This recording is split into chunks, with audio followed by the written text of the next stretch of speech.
Shadow Wraith. Book 1 in the Queen's Wraith series. Written by G.K. Lund.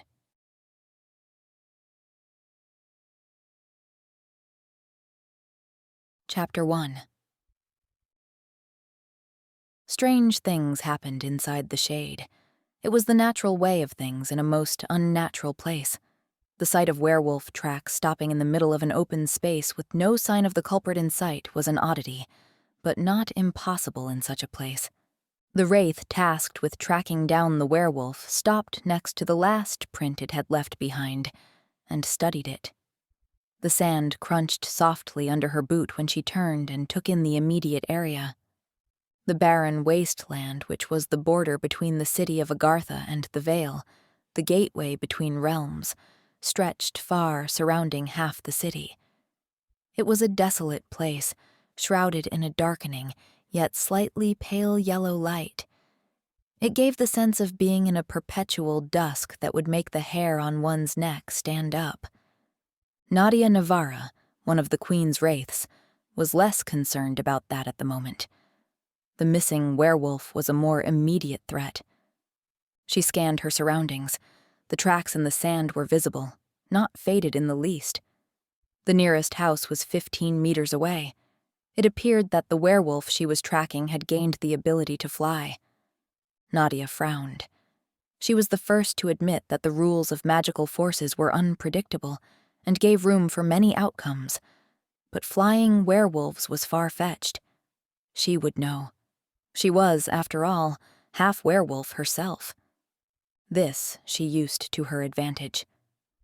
Nadia took a deep breath while focusing on her hearing. She could not shift form, no half-breed could, but she had inherited many useful traits from her werewolf parent. Enhanced sense of smell, excellent vision and hearing, plus added strength and agility. On the flip side, she had not received much respect among the kind of her strengthened half. Werewolves respected strength above anything, and not being able to take their true form was not seen as a sign of that. On the other hand, for one of the Queen's Wraiths it was an advantage. They respected loyalty above else, and a pure-bred werewolf could not be trusted. He could be smelled, though. Especially this particular one. Nadia sensed no sounds of anyone lurking nearby, and she saw no movement either. But the scent was the same one she'd picked up on a few hours earlier, when one of the shield wraiths, the guards of the shade, had spotted him and called for a shadow wraith, the hunters, trackers, and sometimes assassins of the shade.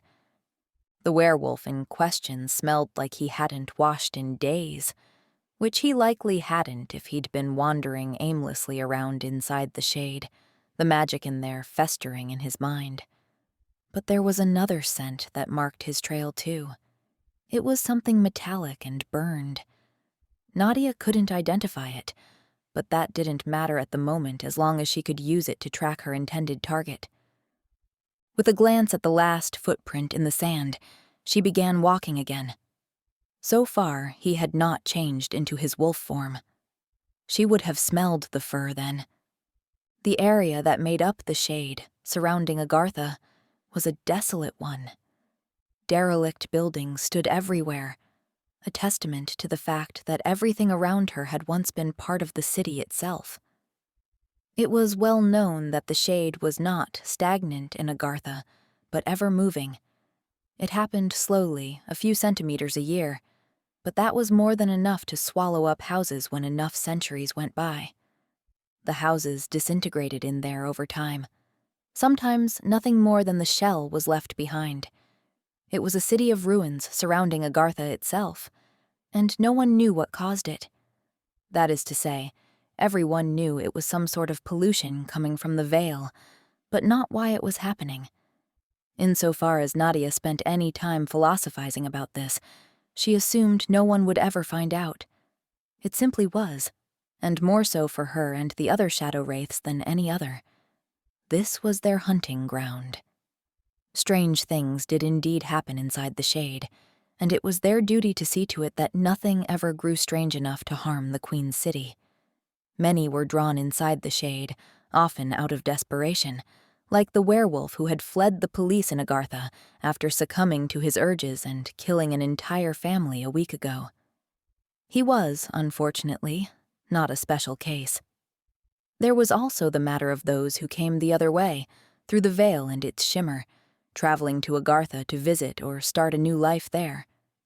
People were welcome, but often walked into trouble upon their arrival. It was how it was. Most times, they arrived safely in the city proper with a bad feeling to remind them of it. Sometimes, they never found their way out. Nadia made no sound while she walked in the direction the final footprint had pointed. Her boots had soft soles that, when she took care, did not make any noise. The ground inside the shade was sandy, old cobblestones, or hard-packed dirt.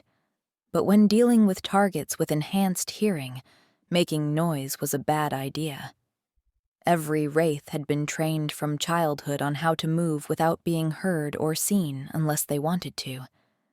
She was dressed and armed like the rest of the wraiths, too, with dark clothing that helped hide them inside the shade and signaled their standing to anyone in the city. Nadia wore mostly grays and blacks, tight-fitted pants with a slight stretch to allow for easy movement, a black shirt, and the aforementioned boots that reached her mid-calf. Over this, she usually went for a long coat of a thin fabric that was interwoven with wool. It got cold inside the shade, and many a wraith had needed their long coats to keep warm, and even to use as blankets in a pinch. Her long, dark hair was pulled back into a high and tight ponytail, freeing her eyes from any potential intrusion should she need to move fast. The wraiths wore little leather, but the pieces they did don were always worn down first by others. Creaking leather was not a wraith's friend when trying to remain undetected. Nadia reached the nearest house that stood in what she assumed to be the werewolf's path. At this, she drew the sword she carried, sheathed on her hip. Wraiths were free to use whichever weapons suited their abilities best, but Nadia had always favored the traditional in that regard. Her cruciform sword, simple and long, a knife and a dagger, her fists. The sword had been specially crafted for her, the length, weight, and balance carefully measured and adapted by the queen smiths into a quality weapon. There were no adornments or fanciful ornamentations. No wraith had ever won a fight with pretty weapons. With the sword in hand, Nadia eased the door open. The creaking from the old and rusted hinges couldn't be helped, so she tried to keep the noise down by lifting the old and cracked door somewhat. With a large enough opening for herself, she inhaled, but the werewolf's scent was not present. That did not mean much. In a realm where werewolves and vampires were a common occurrence, people had long ago learned to mask their scents in different ways. It could even be done with the aid of magic. No wraith would therefore take the chance on trusting only one sense. No. Nadia stepped inside with care, her eyes on every dark corner within the structure, all her senses on alert, not least her gut instinct. It was often a most useful tool. At 26, Nadia was already a seasoned wraith. Many of the shadows didn't make it past 25. The house was broken down and messy, like most houses in the shade. It was also much darker inside than out, but Nadia's enhanced vision included excellent night vision. The werewolf was not inside. There was no trace of him. She carefully moved further inside the house and found the stairs. She needed to gain some height. She didn't know what the werewolf had done to suddenly leave no tracks, but she needed to find out. She did not believe for 1 second that he had sprouted wings. The stairs were old and rotten. Several steps were missing in the middle. At the top, though, she could see a door by the landing, and it led outside judging by the dingy light that constituted daylight in the shade. There was likely a terrace on the roof then. She hadn't seen it from outside, but the lack of a gabled roof was a good indication too. Nadia didn't hesitate. Instead, she ran forth, took the few steps at the bottom which were still there, jumped, kicked off from the wall to her right, and leaped up. The stairs crumbled below her, but she reached the landing by clamping onto it with her hand. The stairs rattled and shook, giving up their intended existence forever in a heap on the floor. Nadia hung for a moment, taking in the mess below and listening intently for any sound of her target nearby. When the dust settled down on the floor and she still heard nothing, she reached up and laid her sword up on the landing before easing herself up there. She grabbed her sword and got moving. She took 3 steps toward the door, and that's when she sensed it, the scent of an unwashed body. The werewolf had been here then, or still was. He was not lurking right outside the door, so she stepped out there to have a look. Everything was quiet. The terrace took up the entire roof of the house, minus the door from the landing. Nadia took in the immediate area around her, but as with everything in the shade, it all looked similar. Far behind her, she could see Agartha stretching out.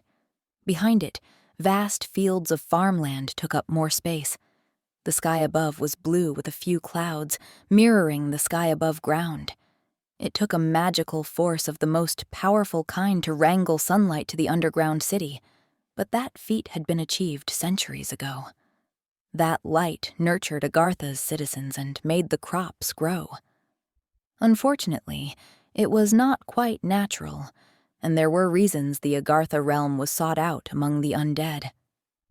Werewolves, too, Nadia reminded herself, and turned her attention in the other direction, toward the veil. It rose against the bedrock, causing flickers from the shimmer in the darkened wall that rose high at the border of Agartha. The city stretched no further than that. One could only walk on into another realm that way. But since the werewolf had not done that in the week he'd been roaming the shade, Nadia doubted that was his plan. She doubted he had one at all, except to avoid punishment. But stepping through the shimmer without knowing which gateway one used could be a hazardous game. One could end up in difficult places, like the Atlantis realm where entrance to the city was heavily restricted, or the enchanted forest where a werewolf would not be welcome, or even worse, Earthside, where magic didn't exist anymore. But no. The werewolf was staying out of desperation. He had to be desperate to choose to stay here in the shade. It did funny things to people's minds when they remained too long. The Wraiths had trained to withstand it, and that had been years of hard work. While she stood there, taking in her surroundings, Nadia pushed the strange and interrupting forces of the shade to the back of her mind, not letting sounds or sensations interrupt her mission. She walked away from the doorway, over to the other side of the terrace, and stared down at the footprint that her lupine heritage allowed her to see at that distance, even in the dingy light of the shade. Where had he gone?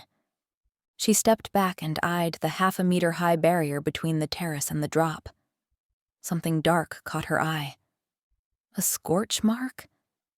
She looked closer. Something appeared to have ripped into the barrier. A grappling hook? Then why the scorch mark? Did it have anything to do with the burned smell she'd detected now and then while following her target? The mark was new. She was sure of that at least. It would have faded not long ago inside the shade if not. A barely audible snap was all the warning she got.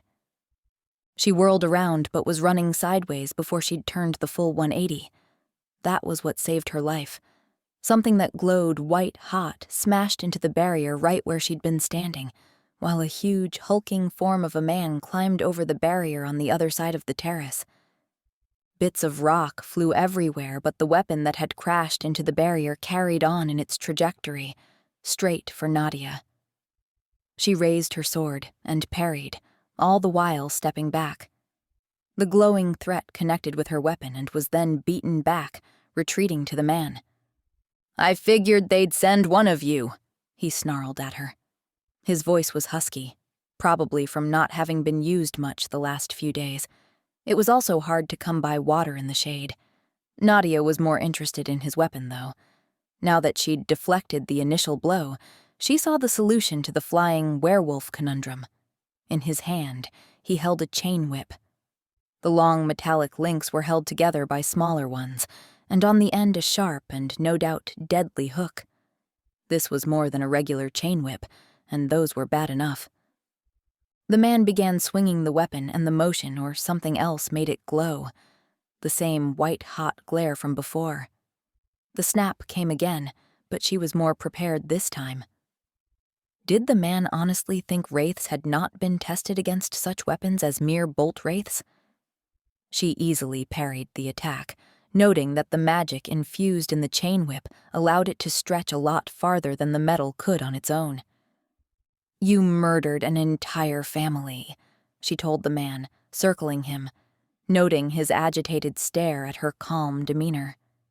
The man himself was stark naked. This told her many things. Foremost, that he was built to fight, even in human form. Most werewolves were, but also that somewhere along the way he'd either lost the ability or forgotten how to use the little magic trick which allowed were-animals and shapeshifters to keep their clothes from ripping apart during a shift. The man was dirty too. No surprise given his stench, but he was downright filthy. The shade must have gotten to his senses, if he'd had any to begin with, shortly after he ended up in there. "That's a lie," the man bellowed at her. "That's the police making up lies." Nadia didn't bother arguing. She'd seen photos of the victims after this one was done with them. Their deaths had been nothing but horrifying. "The father was a mercenary," she said instead, dancing around the whip when it snapped toward her again. This time, she didn't even need to use her sword, just mere agility. "Did you steal this whip from him?" He must have. The man that had been killed had been known to take on jobs where he hunted down rogue werewolves like the one trying to kill Nadia now. A weapon like that, magical, could be very handy for such a job. She would know, though her sword wasn't magical, merely enhanced in a useful way. "Just stay away from me," the man yelled, desperation marring his voice. "I didn't do anything." The fact that he was actively trying to kill her was enough for Nadia, but there was more than that. "There were children in that house," she said, and easily ducked under the chain and rolled sideways before getting to her feet in a fluent motion. The hook burrowed into cement right next to the door she'd used to enter the roof terrace. It was the exact moment of stagnation she needed from him. He was strong, but so was the magic he was wielding. He'd used the whip to lift himself from the ground to the roof, after all. He roared while trying to yank the chain loose. Nadia simply moved forward, eyes on both the man and the chain. She knew what he'd try, and he wouldn't have time to think of the consequences. The hook gave way and came flying right back. Nadia ducked, the man did not, and he screamed when the sharp metal embedded in his flesh. Nadia glided back and then seized her moment. She raised her sword and swung it. It sliced into the man's abdomen. His scream turned feral then. The silver inlaid in the blade of her sword was an agony to the werewolf. He staggered backward and lost his footing. Then he tumbled over the barrier and fell to the ground below. The chain whip clattered over the edge, following him, still glowing. Nadia heard the thump of his impact with the sandy ground and walked over to the edge to see. The big man lay halfway on his side, unmoving, blood gushing from both wounds. The one in the shoulder was something he could heal from easily, but the one she'd inflicted with silver? That was worse. Nadia returned her sword to its scabbard and went down after him. Not by jumping, of course. She had some added strength due to her heritage, but gravity could kill even the strongest among wares. She used a window below for help and soon landed, feet on the sand, next to the werewolf. This gave her a chance to look at him more closely. The filth and grime that covered him hadn't let her see much up on the roof, but there was a distinct mark on his right upper arm. She peered closer. A tattoo of sorts? It was part of her job to pay attention to all kinds of suspicious things in the shade, and this did not strike her as a regular tattoo for some reason, despite the crude and slightly uneven design. It was made up of 4 lines, rather like claw marks, she thought. Through them went 2 straight lines. Nadia straightened up and frowned. Strange. A movement to the right caught her attention, and she swung around, the sword back in her hand in a quick, long-practiced draw that required no thought anymore. No one was close enough to attack her. The space between her and the next house revealed nothing but sand, and a little girl standing there, staring right back at Nadia. "Hello there," Nadia ventured, but then realized there was no greeting this child. She was beyond that. Her wide eyes spoke volumes, so enraged was she. Her clothes looked tattered and her skin pale. No, not that. Waxy and lifeless, like whatever pallor it had once had was gone forever. A ghost, then. Nadia sighed. She was just a little girl. Then she allowed herself no more of that. The ghost was not a child anymore, and she was in the shade. Bad things happened to ghosts in the shade. Nadia was already calculating how much salt she was carrying. A wraith always carried some, when a roar of furious and pained anger rose behind her. Deeming the ghost the lesser threat at the moment, she broke eye contact with her then and dove forward. She could feel the air pressure of the swipe that nearly caught her back before landing on the sand and rolling, still forward. Sand sprayed around her when she turned and gripped the hilt of her sword with both hands and swung it with all her might. Not seeing exactly where the werewolf was, she did not cleave his head clear off. That was a heavy feat anyway. But the beast's throat was cut down to the bone, the shock in its eyes clear as day, at least when outside of the shade. He'd shifted before attacking, and the huge, furry beast sagged to its knees, the large, muscular hind legs giving up before it toppled over and kept on coloring the sand red until its non-beating heart could push no more blood out. Nadia breathed calmly, eyeing the large bipedal predator with a detached expression. His fur was oddly enough, a lovely gray with strands of brown in it. That had helped neither him nor the family he'd murdered. The thought of those children had her turn back to the girl again, but now there truly was nothing but sand between Nadia and the neighboring house. The ghostly girl was gone. Nadia sighed and then wiped the blood off her sword with a dark handkerchief. She might have stopped her target, but now she had another one. She looked like a girl, but it was a mistake to assume that of her. That girl was a bigger problem than the slain werewolf at Nadia's feet. That girl could cause so much more damage. Chapter 2. Nadia was walking up the stairs to the cube, the headquarters of the Queen's Wraiths, when she noticed a pair of ghosts walking down it.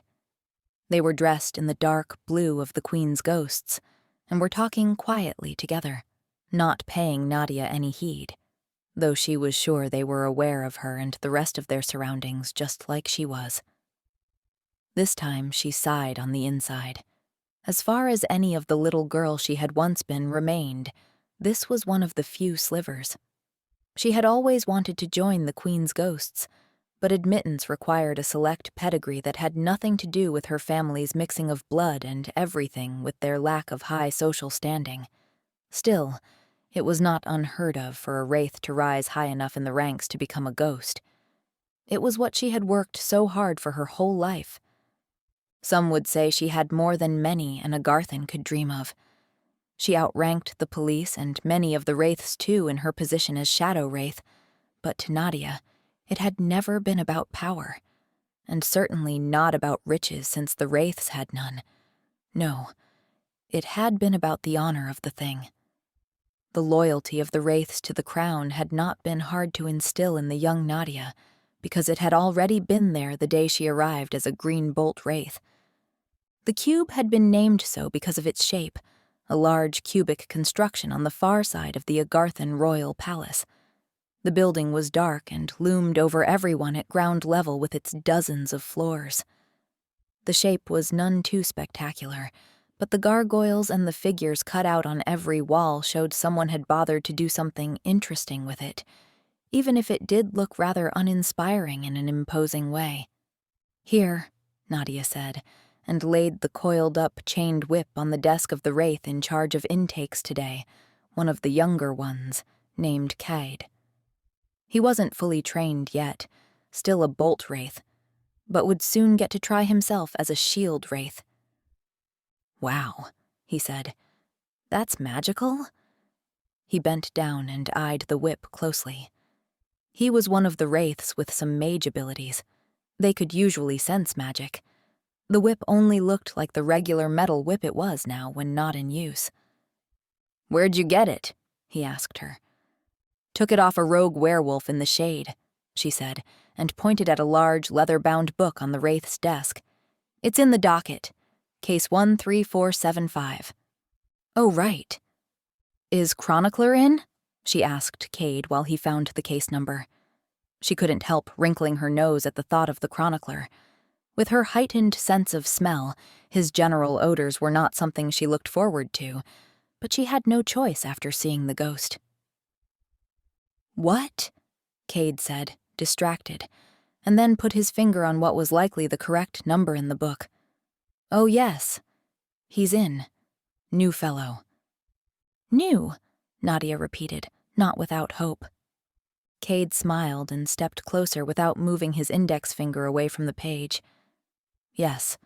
Rumor is this one's easier on the nose, even for those of us with weak human noses." Nadia offered a closed-mouth smile and nodded her understanding. That was as far as she was willing to go with people she wasn't close to, and there weren't many of those. Still, she found it amusing that she wasn't the only one who'd been bothered. The cube was almost like a small society or city district of its own. It housed all the Queen's Wraiths, and therefore had accommodations for them all. This included everyone from Bolts to the leader, Sarker, the Blade Wraith himself. Though they had much freedom, they were not to have any other home or family than the other Wraiths. But to accommodate them took a lot of space. They slept, ate, and socialized here. Except for the usual school education, which was partaken with the courtiers' children over in the palace proper. They also trained here. Nadia felt nothing but at ease where she traversed the halls and corridors, walking familiar routes and greeting and passing familiar faces. Even if she could join the ranks of the ghosts one day, this place had been her home since the age of 12. She would always feel at ease, and at home here. Long stairs led down several floors below ground before she found her way to the library. This was the domain of the chroniclers, who aided the Wraiths in their work to protect the city. She was close when she heard the delighted and playful screams from the swimming pool below. It sounded like the youngest Bolts were having a session down there. Nadia wasn't going that far, though, and when she entered through the massive doors into the library, the noise from below was muted.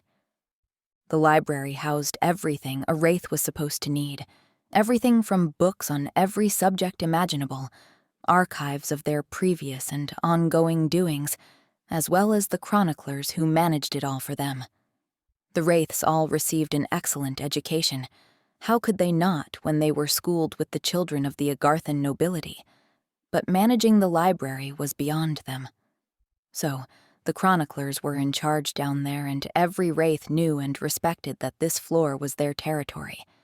It was also why the swimming pool was below and not above. That stipulation had been set before the cube had been built, and the chroniclers took pride in that, and likely many sighs of relief. Nadia walked inside, on the alert for the new chronicler. 3 main ones manned the space all day and night, working in shifts, but old chronicler Tarv had somehow managed to lay claim to most of the day shifts. He had been a bore and a somewhat pungent one at that, but he'd been good at his job. Nadia crossed her fingers, hoping the new one was at least competent. He, for Cade, had said it was a he, was likely one of the chronicler assistants who'd gotten a promotion, and not all of them were all that good. Good, in Nadia's mind, meaning knowledgeable and quick. That last one was often a matter of life and death. Vast shelves covered the large hall she couldn't see the end of, and beyond that were the study halls and locked-off storage rooms. Vaulted ceilings dominated the space above, but the walls had what looked like several floors' worth of books, with many sliding ladders placed strategically so one could reach them all. Nadia doubted it, but she couldn't imagine the old chronicler climbing for books either, so she had to assume they had it under control. She approached the front desk, which was a large and circular structure near the doors. No one was there, but she could hear at least 5 people walking around between the bookcases nearby. She decided to go find someone. When on a case, little else mattered, and dallying was not appreciated in any wraith. The bookcases towered above her but did not hinder her hearing. One of the people was coming closer faster than she had expected, sounding a bit out of breath and walking arrhythmically. Was the person limping? She had no more time to think on it, because a tower of books rounded the nearest bookcase and walked straight into her. "Oof! What?" sounded from the other side as books rained down from above. Nadia jumped back and then threw her arms out, catching falling books by reflex. The thing about enhanced senses was that she wasn't a psychic and couldn't predict every action in her proximity. "No, no, no," a man uttered in despair. The stack of books fell all around him. Then he glanced at Nadia and merely uttered, "Oh." Then he quirked an eyebrow. "How did you do that?" Nadia was standing with about half of his books in her arms, fairly neatly stacked, too. Years of training and a honed instinct would do that. She peered at him over the books. She hadn't seen him here before. He looked to be her age, had short blonde hair and a short cropped beard that was a shade darker blonde. Blue eyes peered at her, and he was otherwise dressed in light-colored pants and a light blue shirt, not unlike the Earthside fashions that were all the rage this year. "Oh yes, I forgot," the man said, and bent to pick up the rest of the old and dusty books he'd been carrying. "You Wraiths have super reflexes, among other skills." Nadia stood still, holding half his books, and watched him, noticing he looked a lot more healthy than the other chronicler had, with a lean body moving under his attire. She frowned. That was inconsequential. His physique was only important if he was a potential threat, or an ally helping her in a fight. Other than that, people were just people, unless they assaulted her sensitive nose too much. "You're the new chronicler?" she asked, though since she had never seen him before, it was rather obvious. "Yes," he said and straightened up with a smile. "I am. Can I help you with something? Shadow. I'm sorry, I haven't got the hang of all your titles yet," he added apologetically, and got the last few tomes from the floor. "Shadow Wraith," she said. They all started out as bolts, moved up to shield, and then to shadow wraiths if they were good enough. Should they survive that, they could become specters, the leaders of the wraiths. And then there was, of course, the Blade Wraith himself, the top leader. Yes, she could understand the chronicler's confusion. Chroniclers were outsiders after all, and this was his first day. "Oh," he said, his eyebrows raised. "That means you're like... in the... I work inside the shade, yes." "Huh, that's... I was about to say nice, but... I guess exciting is more accurate. Anyway, let me get that. It's one of a kind and shouldn't have ended up on the floor. I mean, it's 197 years old, but don't tell anyone." Nadia was confused by his endless flow of words. Her longest conversation that day had been with a werewolf who was about to die and a bolt at intake, and so she didn't think when Chronicler reached out and took the book atop her stack and gently eased it off, leaving a faint whiff of soap and citrus in his hand's wake. "You smell nice," she blurted and then blinked. "What?" He gave her a quizzical look. "Apologies. Chronicler, I mean, Your predecessor did not. Oh, yes, I met him. So I guess thank you? I mean, I was hoping for some praise in relation to my work ethics or systematic approach to the job, but I suppose that's nice too. It certainly would have been bad if it was the opposite, wouldn't it? So, I guess that's nice. Yes. He nodded as a conclusion. Nadia uttered at this, one of the few times in her life that she'd been speechless. Then she glanced at the not-so-neat stack of books in his arms. Systematic approach? Chronicler flashed her a smile. It's all up here, he said, shifted his grip and pointed at his head. The books threatened to fall again, and he hurried to hold on with both arms.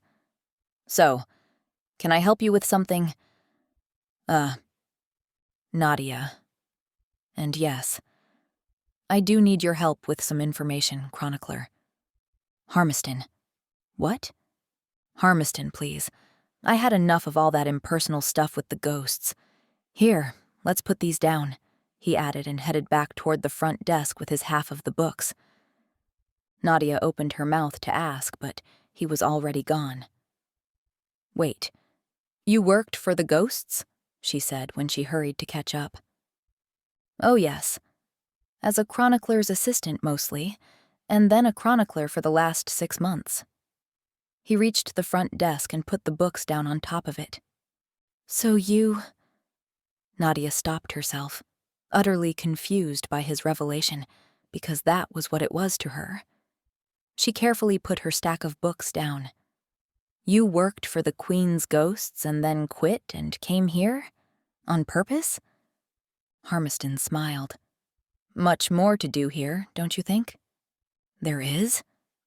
The new chronicler had certainly piqued Nadia's interest. He was doing the exact opposite of her goals in life, and he'd done it of his own free will, it seemed. Harmiston nodded emphatically and headed around the desk before taking down the books on the other side. The ghosts have one job and one job only. They guard the Queen. There isn't much research to do regarding that. He shrugged at the thought. But that is a great honor, Nadia said, and at the same time realized she'd never had such a long conversation with a chronicler before regarding anything other than the missions she'd been given. Oh, for sure, Harmiston agreed. Still less challenging for those of us who are supposed to aid the ghosts in that honor, though. He glanced up from his books and noticed the look of surprise she'd forgotten to hide. But yes, I'm sure it's an absolute honor for the actual ghosts. They get to do something. Nadia nodded. The ghosts did indeed get to do things. Many more things than the Wraiths. So, what brought you here? Harmiston asked. A ghost. The spirit kind. Ah, excellent. The man clapped his hands together and looked eager to get to it. Not really. It's a little girl. Oh. He dropped his hands to his sides. That's unfortunate. Inside the shade, then, I take it? Yes. I need to know if anyone else has spotted her, and who she might be. Harmiston, somehow she couldn't think of him any other way after this encounter, went over to a monstrosity of a computer at the opposite side of the circular front desk. It was big and clunky with a small screen and a huge buzzing hard drive placed under the desk, so it was impossible to sit with one's legs under the tabletop. Nadia followed with slower steps on the outside, absent-mindedly brushing her fingers along the top of the desk. Harmiston was already busy typing away, the clacking from the keyboard the only sound in the vast space since the other people she'd heard must have moved to other rooms now. The computer was old-fashioned compared to the ones Earthside, but it did its job in Agartha, albeit a bit slower. There are no reports of a child ghost in the last 2 weeks, Harmiston said after a few minutes of searching and waiting for the computer to respond. Then she hasn't been there long, Nadia said, and walked closer. She leaned against the desk and looked down at him. Yes, I understand there are many shield wraiths in the shade. Shadow wraiths, she corrected him. Harmiston stopped typing and glanced up at her, but despite opening his mouth, no words came out. She hadn't known him for more than about 10 minutes, but this seemed out of character for him. "Shadow Wraiths?" he repeated with a thoughtful tone to his voice. Then he shook his head, a small smile on his lips before he got back to it. "I'll get the hang of it," he assured her, though she wasn't certain their different titles were what had stumped him there for a second. "If there are no reports of her the last 2 weeks, then she likely came through the veil sometime during that time," Nadia said. "As a ghost?" "No. She probably died en route to Agartha." "So, you need a list of families that have arrived here during that time," Harmiston concluded and went to work. Nadia nodded, not that he could see it while staring at the computer, pleased he'd caught on so fast. As a child, it was unlikely that the ghost had traveled through the veil alone. No, she had probably died upon entry and her spirit had remained in the shade. "You'll have to kill her then," Harmiston asked when he clicked the mouse and the printer started screeching next to him. "Not quite. Put her to rest." Nadia could see his mind working furiously behind his eyes. There were many who feared and downright despised the Wraiths for their actions in the shade, and sometimes in the city. When his eyes softened before he swung his office chair round to reach the printer, she sighed softly. He didn't seem to be one of them. What confused her was why she cared. Harmiston grabbed the papers from the printer tray and came back toward her. "Because ghosts, like people, grow mad inside the shade? Over time?" "Precisely." She reached out and took the papers he proffered her. Her fingers brushed his and he didn't let go of the papers. "Something wrong?" she asked. Harmiston shook his head and cleared his throat. "Sorry," he said, and let go. "That's a list of the people who have arrived the last couple of weeks. The families might be a good place to start." "Thanks. Anything else? Need me to log something?" Nadia thought about it. She could report her mission herself upstairs, but since she was here anyway. "Sure. I spotted the ghost while on my now closed mission." "Closed? What case?" 13475. Harmiston quickly typed in the case number. Then he raised his eyebrows and looked back up at her. "A werewolf?" "Yes. And you're done?" Nadia smiled her tight-lipped smile. "He is." "Whoa." Harmiston turned back to the screen. "So much more interesting than the Queen's ghosts." Chapter 3. Within the city of Agartha, the wall, as the border was simply called, was hard to spot. The wall made up the border in what was, in truth, a vast cavern that housed the great city and the farmland which made up half the area. Though there had been attempts to expand the city further into the fields over the centuries, the Agarthans had wisely settled for building up instead. What point was there of a larger city if there was no food to feed its citizens? Nadia walked through streets farther away from the royal palace in her search for the newly arrived people who might have lost a child on their way into the city. A few of the names on Harmiston's list had already left Agartha. It was often like that. People either came to stay or Agartha was a stop to another realm. Since every realm was connected to 8 other ones, a few detours were to be expected to reach certain destinations. Sometimes visitors only came for shorter visits, often to do business. It was the way of travel between realms and the opportunities the veil provided. The buildings around Nadia stretched toward the magical sky above. Often the top floors in any building housed homes or offices. Ground level, and often the first and second floors, was usually where various shops, businesses, eateries, and bars were to be found. The city as a whole gave off a dark vibe with the shadows the tall buildings caused down on the ground.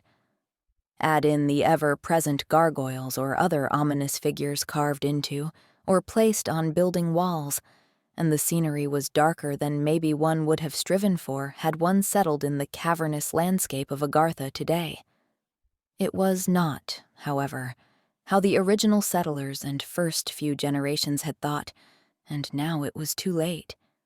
Still, it was home, and the only home Nadia had ever known. The eerie feel to the city was everyone's normal. She spotted the bar she was looking for down the street on the other side. She glanced up at the darkening sky where the clouds weren't helping matters when it came to light. It had to be raining up on the surface. As far as Nadia knew, there wasn't any rain scheduled before a few days hence. That was the thing about a magical sky that mirrored the sky above the surface. Rain couldn't be mirrored the way light could, and so the rain was conjured separately when needed and from underground water sources. The good thing about this was the predictability, especially for the farmers. A car, large and dark gray with tinted windows, passed by before she could cross the street. There weren't many of them about, but the streets had been widened over the last century to accommodate the vehicles, since the rich could afford them and wanted to use them despite having nowhere else to go other than the city and the countryside. Agartha was a large city with hundreds of thousands of citizens living their lives there, but unlike most realms where one could travel widely, Agartha stood out. Everyone and everything of worth was right there in the city. The surface was uninhabitable and would be so for centuries.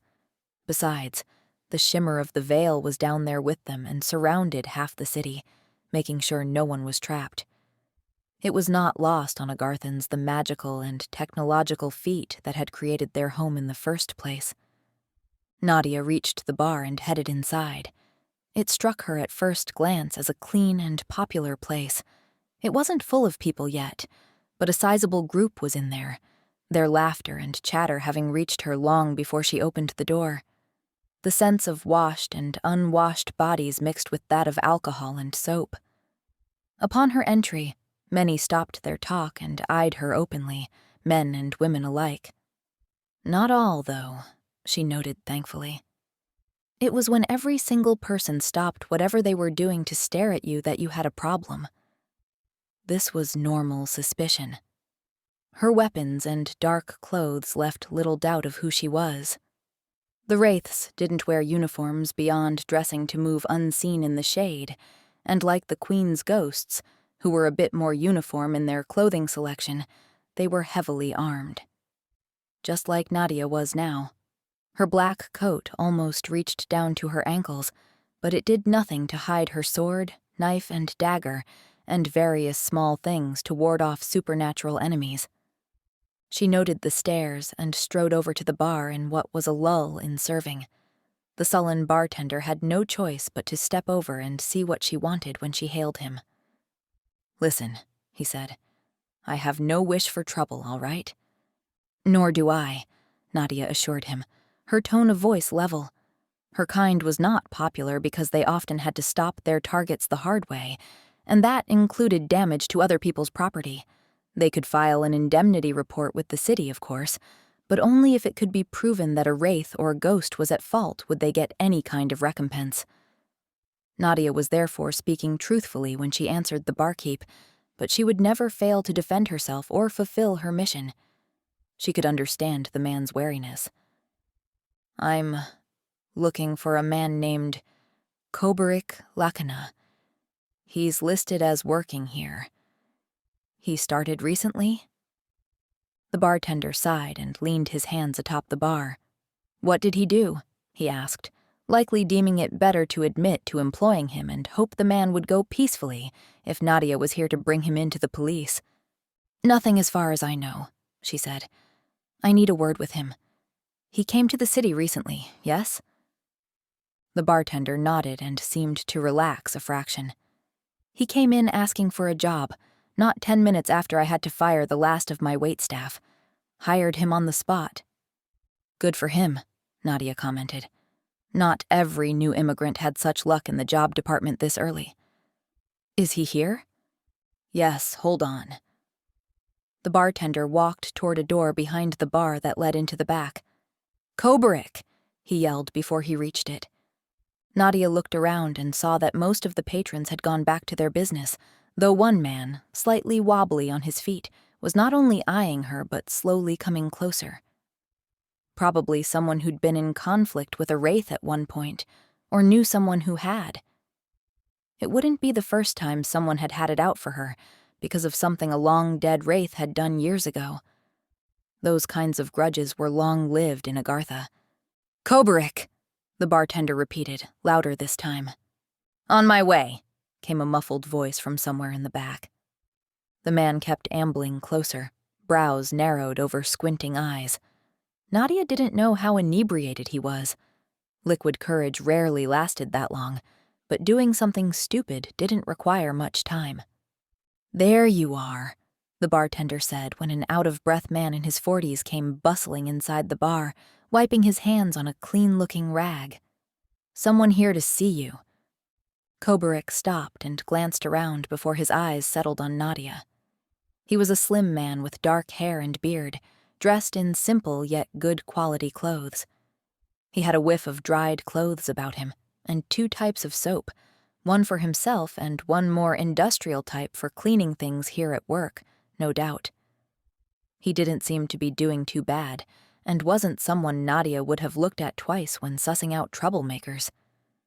But when the man's eyes widened a fraction at the sight of her dark attire, he realized who she was. He must have heard enough about the Queen's Wraiths to know why she was there. Then, his eyes darted between her, the bar, and the exit behind her as well as the one he'd come through. Oh yes, Nadia knew she could lay Harmiston's list to rest now. She did not need to look further. The chances of this normal and seemingly hard-working man being caught up in something other than her case were slim. "Kobarik Lakana," she said in greeting. "I have a—" "Who do you think you are?" the drunken and angered man shouted at her. Nadia had never let him stray from her attention and knew him to be 4 meters away, to her left. "Striding in here like you own the place," the man kept on. Nadia sighed. "Sir, stand back." "I don't take orders from the bastards who killed my boy," the man yelled. Of course it had to be that. Nadia noticed Kobarik stood in frozen shock behind the counter. "Stop it, Rillin," the bartender broke in. "Take it outside if you have to do this." That was about all the help Nadia could expect to get in this kind of situation. It was also when Kobarik made his move. He jerked back from the bar, and Nadia focused on him, trying to deduce if and where he'd run. A roar forced all her focus back on the older man. Rillin ran toward her. Not so much a threat in his lean and lanky old body, the hatred unmistakable in his reddened eyes. Then he shifted. The blurry form of his old body soon transformed into a large, darkened figure, a bipedal creature, much like the one she'd encountered earlier that day in the shade. The werewolf howled and pounced toward her. Chapter 4.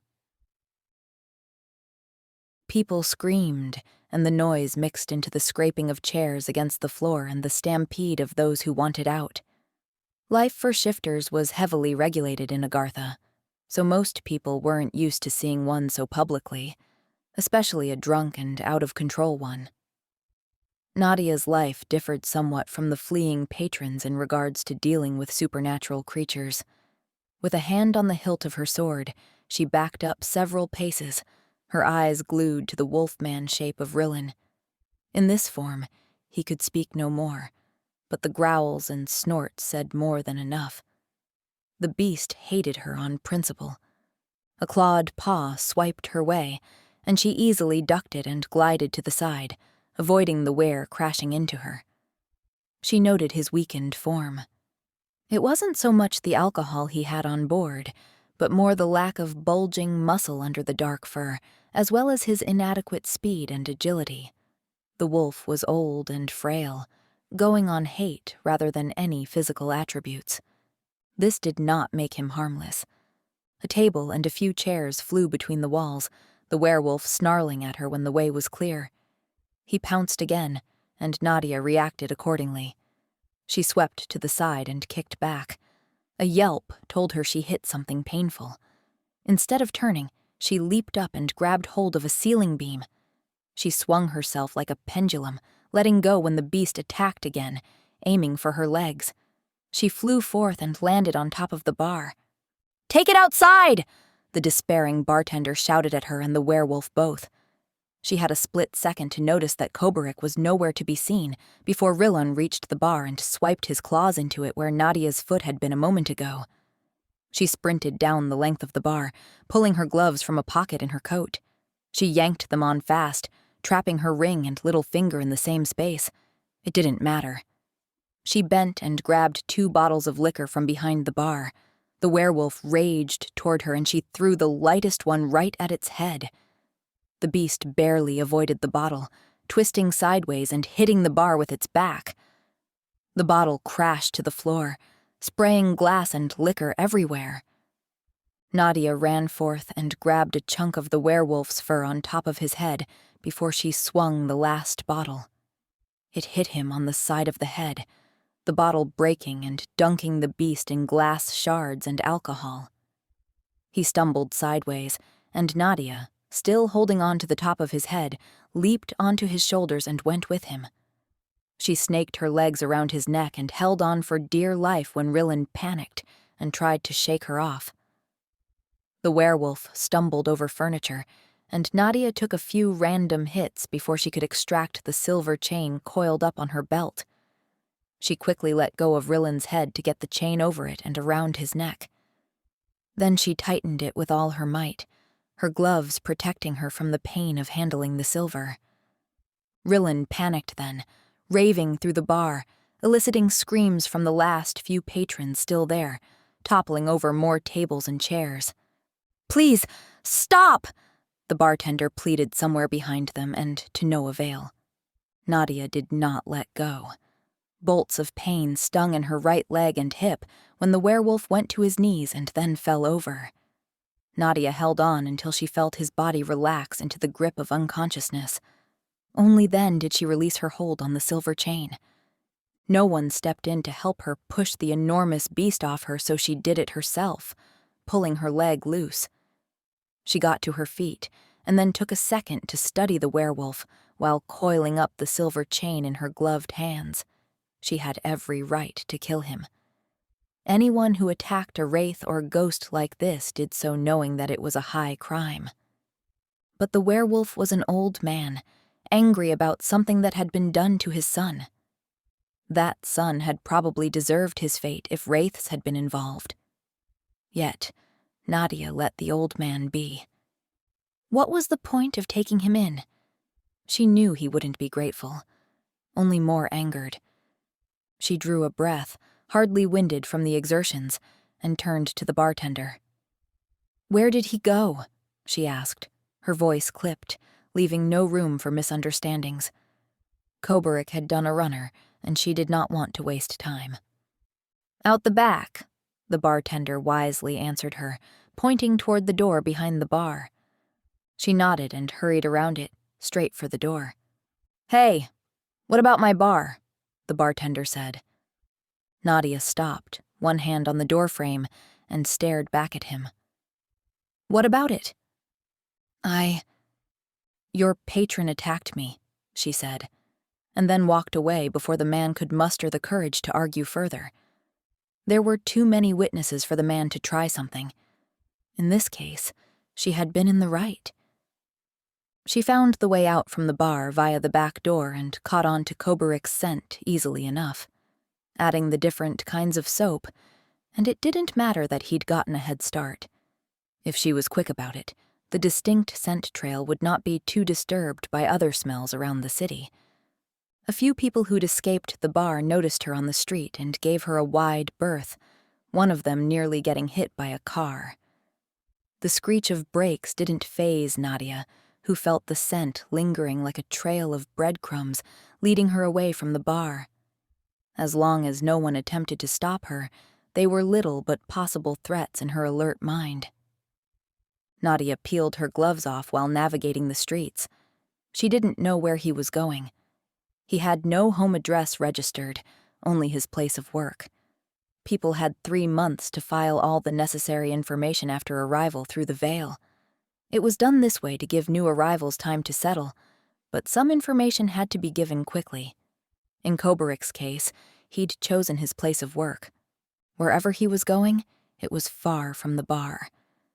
Darkness had fallen by the time Nadia reached one of the poorer districts of Agartha.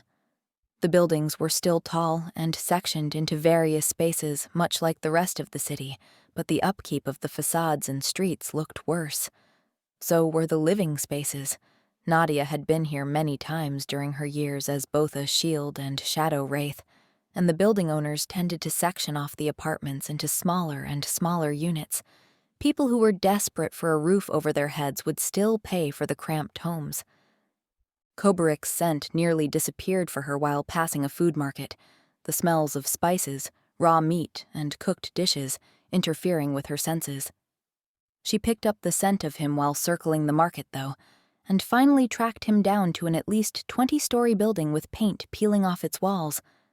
There was no doorman here, and even if there had been, they rarely tried to stop wraiths from doing their jobs. Koberik's trail became stronger again when she went inside, and fewer of the city's ever-present scents interfered. In there, it was only the dusty and unclean smell of the hallways that competed for her attention. The strong smell of soap floated before her like a wave, leading her where Koberik had gone. She assumed this to be where he lived.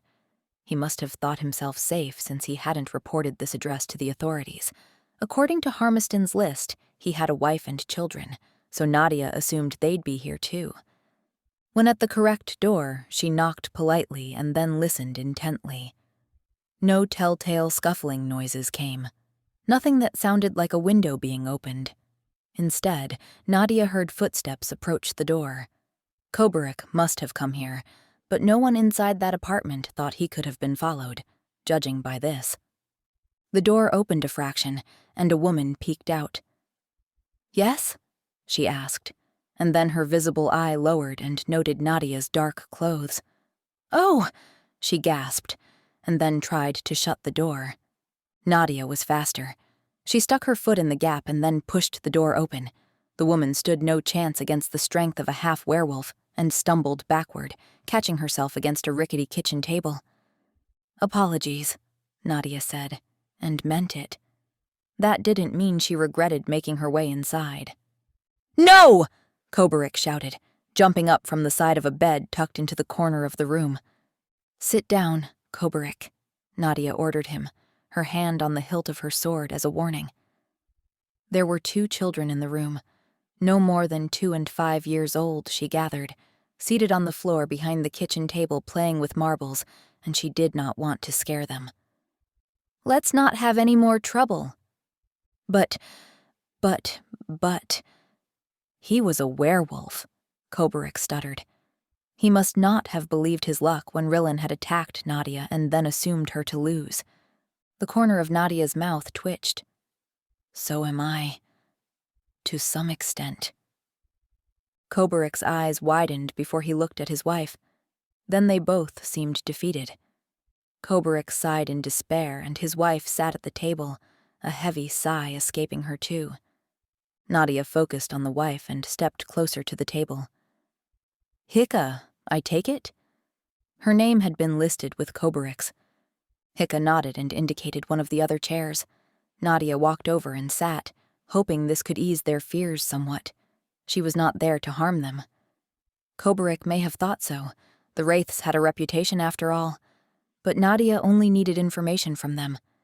Judging from Koberik's suspicious behavior, they had what she was looking for. Nadia took in the room. It was a kitchen, living room, bedroom combo, all in one. There was only one door except for the front door, which likely led into a small washroom, and that was it, except for the one window. The family, though, were all dressed in clean and whole clothes, the children in shirts and pants, Hika in a flowery dress. No holes had been mended yet. They'd probably been doing well enough before coming here to start over. Nadia looked at Koberik, who remained seated on the bed's edge. "As I told you before I was interrupted in the bar." Koberik laughed nervously at that. "I only want to talk." We can do that," Hika said in broken Agarthan. swallowing hard. Nadia sighed. It didn't matter how polite she tried being, and yes, she had been told she could come off as cold, but the fear in the parents' eyes right now did not sit right with her. "Is Lantian better?" Nadia asked her. Lantian was the common tongue in many realms, and one of the languages she had learned as a bolt to help her do her future job. Hika nodded again, almost gratefully this time. She would likely have been more grateful had the Wraith in her home gotten out of there. Nadia couldn't do that, and had learned a long time ago to not let the opinions of others get in her way of doing her duty. "I wish you hadn't run," she told Koberik. "You might not have a job to come back to now."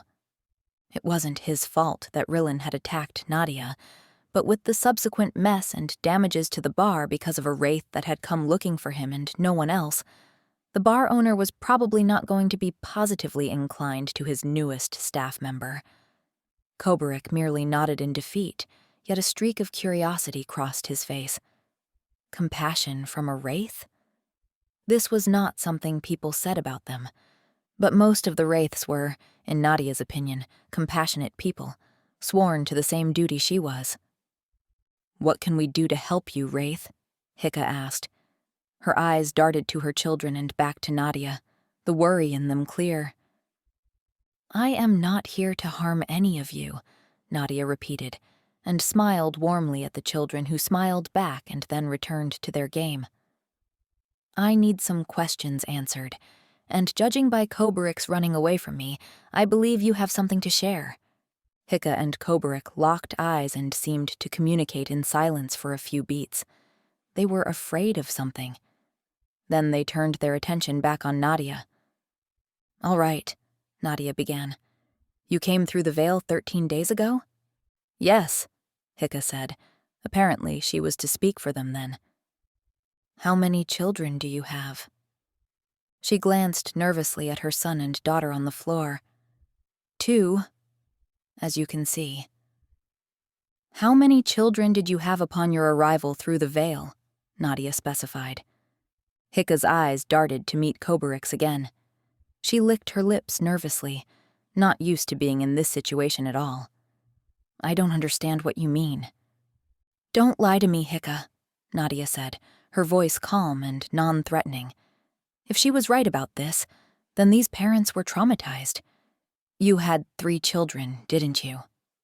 Hika looked everywhere but at Nadia. Then she gave up. "Yes," she said, the little word almost breaking her. She drew deep breaths to keep from crying. "Our Ilmadia was with us," Koberik chimed in. "Ilmadia, a lovely name. Your eldest, then." He nodded. 9 years. The age sounded about right for the appearance of the child's spirit. What happened? Hika had composed herself and took over again. "We came from the Theravan realm, but we traveled through a few gates to the Elfine realm to get here." This sounded reasonable. The Theravan realm did not have a gateway to Agartha. "Why leave your home?" "They frowned upon our daughter." "Ilmadia?" "Yes." Nadia lowered her brows. Many a realm had people they preferred to shun or see as less. In Agartha, it was vampires and shifters, though mainly werewolves in the latter category. They were the ones with the reputation for eating people alive. Other work creatures were usually left alone since they were seen to have more control over their primitive instincts. In some senses, Nadia was lucky to be a half-breed, unable to shift. In others, not so much. Whatever had forced Hika and Koberik to leave, it had led them here, hoping for something better. "Please, tell me what happened when you came through the veil. She never came into the city with you. The shield Wraiths made no note of it." "No, we had to leave her there." Hika tripped over her words. Nadia nodded. She understood this much. Why? It was all going so well, wasn't it? Hika looked to her husband for confirmation. It came in the form of a quick dip of his chin. He was having a hard time coping with this. It made Nadia wonder if things would have been worse had they not had their 2 younger ones to care for. "We came through the shimmer," Hika went on. "We had been warned of the shade, but little could prepare us for the real thing. It truly isn't like the other realms, where you are well and truly out of the veil when you have passed through. But this, it's so cold, and it gnaws at your bones." She trailed off and visibly shivered at the memory. Nadia knew the shade itself took some time to kill someone. They were usually driven mad first. She waited, saying nothing, and after a moment, Hika continued. "There was something. Someone there. We never saw it, but it spooked us. Ilmadia stayed close by, saying we would be fine, but the little ones..." She glanced at her children. "He was spooked and ran," she explained, and Nadia looked at the eldest, the boy who seemed oblivious of the topic they were discussing. She hoped for his sake he would never know. She could well see where this was going. He was at the age where children started to become affected by the shade. "I ran after him," Koberik said, his voice barely audible. "And Lily squirmed in my arms," Hika said. "I didn't pay attention. It was just for 1 second, and then..." She stopped and took a deep breath again. "I understand," Nadia said. "Did you find out what happened?" Hika shook her head. "I did," Koberik said, surprising his wife. Her eyes widened, and she sat up straight on the chair. "I searched. I know I told you I didn't find her, but I did." "Koberik? I did find her. She was..." He shook his head and couldn't hold back his tears. "Something had killed our little girl. Something with claws." "Like a werewolf?" Nadia asked. "Yes." No wonder Koberik had fled at the sight of both her and Rillen. It must have brought back memories of the worst kind. She clenched her fists and then forced herself to relax. "It was most likely the one I killed inside the shade today." "You did?" "Yes." There was no need to elaborate despite the shocked and curious expression on the man's face. "Tell me," Nadia said instead, "what prevented you from taking her body?" The ghost was tied to that body, and if she was still in the shade, then so was probably her body. There were all these noises, snarls and growls. I knew something was watching me in there, daring me to try anything. I couldn't get to her, he finished helplessly. "Koberik, why didn't you tell me?" "Listen," Nadia interrupted. They needed some time to talk this out together, and she didn't want to deprive them of that for too long. "A ghost appeared when I killed the werewolf, the ghost of a young girl. I'm sure it's your Ilmadia. No other children have gone missing or been killed in the shade." "My daughter is still there," Hika said. Nadia did not like the sound of hope in her voice. "That is no longer your daughter. You must understand that. The shade drives everyone mad, not only the living." "Can you take me to her?" Nadia looked to Koberik for help. He'd seen enough to be terrified of the place, and rightfully so. "Please, Wraith," Hika persisted. "Do you have children of your own?" she pleaded. "The Queen's Wraiths may not have children," Nadia told her truthfully. "But trust me, you do not want to see this. The spirit means you only ill will. The shade is tearing at her essence." Tears were streaming down Hika's cheeks too now. Why couldn't she see this? She saw everything else. "What do you mean?" Nadia didn't like the sound of this. She looked to Koberik, and finally, he did help her. "Ilmadia was a seer. She foresaw everything, just not her own death. I see." That explained how Koberik had gotten a job so easily. His daughter must have foreseen the exact opportune moment for her father to go and ask. But this created a new problem. Your daughter had an otherworldly ability, and now she roams the shade as a spirit.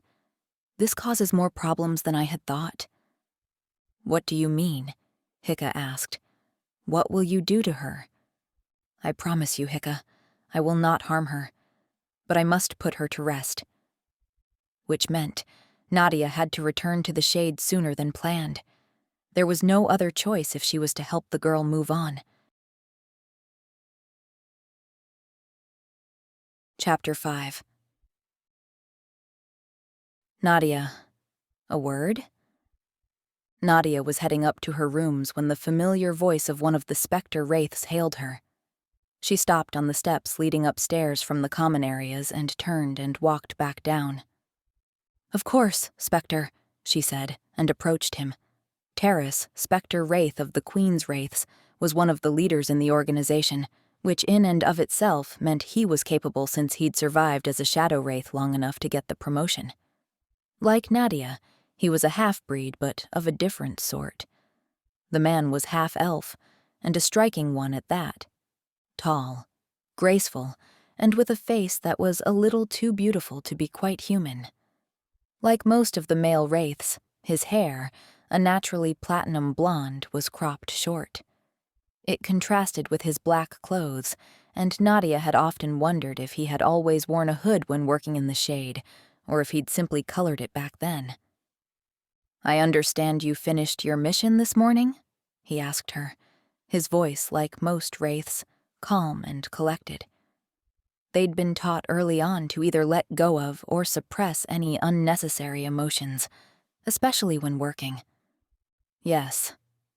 I reported it with Chronicler for ease since another case came up."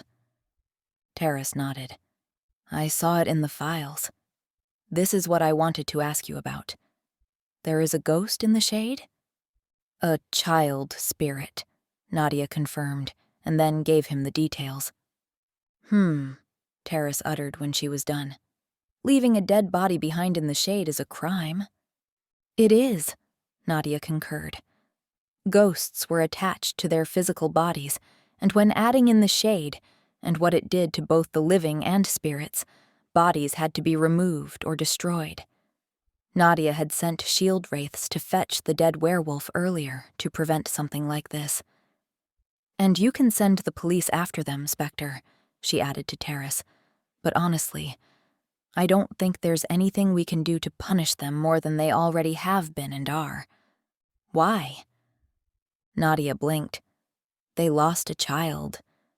It's said it is the worst thing that can happen to someone." "Oh," Terrace said, clearly not having thought of that. Nadia stopped herself from commenting further. Spectre Terrace lived for one thing only, and that was the Wraiths. He seemed to let go of any thoughts of punishing the new Agarthan citizens, though. "So, you think this werewolf that you disposed of today was the cause?" "It seems like it. He'd been roaming the shade for a week now, but there were reports before that which states he'd been becoming more erratic and threatening. He may have been going in and out of the shade. And, without the shields noticing, we should have another purge soon." "Yes, Spectre." The purges happened now and then to root out any unknown and hidden entrances to the shade. The shield wraiths could not be everywhere, and the constant presence of rogue Agarthans in there was proof that there was always a way inside, especially since the borderland kept moving. "Anyway," Terrace went on, looking like he was about to leave, but then stepping back to her. "Are you going back now?" "I was headed up for some rest and food.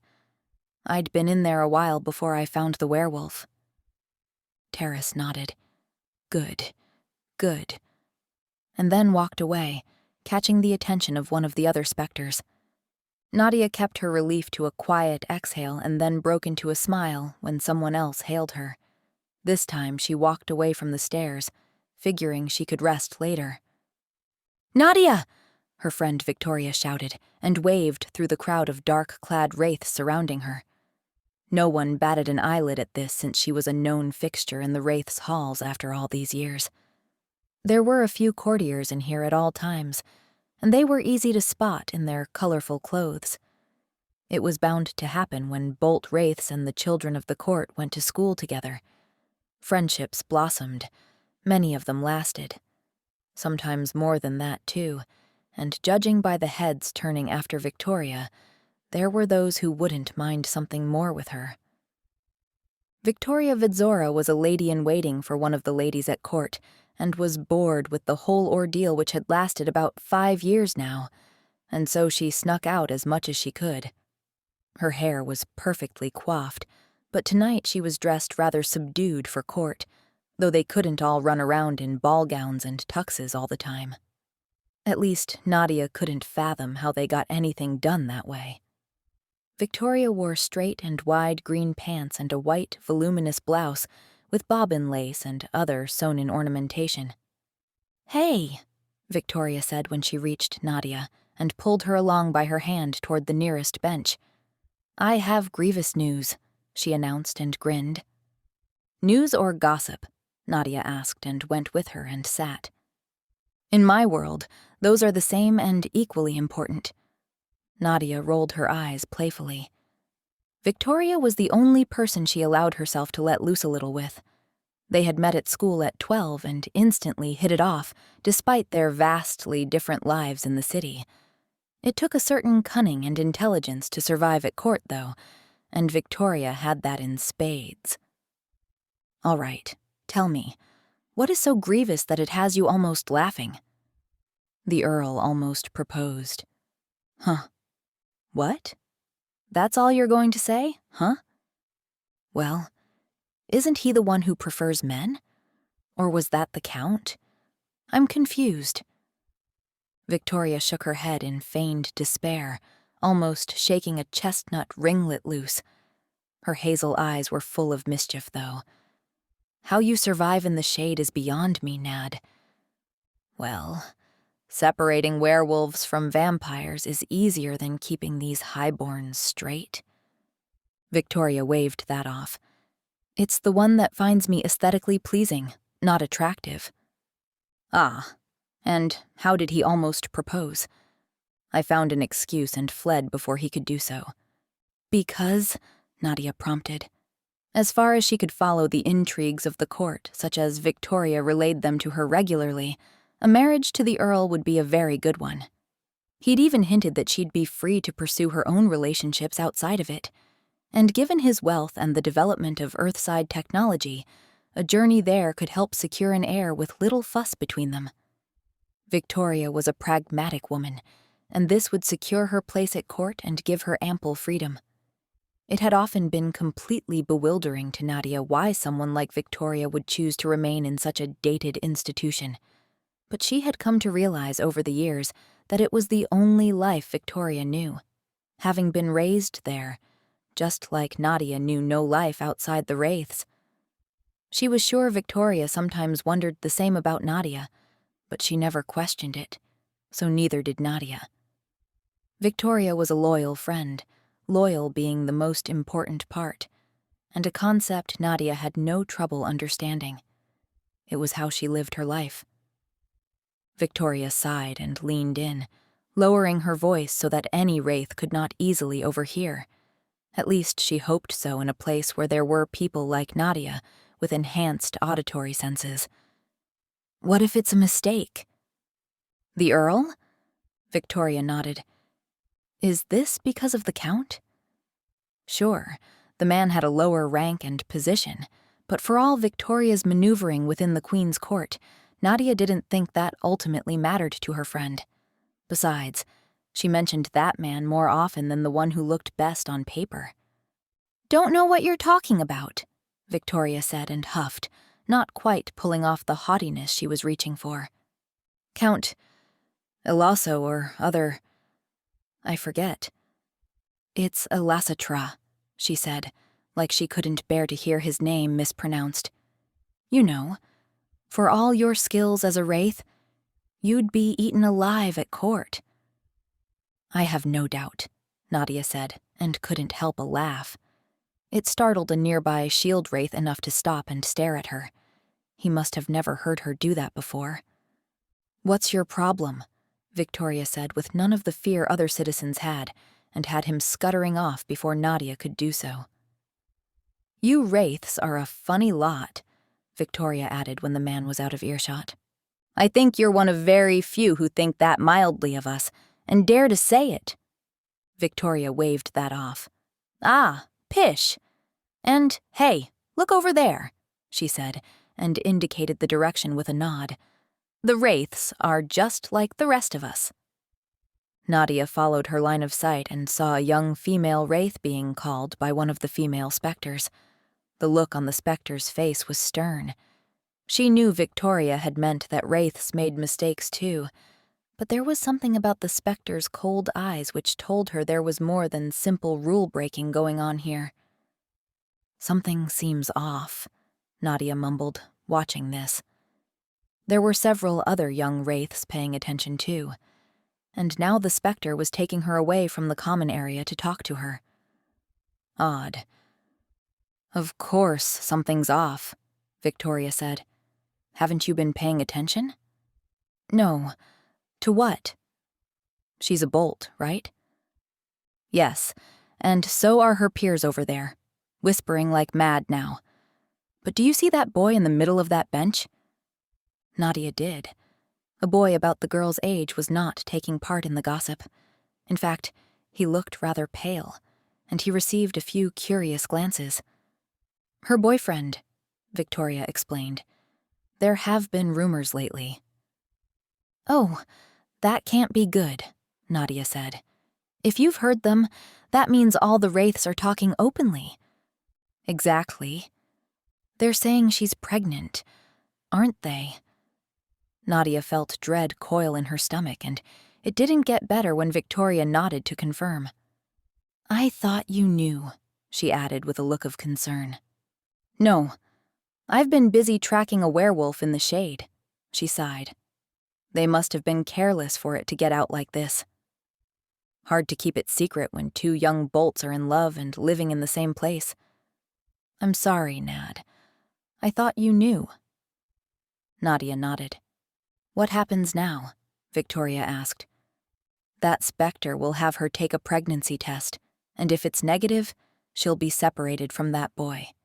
If it's positive, they'll kick them out. Yes. That was the hard truth of it. The Queen's Wraiths had to be loyal and invested in their mission. Children were seen as an impediment, something to divide their loyalty. If it turned out that the two bolts had broken this rule, they would never be trusted again. Their loyalties would be seen to waver. The organization had no rules about who the Wraiths slept with or even had relationships with, but it was the preferred norm to keep it out of house to avoid drama, and no one could marry or have children. This rule was absolute. Nadia looked at the boy with sympathy. I'm sure the test will be negative, Victoria said next to her. They were probably just careless. Yes, Nadia said, and felt the fatigue of the last few days set in. She needed to meditate and cleanse her mind of it all. I'm sure you're right. Yet they both knew they were only saying it out of empathy more than reality. Chapter 6. 4.5 hours later, Nadia was back in the shade, having meditated for 1 hour, slept for 2, showered, dressed, and eaten in 1, and then used the remaining 30 minutes to get back to the borderland. She would have preferred more sleep after having already spent so much time in the shade hunting the werewolf. Despite their years of psychological training to withstand the effects of the shade, it gnawed at the Wraiths too, and breaks were needed and encouraged. Still, a few hours of rest had to be enough for now. The memory of the ghost girl troubled Nadia, and she didn't want to leave her in there longer than necessary. She walked past the border checkpoint outside the shade where the shield Wraiths were busy with new arrivals to the city. The people looked terrified and haggard. Most times, the shields would escort travelers to the shimmer where they could pass through, but people coming the other way were not so easy to help. The shield Wraiths also patrolled the shade, mostly near the shimmer, but it was luck if someone arrived and met them there. The shade closed around Nadia where she walked in between a few buildings that had not been transformed into ruins yet. They'd been swallowed up by the ever-expanding shade recently. Despite it being night in the city now, the dull light of the shade with its shadows surrounded her, and the whispers and high and low-frequency noises reached her ears. Everyone knew something was deeply wrong with this place. Some thought creating the cavern and forcing in a city down there had disturbed the Veil, which usually lived in and around bedrock. No one knew of another realm where this was happening. It was said that when the forebears of today's Agarthans had lived above ground, they had never had such problems. They'd had other issues, Nadia thought, as old and mostly unused cobblestones spread out before her. Why else move an entire population down here? But the problems of the realm, or indeed oneself, were best left alone when inside the shade. A clear and focused mind was the way to go in a place that famously preyed upon anyone's thoughts. Like any Wraith was trained to do, Nadia pushed the intruding sounds to the back of her mind and focused on what were physical noises, signs that she wasn't alone. It was a hard trick she'd learned to master, and it required a mind not to be exhausted to pull it off. Nadia headed in the direction she'd tracked the werewolf. The ghost had appeared near his dead body, and if the two were connected through her death, then that was the best place to start her search. Nadia kept filtering her physical surroundings from the cruel mental impact of the shade. It was a 20-minute walk if one could avoid getting confused by the shade itself, but it was after about 15 minutes she heard something which drew her attention. Something. She stopped on the cobblestones, which were now cracked under her feet. She could see the sand take over further ahead, but this noise had been... It came again, obviously intentionally. It sounded like a small rock or pebble hitting the ground. Nadia stopped and looked around, considering whether to take refuge in one of the derelict buildings nearby. The sound came again, directing her better this time. She walked toward it. Whoever it was wanted to be found. That much was clear. But was it a trap? Nadia could smell nothing out of the ordinary, though both the shade and magic could interfere with such things. She rounded the corner of a crumbling house and stopped dead in her tracks at the sight of a man seated on a stone bench, leaning back against the wall, a few pebbles in the palm of his left hand, one ready to throw in his right. "Only 3 pebbles, Nadia," he said, and dropped them all to the ground before brushing his hands free of dust. "I suppose they taught you to hone your skills over the years." "Oh no," Nadia said, unintentionally forgoing the preferred way of the Wraiths, which was to keep emotions on the inside. An icy shiver went through her. "Oh," the man said and flashed her a smile. "So, the Wraiths didn't wrangle every piece of emotion out of you. I should be insulted, of course, at this negative greeting, but then I suppose you are surprised." "Darrow," she acknowledged, but could not help the frown on her face. "I haven't seen you in years. You look older." It was a surprise, but he did. Darrow looked to be her age now, which he was too. They had been born the same year. But that wasn't possible. Was it? Then again, nothing about Darrow was supposed to be possible. He appeared fairly innocuous at the moment, but she knew better. His dark hair was cropped short and tidy. He wore good quality clothes, dressed practically for moving around in here in grays, rather than the dark attire of the Wraiths or the lighter colors of most travelers. Yes, he could easily hide dressed like that. He'd filled out with some muscle since she last saw him 9 years ago. He was a little taller, too. His face had undergone the biggest change. He'd been lost and crazed before, his mind breaking apart. Now, his features were more defined, his eyes darker, his expression amused and composed. She had thought him beautiful when she was a bolt, But she'd been in love with him then. Now she saw the enhanced beauty as a sign of the crime that had been committed against him. I am older, he agreed. I'm a werewolf, remember? Nadia nodded thoughtfully. He was. A full-blood, too. But that had never been the problem. The problem was the vampire who had trapped him. Nadia had been in love with Darrow then, and even she'd known that the best thing for him would have been for the vampire to kill him. That would have been merciful. Or are you thinking about the other thing? He asked her, his tone light. I am, she admitted. Vampires do not age. Darrow shrugged. What can I say? Other than the fact that I am glad I don't have to wander the realms in the form of a 17-year-old boy. That would get awkward in the long run. I suppose werewolf-vampire hybrids are too rare for anyone to have gathered information on the messed-up immortality and the two forces at edge. Ouch, he said with mock hurt on his face, his familiar yet to Nadia absolutely alien face. This was not the Darrow she had once known. She needed to remember that. Nice seeing you, Darrow, she said then and turned to leave, all her senses on alert for an attack. He might look composed now, but his mind had been completely fractured when he'd been turned into a vampire, utterly broken and crazy. Her opinions on the matter were not an exaggeration. They were the truth. There were shifter vampire hybrids out there that were rumored to handle such a turning better, but werewolves were not among them. Hey, she heard him utter before his steps sounded behind her. Aren't you even curious why I'm back? No, Darrow, I'm not.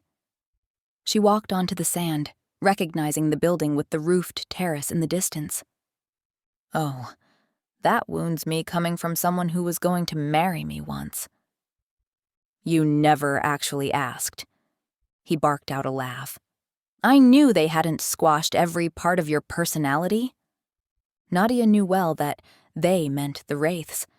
He had never liked them, but she'd had her own reasons for joining them in the first place.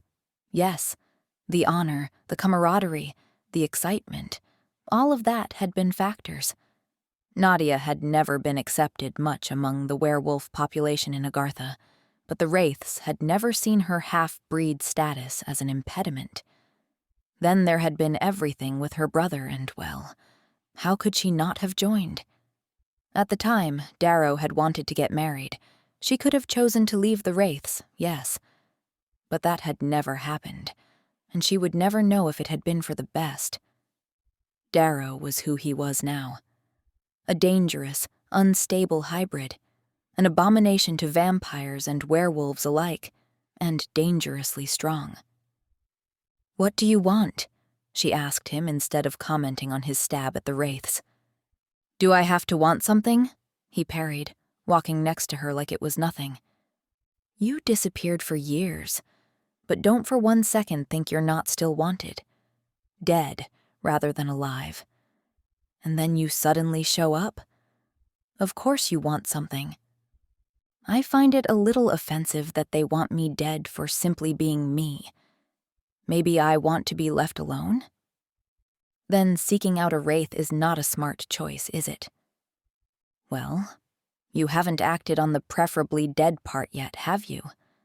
Nadia shook her head. It was true that she should have drawn her sword the moment she saw him on that bench, but when it came to Darrow, she wanted as few connections between them as possible, both in the chronicler files and in the minds of her fellow Wraiths. This did not mean she wanted to give him any kind of leeway. You shouldn't doubt my loyalties, she said quietly, knowing his hearing was excellent. They were set in stone years ago. No, this is true, he lamented. You have always been a loyal person, Nadia. Always. Except with me.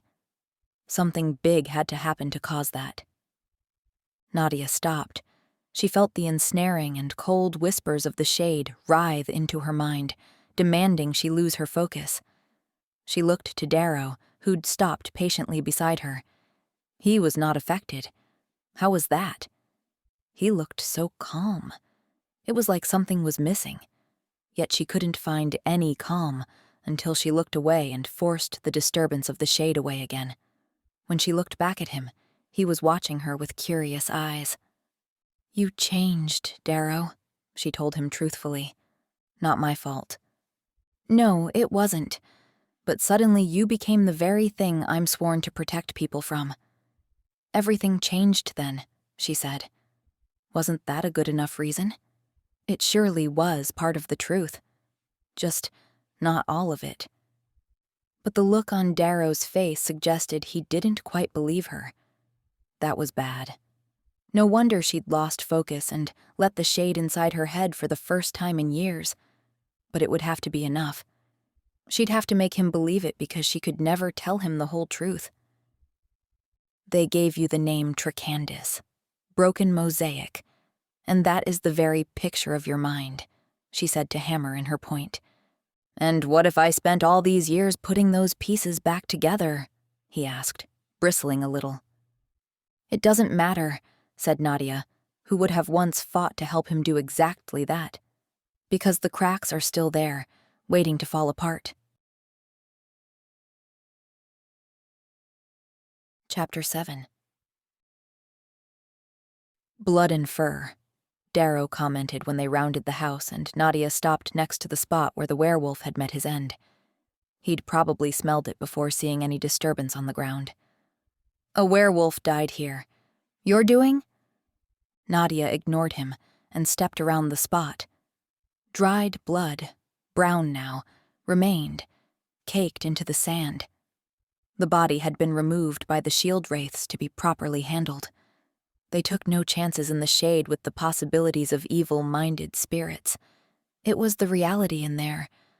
A white sheen lay across the sand. Salt. They had poured it on the body before removing it, a sound precaution against possible ghosts. The actual cremation of the body would have happened outside the shade, to give the shields a break. Nadia knew this well. She'd worked as a shield wraith herself for years before getting her promotion. "So, what had he done to deserve this bloody fate?" Darrow asked and crossed his arms over his chest, though his stance was seemingly relaxed. "He murdered an entire family," she told him matter-of-factly, "that we know of." "And now you're here, hunting a child ghost?" Her gaze whipped to him, alarm coursing through her. "How did you know?" "Well, you're here. On the scene of what is your crime, apparently, and the ghost is right over there." He waved a lazy hand in the direction he was talking about. Nadia whirled around.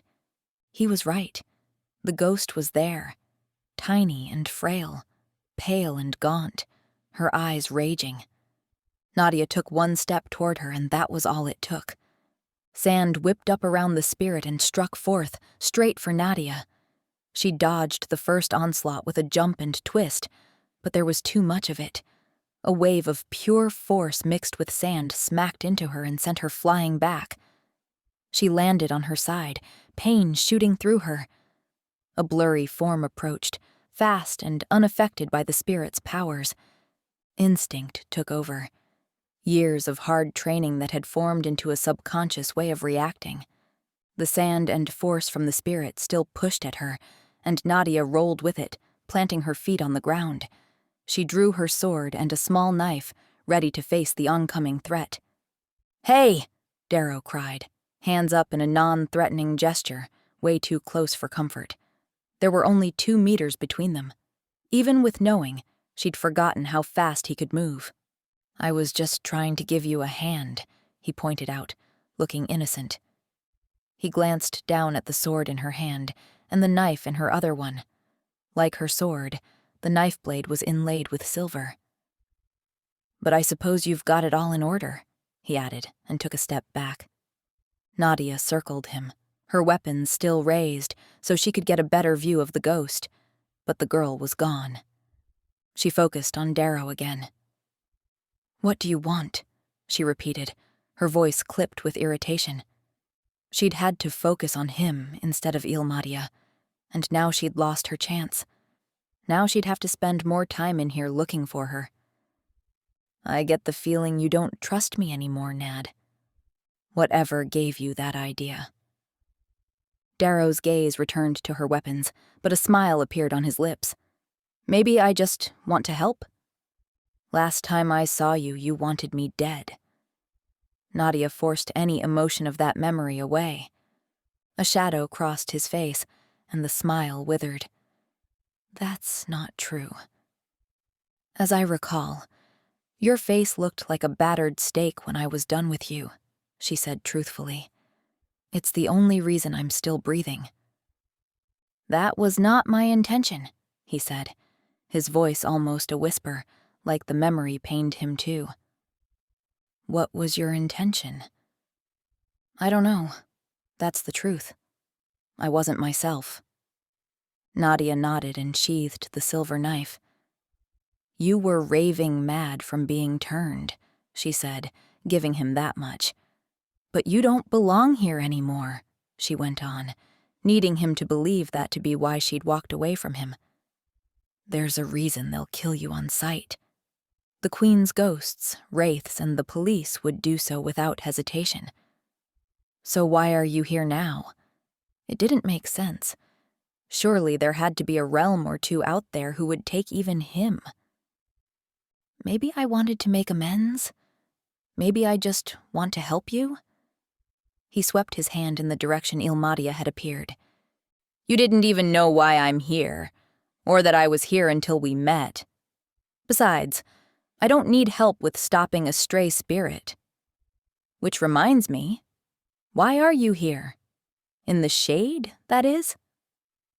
It wasn't exactly a place to enjoy one's time. The only ones in here besides the Wraiths and travelers were criminals trying to hide, often thinking they were the special unicorns who would not be driven mad by the shade.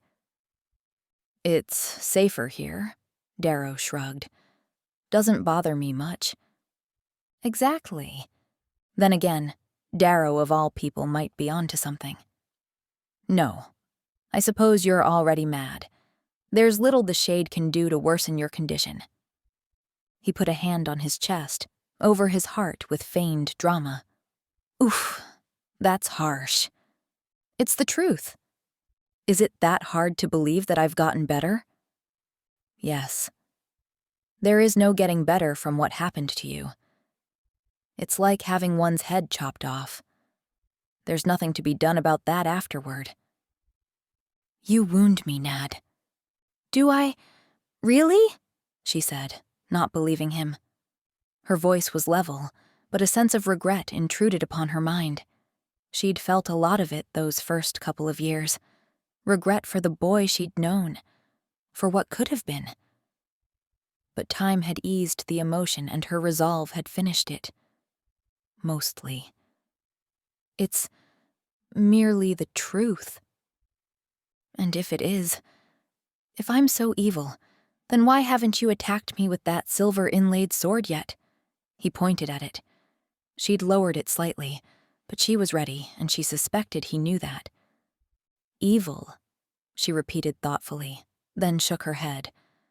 "Misguided, maybe. Wounded, fractured. Not well. See? You're not utterly convinced of my supposed corruption even after all these years." She drew a deep breath, not caring that he saw and heard it. "Let me make this clear, Darrow. The less we have to do with each other, the better. But make no mistake, I won't hesitate if it comes to that." She truly wouldn't. Life presented many twists and turns. Darrow had never been the reason Nadia had joined the Wraiths, but he was now her most pressing reason for staying with them. She stared him straight in the eyes. They had always been a dark brown, but even more so now. He met her gaze straight on like he had nothing to hide, like he was an open book. Then she tore herself away and walked toward the missing ghost. Ilmadia was the reason Nadia was here. She needed to remember that. The deceased girl was already turning into an angered spirit. That much was clear considering she'd thrown a grown woman several meters through the air. Nadia stopped right where she'd seen the apparition twice now. There was no smell to show Ilmadia had been there. It wasn't always the case, but sometimes a sulfuric scent could linger where ghosts appeared. "I can't sense anything either," Darrow offered, close behind her.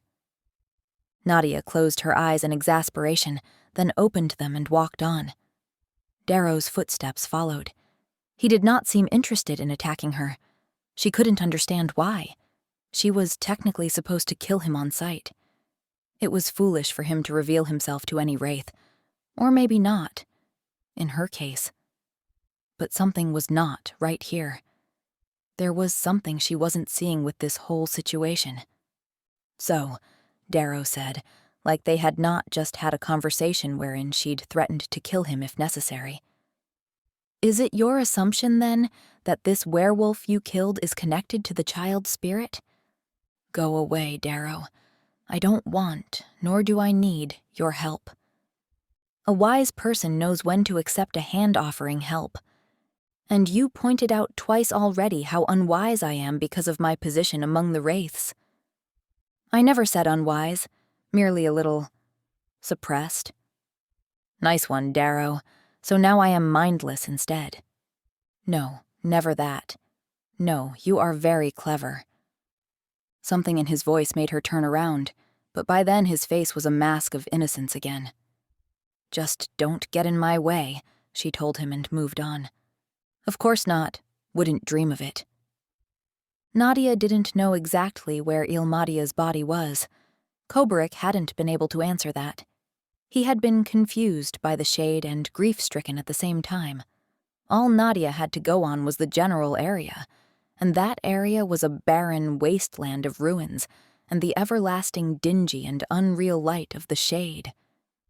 She saw, heard, or smelled no one nearby, not even a distant shield wraith. The only living person, more or less, in her vicinity was Darrow, who trotted along, seemingly patient and friendly. They were in the 6th broken-down house when he broke the silence between them again. "How is Victoria?" he asked, sounding just like an old friend inquiring politely about someone they used to know. Nadia froze. Then she walked closer to him, the dust inside the empty and dirty room whirling around in the air. "She is fine, and you will not go near her. I think you are exaggerating the threat level I pose a little here. She was my friend too."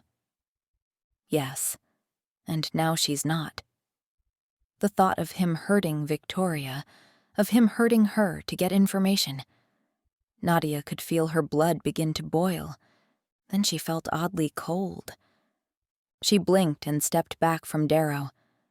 This kind of bone-chilling cold usually meant one thing, and one thing only.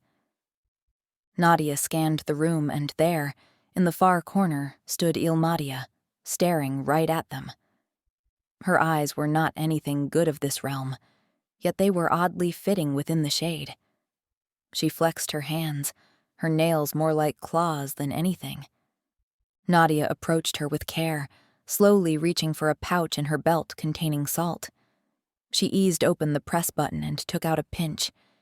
Ilmadia twisted a little, her ethereal body not quite fitting into this realm. Not the Agarthan realm, but the realm of the living. The spirit that had once been the girl Ilmadia exuded the brutal cold that suddenly filled the entire room. She was angry now, aware enough to understand that the dark-clad woman closing in on her was her enemy. Nadia didn't wait too long or try to get too near. She didn't need to for her plan to work. Instead, she flicked her hand and sprayed the pinch of salt forward. It hit the ghost, and she flickered and twisted, a scraping noise escaping her mouth instead of a scream. The next thing Nadia knew, something she couldn't see slammed into her and lifted her off her feet. Oh yes, the best way to hunt a ghost was to anger it enough for it to start haunting you. Chapter 8. Nadia felt a rush of pure force blow over her as she twisted and bent to avoid the vicious attack of Ilmadia.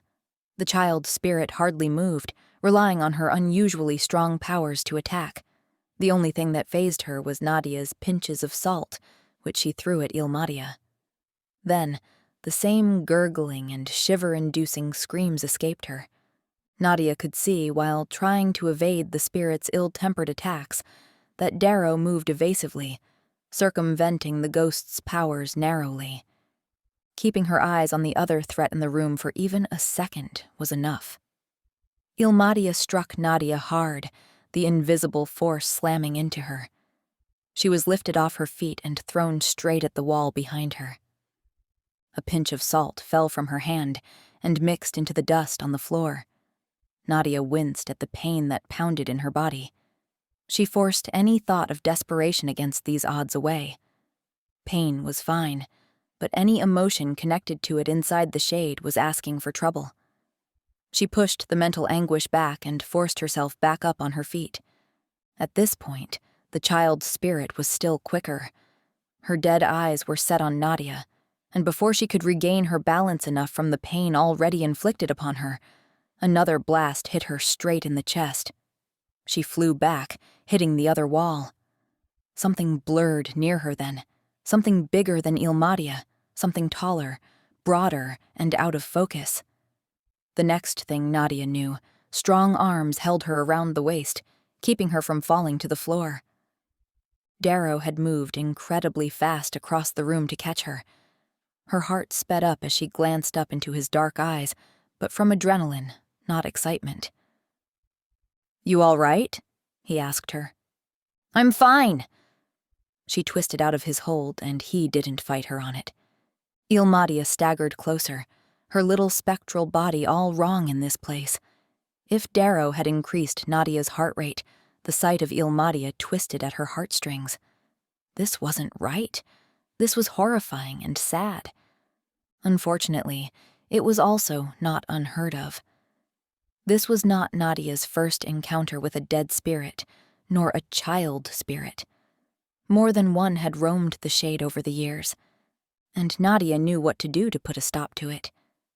She twisted sideways, avoiding another blast from the ghost, and slid closer with her sword ready. She let the salt be. To be effective against a ghost, much like salt, steel, or pure iron was a handy tool. Nadia only needed to strike the ghost, to incapacitate her. It would send her out of the realm of the living, for a while at least. That would give Nadia time to locate her physical body, time to free Ilmadia from this torment, time to free her with flames. Ilmadia, trapped between the realms of the dead and the living, and not thinking clearly, wasn't having any of it. Nadia was so close, ready to strike, but another blast hit her faster than she could anticipate. Again, she was thrown through the air. This time, straight for a window. Nadia crashed through broken shutters that barely hung on their hinges, the glass in the window long ago broken and vanished. She flailed in the air and landed hard on the ground, several meters outside the house. For a moment, all she could do was try to catch a breath, her back and left hip stinging from the impact on the ground.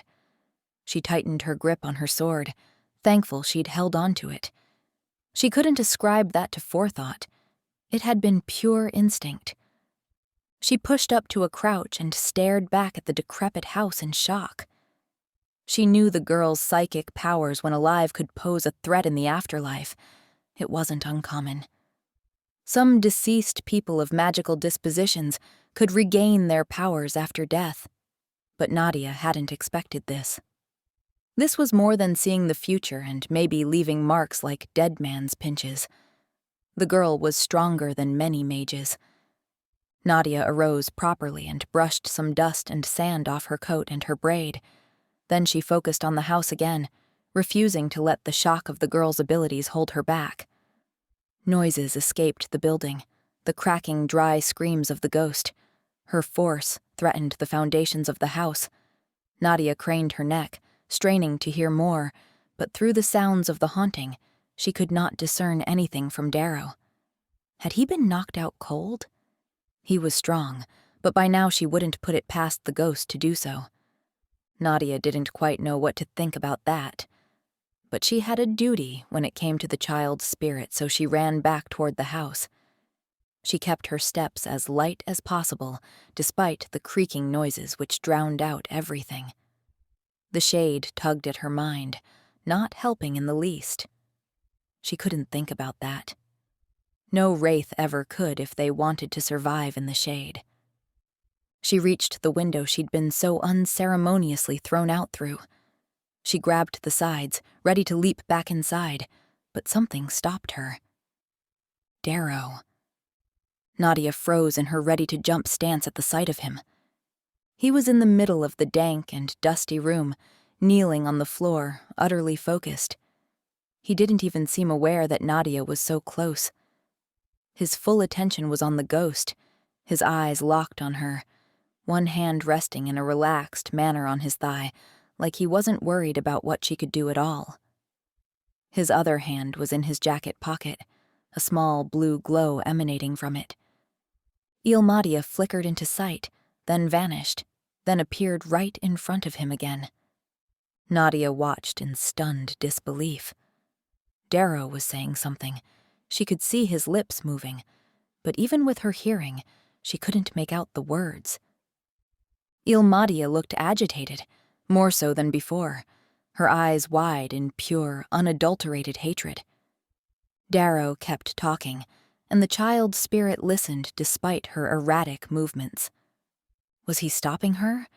No. That didn't seem like it.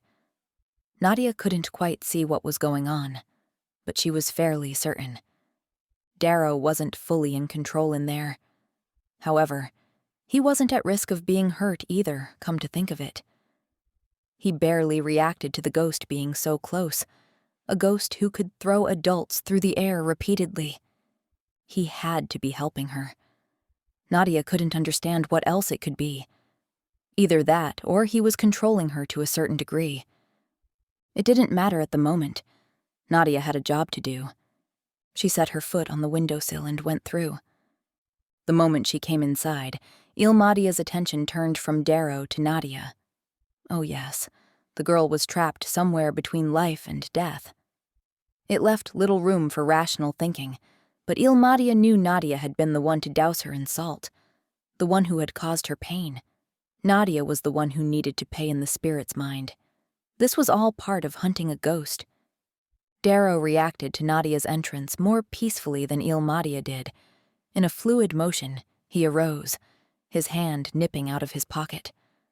The glowing blue light disappeared, and he presented a blank and seemingly innocent mask. If Nadia had not known exactly what he was, she might have believed the ruse of that handsome face. "Nadia," he cried out then, "I think it's best." But the rest of his words were drowned out by Ilmadia. She went on the attack again, more than able to learn from her mistakes, because one second she was in front of Nadia, the next she was behind her. The ability to move so effortlessly between time and space was something Nadia had wished for more than once, but that was not the life of the Wraiths. Some of them brought enhanced abilities into the organization, yet everyone had to learn to make it the hard way.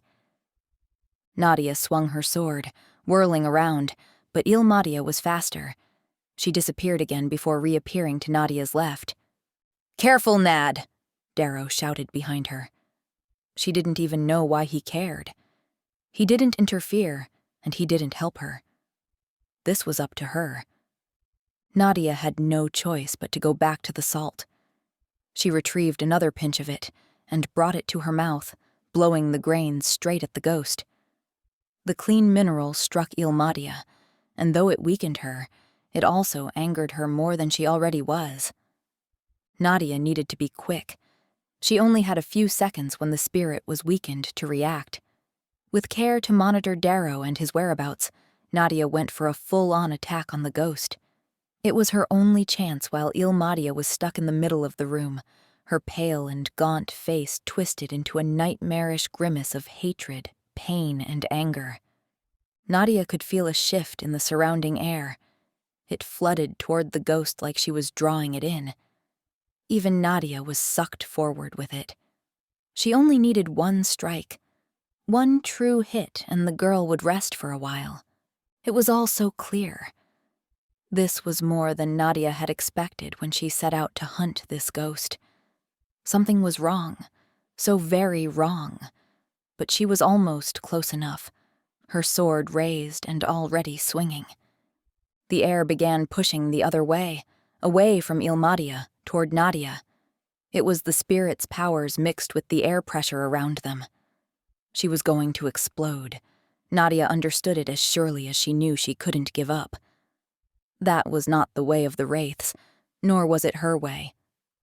It was nearly impossible to take the last step, the force pushing against her so strongly, but her sword still glided through the air despite it feeling like cutting through hard rubber. It was a battle of wills while the Wraith and the ghost stared at each other, locked in their differing intents. It was nearly impossible to take that last step. And then, Nadia struck the spirit, slicing into her upper arm. Ilmadia screamed a true scream this time, pained and frightened, and she disappeared in a puff of smoke. But too late to stop the attack she released before she vanished. The force exploded in all directions, taking both Nadia and Darrow with it, throwing them and the walls of the house far and wide, to all sides. Chapter 9. For the second time in less than 5 minutes, Nadia crashed to the ground. This time, pieces of the house fell around her and on her. She curled up instinctively, protecting her head especially. Her half-breed heritage often aided her, but no matter how strong or fast she could be, pain was something she felt like any other species. Many Wraiths were purely human, even a few who had become specters. Sometimes added preternatural strength wasn't everything. Nadia had learned this as a young bolt. Surviving and succeeding as one of the Queen's Wraiths often depended on being quick and how one managed pain. Both of those factors came into play when fewer pieces of rock and wood fell. She dared to look back. The house was gone, annihilated, nothing but broken pieces spread around in a radius of at least 50 meters. The only movement now was on the other side of what had been a house. Something moved, something that lay under a bigger section of a wall. Darrow? Who else could it be? Nadia scrambled to her feet, winced at the most recent pain in her body, sheathed her sword, and then ran. Not toward Darrow, but back toward the city. She had no intention of being near him. Whatever he'd been doing in talking to that spirit, it was not good. And Nadia strongly suspected whatever it was to be connected to the ghost's unusually strong powers, which meant he likely had something to do with Ilmadia's death. She had been killed by a werewolf. Nadia might have been wrong about which werewolf had killed the girl in the first place. That thought almost made her let the shade intrude upon her mind again. She skidded around the corner of a nearby house and stopped, forcing her mind under control again. Darrow was no longer who he had once been. She needed to never forget that. She could lament the death of the boy she'd once known all she wanted, but she could never fall into the trap of wishing to see him in the monster he'd become. A cracking noise came from back in the direction of the destroyed house. Nadia could only guess that he'd heaved the wall off of himself, which meant he was about to be able to move fast, too. Nadia forced herself to stay still for a moment. She rummaged through her pockets and found what she was looking for, a dried little flower with most of the stem broken off, the white and green petals stiff in her hand as she eased it from the tiny pouch she kept it in. The luminescent asphodel only grew below ground in Agartha, and it had proven too invaluable over the centuries.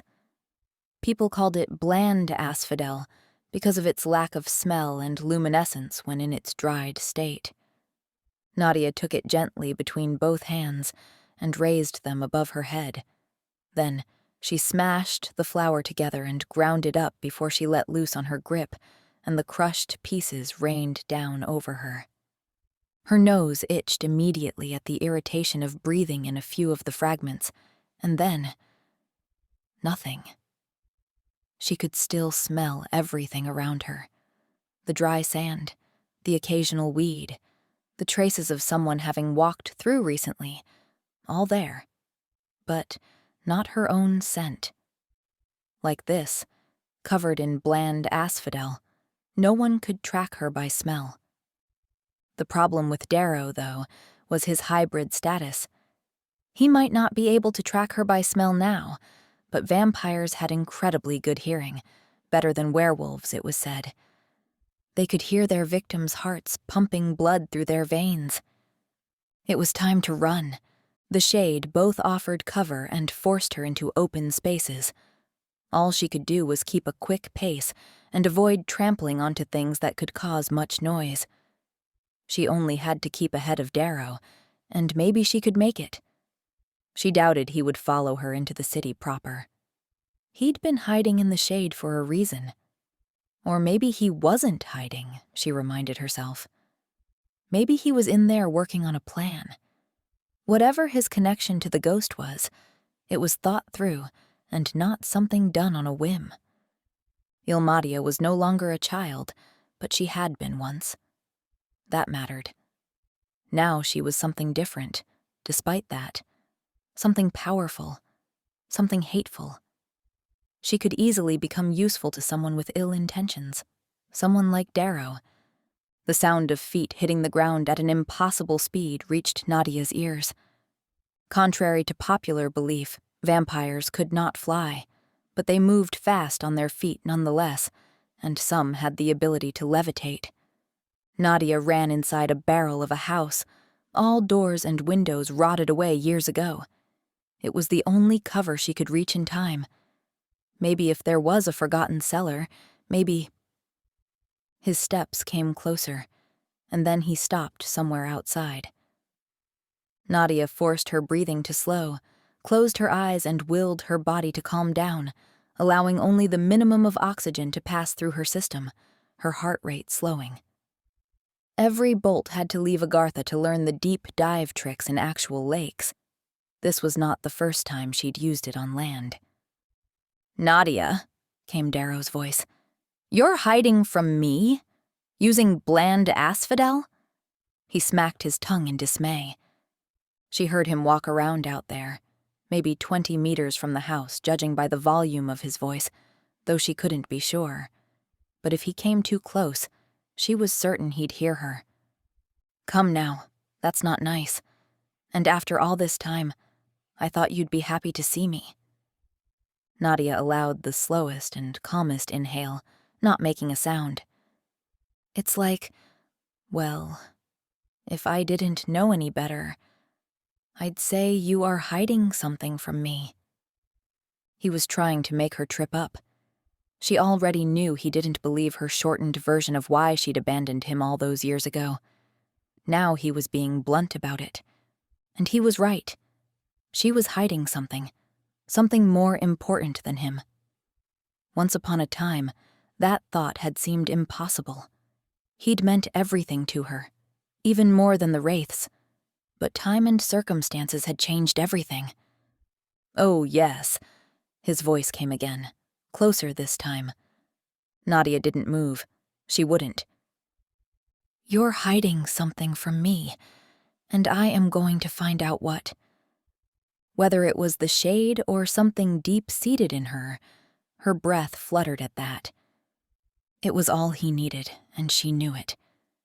She hardly heard him race inside the crumbling building, but all she could do was draw breath and reach for the silver chain she carried. There was no time to put on her glove first.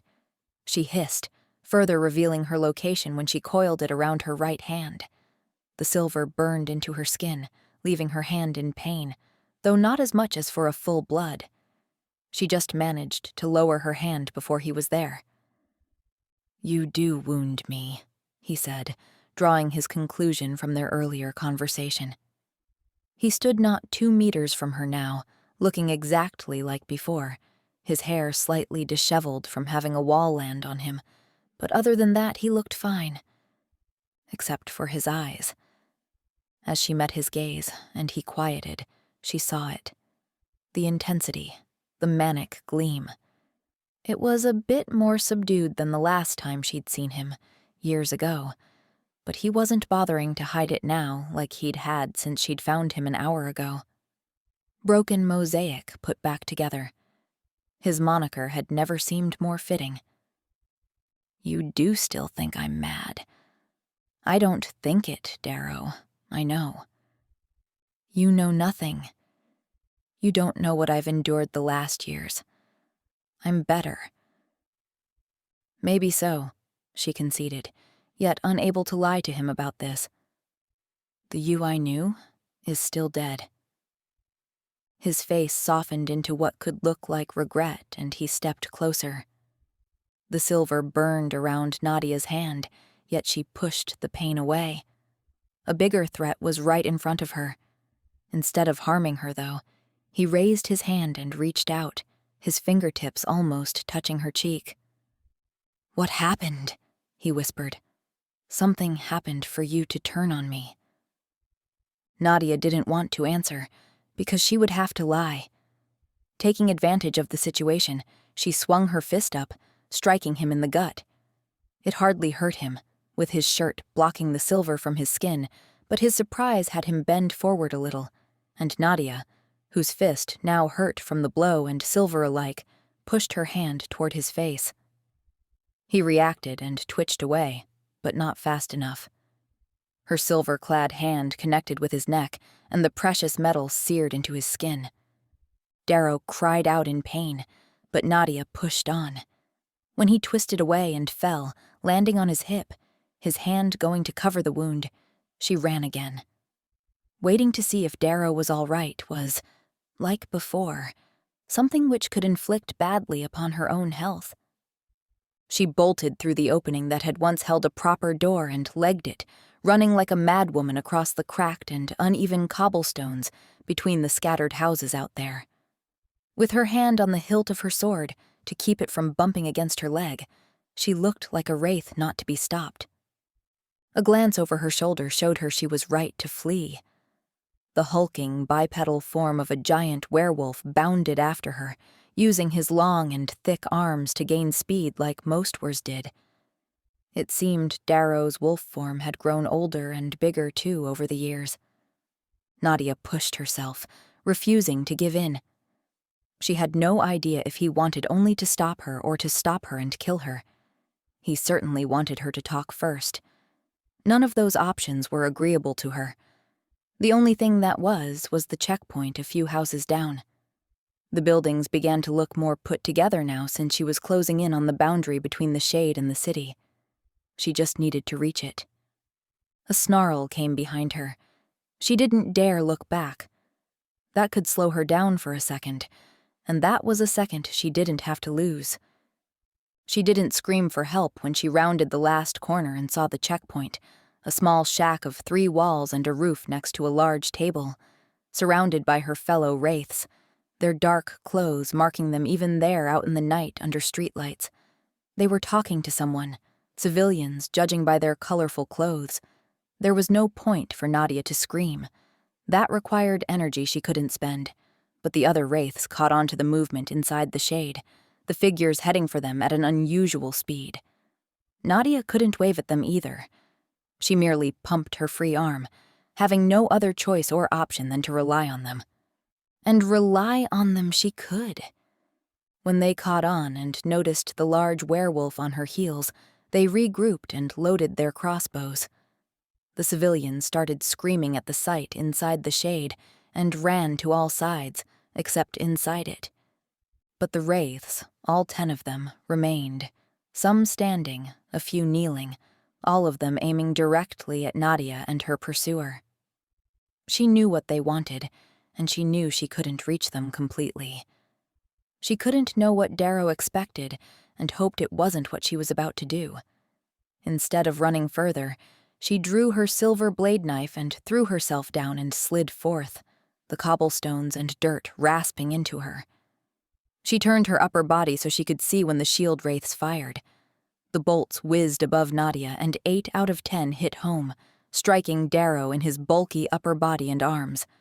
The werewolf howled in pain, and he was thrown back at the impact, the silver-tipped bolts causing him agony and distress. But unlike other werewolves, the large number of projectiles did not leave him dead. Instead, the werewolf staggered while ripping out 2 bolts, blood spurting from the wounds. Then he snarled, and with a last glance back at Nadia, he fled back inside the shade, hidden among the buildings. Nadia, with her knife in hand, sank fully on the ground and breathed heavily for a few beats. That had been too close. A few hushed words brought her back to the situation quick enough. This was not the time to think of what might have happened, but what had, in fact, happened. She gathered herself and got to her feet before turning and walking toward the other wraiths who were waiting for her, the civilians huddling further down the street, momentarily forgotten. Nadia sheathed her knife and hissed at the pain as she uncoiled the silver chain from her hand. It was red, and felt like she'd rubbed it repeatedly in poison ivy for a few hours. She knew the painful reaction would hurt and then give in a few days. "Was that the werewolf you were hunting?" one of the shields asked when she reached them. She'd passed this checkpoint that morning on her hunt for the werewolf she'd killed, but she hadn't come back to this particular one afterward. Nadia shook her head and then shook her hand too, hoping the air would soothe the ache. It did not ease the irritation to her skin. Touching silver was like having a bad and painful allergic reaction for someone like her. One of the other wraiths, who was also a half-breed, looked at her hand with sympathy. "He was not," she said, and turned to look back. There was no sight or sound of Darrow now. He'd fled this time. "I killed that werewolf earlier today." "So, there's another one on the run?" Nadia inhaled and exhaled before turning back to them. So much for keeping herself distanced from Darrow in the eyes of the wraiths and their records. She had no choice now. She was not willing to risk any of their lives for her best forgotten past with Darrow. "Yes, and he has been for a long time. Take heed, everyone. Tricandis is back, and 8 silver-tipped bolts are not enough to stop a werevamp hybrid." Chapter 10. "I have something for the docket," Nadia snapped at the bolt who had now taken over from Cade earlier.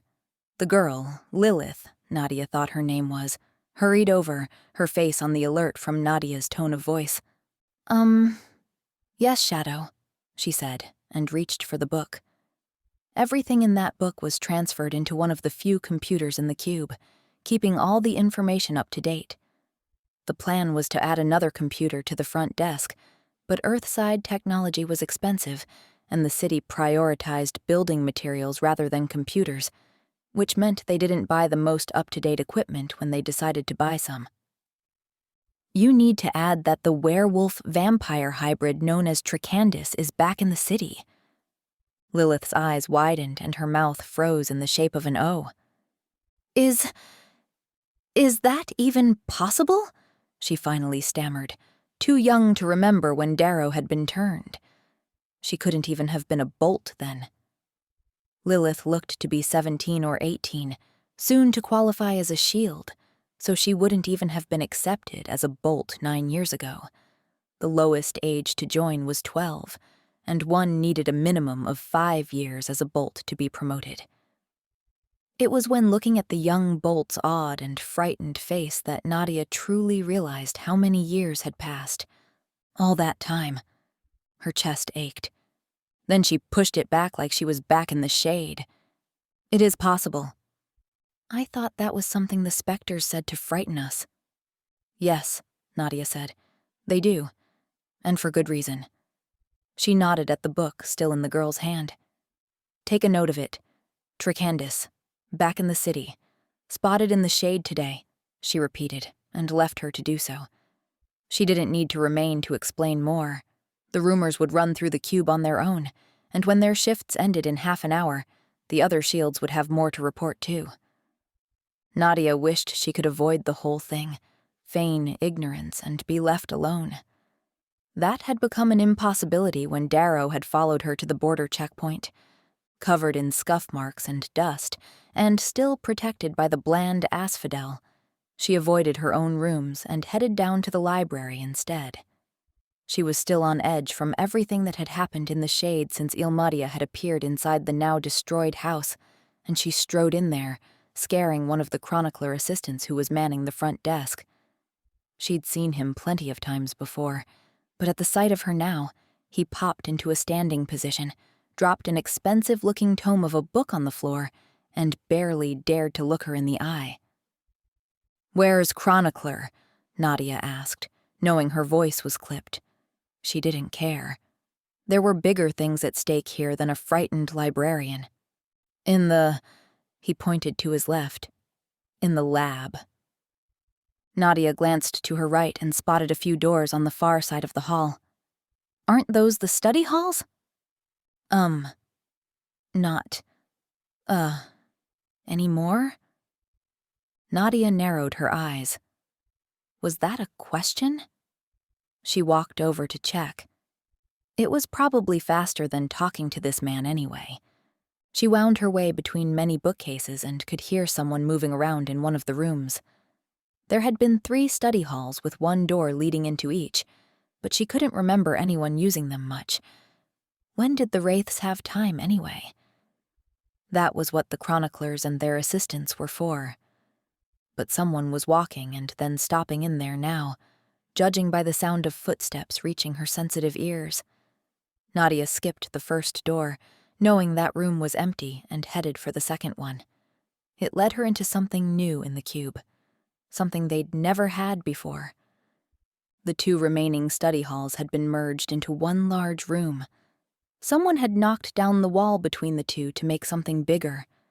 Rows upon rows of work tables stretched out before her, and the walls were lined with cupboards. There were even 2 sinks on the opposite wall.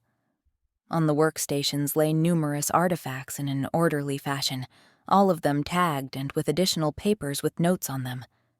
It was an array of weapons, gemstones, crystals, even herbs, jewelry, bottled concoctions, and other knickknacks. Nadia was not overly sensitive to magical powers as some with magical ancestry could be, but she sensed it here. She suspected any purebred human would have been able to as well. There was just so much of it. Harmiston stood nearby, leaning over a table, scribbling notes on a piece of paper while measuring a large green crystal. "This is a lab?" Nadia asked.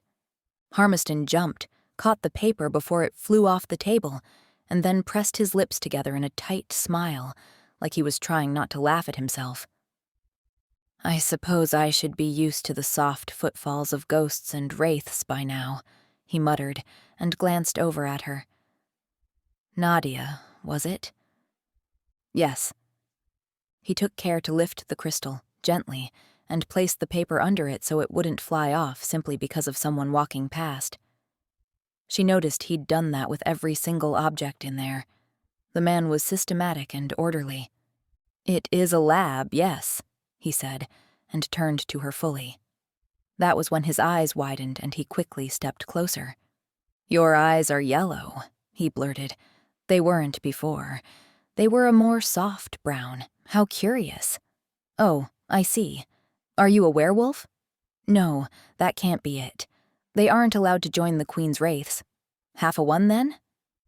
His usual chatter caught Nadia off guard, and she merely stared at him. His blue eyes were open and honest, friendly curiosity radiating from his handsome face. And why was she noticing that his face was handsome? She had other things to think about. "Half," she found herself saying, nonetheless. Somehow wanting to tell him. Not that it was any of his business. "There were a few among the ghosts, too," he went on, his eyes still on hers. "But I never saw them do this. Not that she used to, either. Her eyes changing colors was the closest she could ever come to her body changing form. There was simply too much human blood in her for her lupine half to ever surface. But sometimes, when she was rattled enough, her eyes would change, like it was for most half-breeds. It didn't happen often, certainly not as much as when she'd been a bolt, but she was beginning to understand why the chronicler assistant had been so shaken up. The other Wraiths must have seen it too, but they'd all seen so many strange things. Something like this didn't even come close to being unusual for them. "I've had a harrowing night," she told him. "Ah, yes. The ghost?" She nodded. "Wow, look at that," he said and smiled. There was nothing restrained about it now. "They're changing back." He had to be talking about her eyes. She couldn't feel it beyond the fact that she was calming down. Harmiston's easy manner seemed to have that effect. He looked entranced at the transformation, though, completely forgetting his normal chatty nature. She finally said, and he seemed to snap out of it. "Oh, sorry, He stepped back. "What can I help you with, Nadia?" "It is about the ghost," she said. "The child spirit you were asking about earlier?" She nodded. "Is she the reason for your harrowing night, then?" "Not so much," she said, and waved it off. But the movement drew his attention to her hand and the reddened and angry skin. "Oh, what happened to you?" he said, and took her hand without thinking. No one went and simply touched a Wraith without an invitation or year-long friendships. But he was so focused on her sore skin, she simply let him. His touch was gentle and warm, and he caused her no added pain when he carefully touched the reddened area. It stretched around her palm and the lower part of her fingers. "Is this from contact with silver?" he asked, and met her eyes then. "Yes." "The ghost did this to you?" He sounded outraged. Nadia shook her head. "No, I did this to me." She indicated the silver chain coiled and fastened on her belt with her free hand. "There was no time for gloves." "Oh, I see." He frowned. Then he glanced back at the cupboards. "I think I have something that might help with that." He let go of her and headed over there, opening one cupboard to reveal an array of bottles and glasses with all kinds of fluids and potions inside. Like everything around her, they were all tagged. "There is nothing that can help," Nadia protested. "Only time. It will heal in a few days." "Of course there is," Harmiston argued, and took out a dark green bottle from the top. He scanned the tag and then smiled happily. "No. Dr. Pernier says." The doctor has clearly not heard of wormgrout. "Of what?" she asked, and somehow went with him when he came back and gently took her hand again, leading her over to the nearest sink. The house physicians in the cube took care of wounded Wraiths when needed. It was a gift from whichever monarch ruled at any given time. Sometimes, being taken to hospital took too long and risked the Wraiths' lives, and the special physicians had a varied experience with the differing physiologies in this branch of the Queen's Guard. "Wormgrout," Harmiston repeated. "No, I heard you." "I bet you did," he said, and smiled again. The ease with which he joked about her heritage was contagious, and she found her lips mirroring his. "Wormgrout won't actually heal you," he said, and guided her hand over the sink. Then he let go to open the bottle. A foul smell immediately assaulted her nose. His as well, judging by the grimace he made. "That's why I guess the physicians don't know about it. That and the fact that it's an old witch brew. It's not really their thing." "I guess not," Nadia said, and then gave the bottle a dubious look. But Harmiston was fast, and his warm hand took hold of her wrist, and somehow that touch took all her focus. Before she knew it, he was pouring the foul-smelling liquid on her hand. It not only had an unpleasant smell, but it also looked horrible, all slimy and grayish-brown. "What is that?" she asked when the contents of the bottle covered her hand. Harmiston stopped pouring but held on to her. Just let it work. It, and I'm sorry to say this, is more or less what it sounds like. Worms? Partly. The effect of silver on werewolves is innate and can't be cured. I guess your human side makes it more tolerable for you. She nodded. Well, among many things, flesh of the earth is needed to soothe the effects of the precious metal. So, worms? She repeated and stared down at her hand. Ground up and added into it, I'm afraid. He screwed the cap back onto the bottle and sniffed the air. Huh. It doesn't smell anymore. His eyes traveled up her arm to her eyes. You don't smell. Nice to hear it. You don't have much of a filter, do you, chronicler? She said, still with a small smile. Harmiston, she repeated. Maybe not, he conceded. I find it best to say what's on my mind. And this concoction is vile, yet not any more, it seems. Well, I am drenched in bland asphodel, crushed it between my hands, too. Ah, that explains it. What a night you must have had. Is it working? He added, and focused on her hand again. Nadia had forgotten about the pain, used as she was to pushing such things aside, but yes, her hand felt better. The disgusting, slimy liquid was soothing her irritated skin. It is. Good. Leave it on a bit longer. It won't take away the rash, but the stinging pain should stay away. If it comes back, I have more. He let go of her and lifted the half-full bottle and flashed her a cheerful smile. You do, don't you? She said. Trapped next to the sink, she glanced around. What is this place, anyway? Probably the reason they hired me and not someone with years on their back as a chronicler. Nadia arched an eyebrow. You know, you're like the 5th Wraith tonight to do that to get me to get on with it. You're a group of few words, aren't you? The lab, chronicler. Harmiston, please. Fine, she agreed. She liked that better than his title anyway. The lab? Ah, yes. I was here once, a couple of years ago, when I was a chronicler assistant. All of us from the ghosts. Like an excursion. And we were shown the storage you have. You Wraiths bring back a lot of magical artifacts when doing your jobs. A lot, he repeated. The ghosts don't even come close. But then again, their job is to protect the Queen, so I guess they experience less of the chaos you all face. Harmiston? Yes, sorry. So it gave me an idea. You just stored it and let it be. But why not go through it and see if some of it can be useful for you? Nadia frowned. But we learn to fight with what we've got. Nothing wrong with that, but look at what some old confiscation is doing for you now, he said, and pointed at her dripping, wet hand. So, you're cataloging it all? Yes, and the higher-ups seemed happy with getting some semblance of a system. Somehow, Nadia suspected Harmiston was happy with it as well. He did seem the type. No wonder he'd left the ghosts then.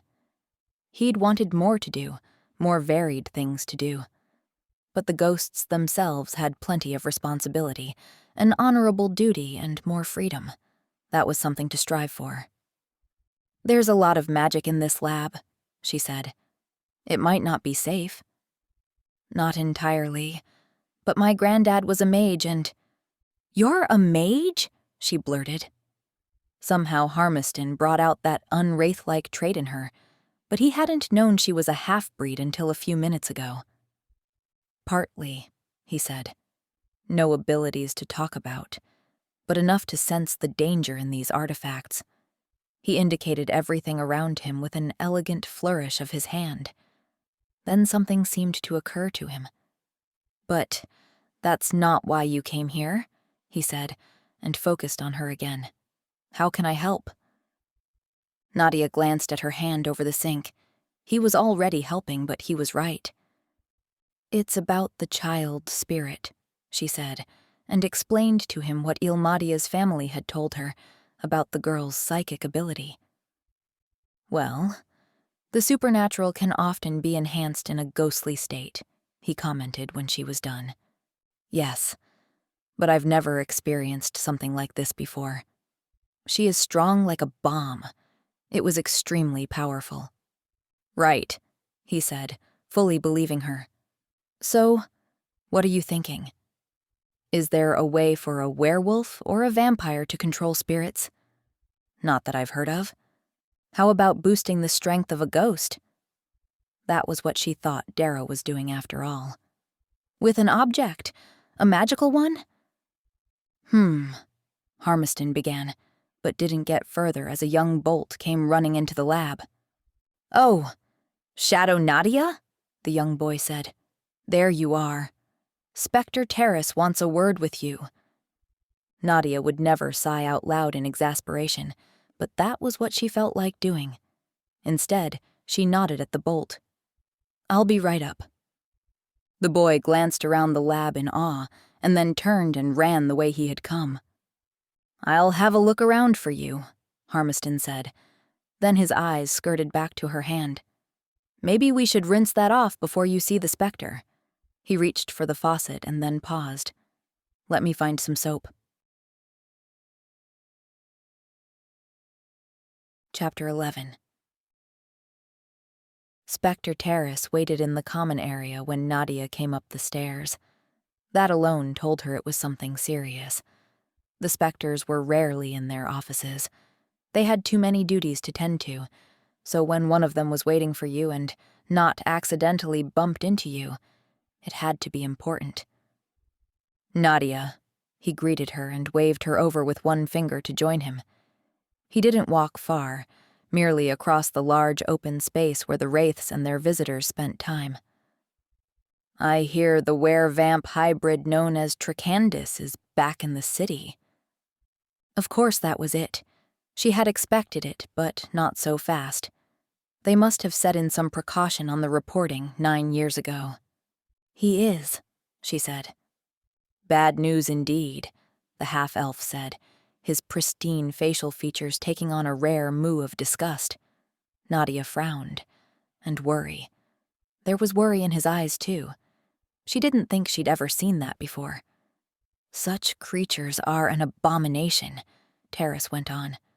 "But more than that, they are a great threat." He sighed and his face revealed no more. "You were the first to report this?" "Yes." The shields would have been here by now, though she couldn't spot any of them among the myriad of wraiths surrounding them. "So, you were the first to spot him?" Nadia nodded. Terrace's cold blue eyes pierced into hers. It struck her how different they were from Harmiston's. The color was almost identical, but the temperature so different.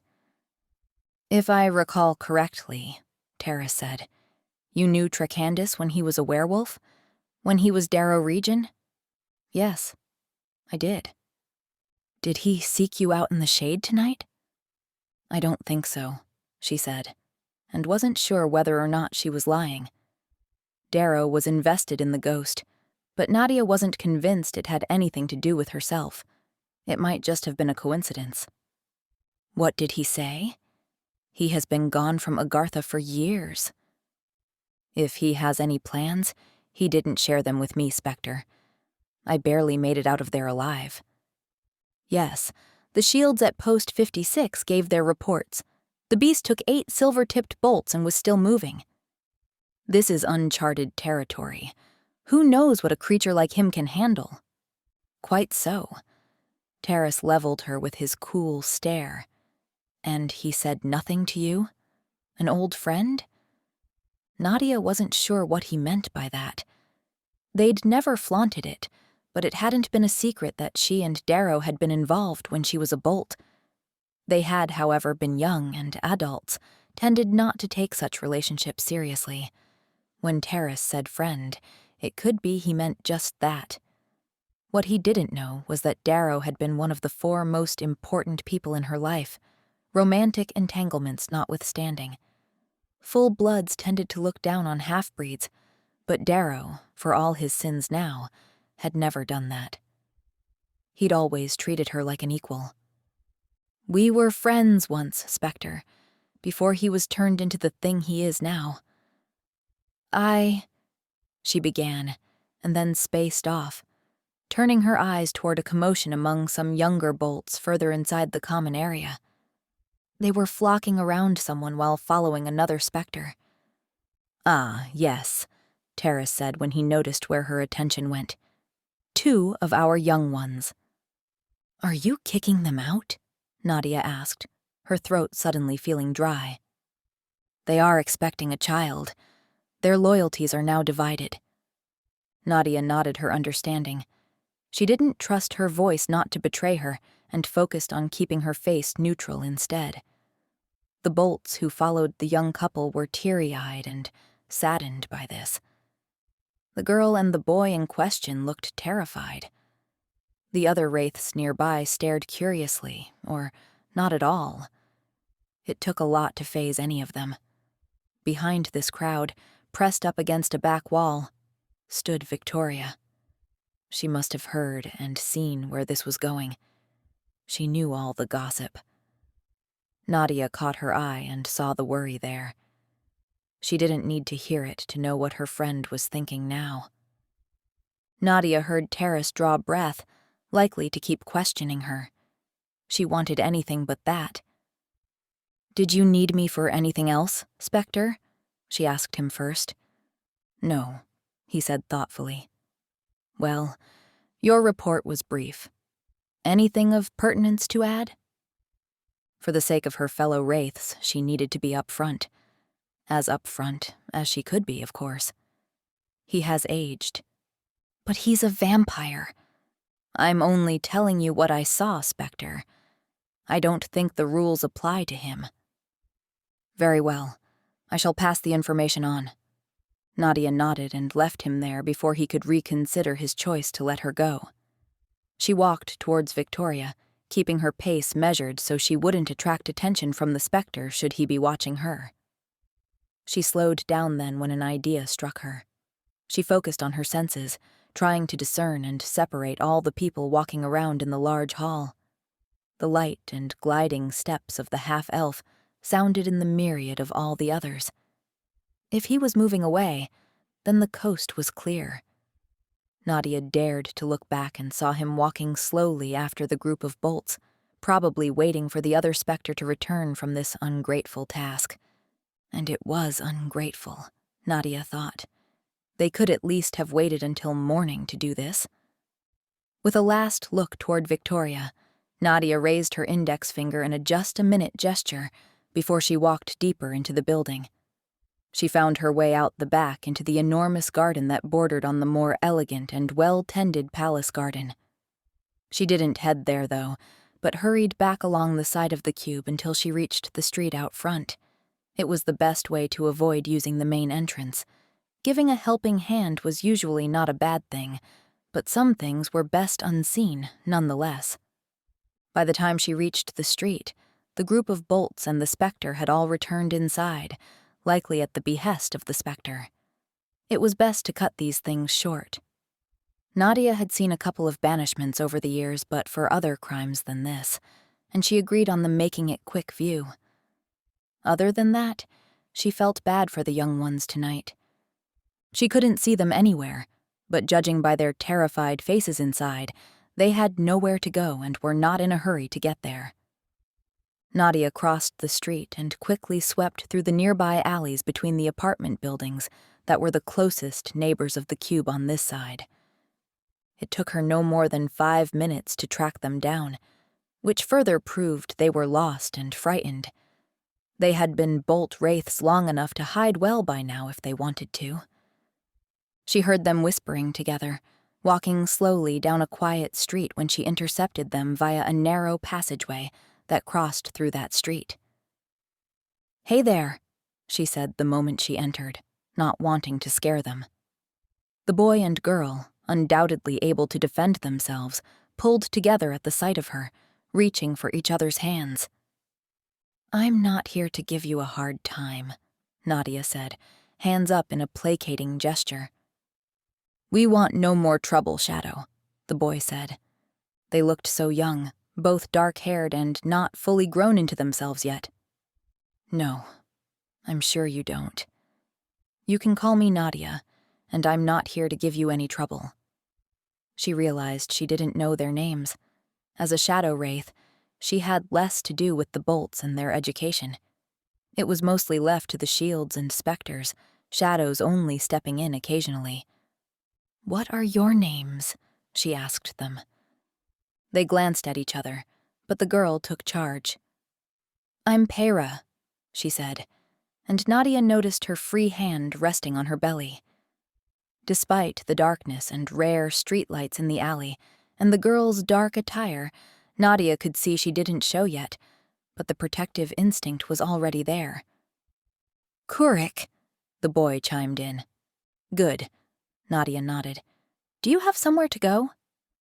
Many, but not all the Wraiths, had family outside the Queen's Guard, but the headshakes the couple gave her told her this was not the case with them, which explained their hesitancy in leaving the area fast. They didn't know what to do next. I have a solution for you, Nadia told them, if you'll accept my help. Why would you help us?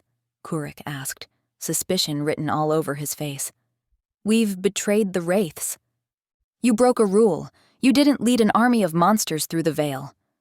According to the specters, we might as well have. I know it seems hard right now. How old are you? 16, Para said. Kurik added nothing, so she assumed them to be the same age. They certainly looked it. Then you have years of training and schooling among the Wraiths. You have skills you can use to make a living. Doesn't matter. We have nothing, Kurik said, and twisted a little, indicating a far from full backpack. They'd been sent out with only the clothes they wore and what few personal items they had. They had at least been allowed to keep their swords, but they had been crafted especially for them. There was no point for the Wraiths to keep them since they were of no use to anyone else. You have each other, Nadia pointed out. You have a child on the way. You have your skills and... She stepped closer, certain they weren't that afraid of her now. You have a little help to get you started, if you'll take it. But, Kurik began, but Para elbowed him gently. We're not in the position to look a gift horse in the mouth, are we? She told him. Here, Nadia said, suppressing a smile while she searched her pockets and found a piece of paper and a tiny pencil. Go to this address, she said, and scribbled it down. There you'll find a woman named Nilafar Regin. Tell her I sent you and she'll help you. She gave the note to the girl who took it carefully, looking as doubtful as her boyfriend. Why would you help us? He asked. This time Nadia did smile, figuring it couldn't hurt. Because you deserve a chance. So does your child. Listen to Para here. This is not the time to be too proud. Take the help. Take it for your child, if not for yourselves. The couple looked at each other, and when they finally nodded, Nadia wasn't surprised. If they'd made it this long among the Wraiths, then they weren't stupid. Just frightened and lost at the moment. If they had no family to speak of, then the Wraiths had probably been the most stable home they'd ever had. The future had to be frightening, to say the least, for them right now. Thank you, they finally murmured. Nadia nodded and headed back to the cube. It was up to them now. With a friendly, good luck, she left them there and hoped they were smart enough to head to Nilofar's. They'd have a roof over their heads from the beginning of their new life then. But it was all up to them. She had done what she could. She took the same route back inside, walking toward the back garden. There she found Victoria seated on a bench. She must have guessed at Nadia's intent. Hey you, she said, and patted the vacant space next to her. Nadia went over and sat. You look like you had a rough night, Victoria said. Nadia looked down at herself. Her clothes were dusty and full of scuff marks from her meeting with Darrow, and strands of her hair had escaped her braid. I did. She was sure Victoria, with her penchant for snagging up news, already knew the rumors of Tracandis. They would talk about it at length soon enough. They needed to, since Victoria had to be careful. He had mentioned her by name, after all. Everyone connected to Nadia was in danger now.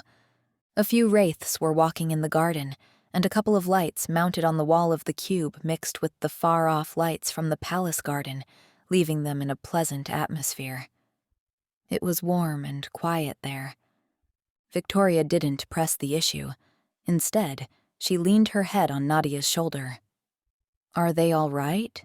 she asked. "Yes. I sent them to Nilofar." She felt her friend nod against her. "Good. I'm glad to hear that." They sat in companionable silence for a few minutes, following the other wraiths with their eyes. "How are you holding up?" Victoria asked. "I've had better days." "I know. Just hang in there, Nad. You've handled worse." "Maybe," she said, wondering, after her meeting with an older, stronger, and more put-together Darrow, if that was in fact true. Chapter 12. Nadia was seated in the mess hall, eating breakfast, which was technically lunch at this point, after a few hours of sleep. Some older bolts and all the shields and shadows had their own rooms upstairs, but no one had their own fully equipped kitchens. Meals were taken communally, and the mess hall was always open, accommodating the Wraiths' non-stop schedules. Nadia did feel better, even though her hand was still red and irritated. But it didn't hurt. She'd run through a session of yoga earlier, a physical practice some specters had brought back from Earthside a few decades ago.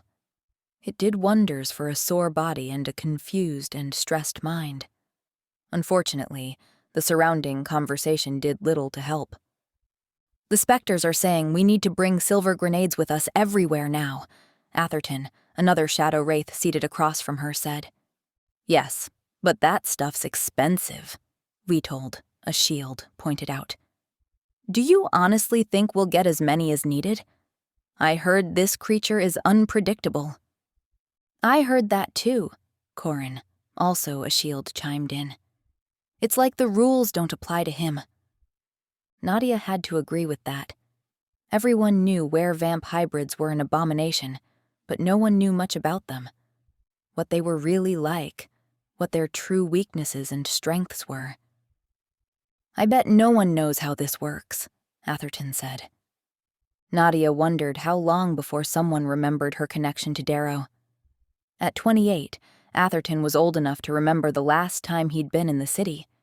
He hadn't known Darrow personally, but he'd known Nadia. Thankfully, she was spared those kinds of questions, including the rest of her breakfast, which no longer tasted any good, when a young bolt came up to her with a message. "Chronicler says he has something for you," the girl said. She could be no more than 12 or 13. "Something about a ghost?" Nadia nodded and swallowed down the piece of wahya fruit she'd been chewing on. "I'll be right there." "Can you believe we were that tiny once?" Corin mused, and the others around the table smiled quietly. Nadia made her way downstairs, hoping Harmiston had found something useful. She was dressed, armed, and ready to head out to the shade again. Her hair was braided back and away from her face, and she already had the 2 silver grenades she'd been offered. Somehow, she did not think they'd be enough to kill Darrow, or Tracandis. She frowned at her own indecisiveness. It was hard not to think of him as Darrow. That boy was dead. But then, every girl and boy vanished, in a sense, when they grew up. She wasn't the girl she'd once been either. Harmiston was in the lab, but he'd cleared away some space on one table in a corner where he'd put some stacks of books. They made up a small, partitioning wall between him and the rest of the room. "You have news for me?" she said when she knocked on the open door, hoping to not startle him this time. Harmiston peeked around the books and waved her over. "I think so." Nadia came closer and scanned the books. Apparently, he was researching several things at the same time. Many shadows requested the chronicler's assistance, even the shields now and then, so this was no surprise. His location was... "Ah, yes," he said, and leaned back in what was a squeaky chair when she asked about it. "Do you know how much more I get done here without the assistants pestering me all the time? It's like they don't dare walk in here unless absolutely necessary." He leaned forward again, focusing on a particularly fringy-looking tome. Nadia glanced around at the ominous-looking magical weapons and poisonous-looking potions that were everywhere. "Wonder why," she murmured.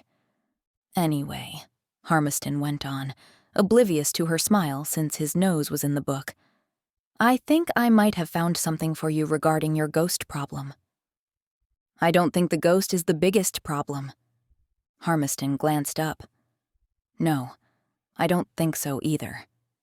He cleared his throat and looked down. "These are the Reina ledgers. They focus on the Elfine realm, and we know the physiology of various creatures can vary a bit between realms, but I think this might be worth considering." "All right.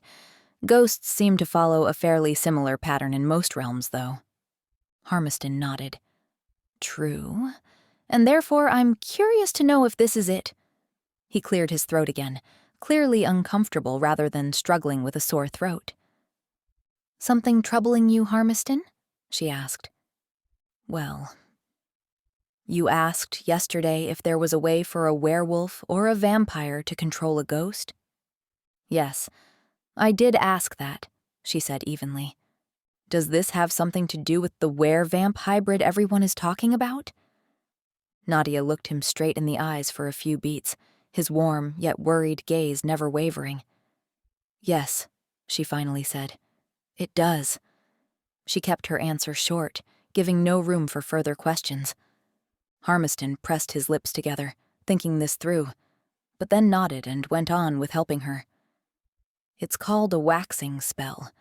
It's a spell for, well, not really for controlling spirits, but boosting their strength? Yes, I think that's it. Waxing as in growing, like moons. However, if someone can make a spirit stronger, more able to affect the physical world, the spirit can become dependent on them." "Right. See here. The spell is complicated and likely takes a skilled witch to craft, but the vessel for the witchcraft is this." He turned the page and an old and slightly faded illustration emerged. "Does that look like an egg?" she asked, squinting down at the page. "It is. Laid by a gray catbird." He glanced up at her again, and they both shrugged in shared ignorance.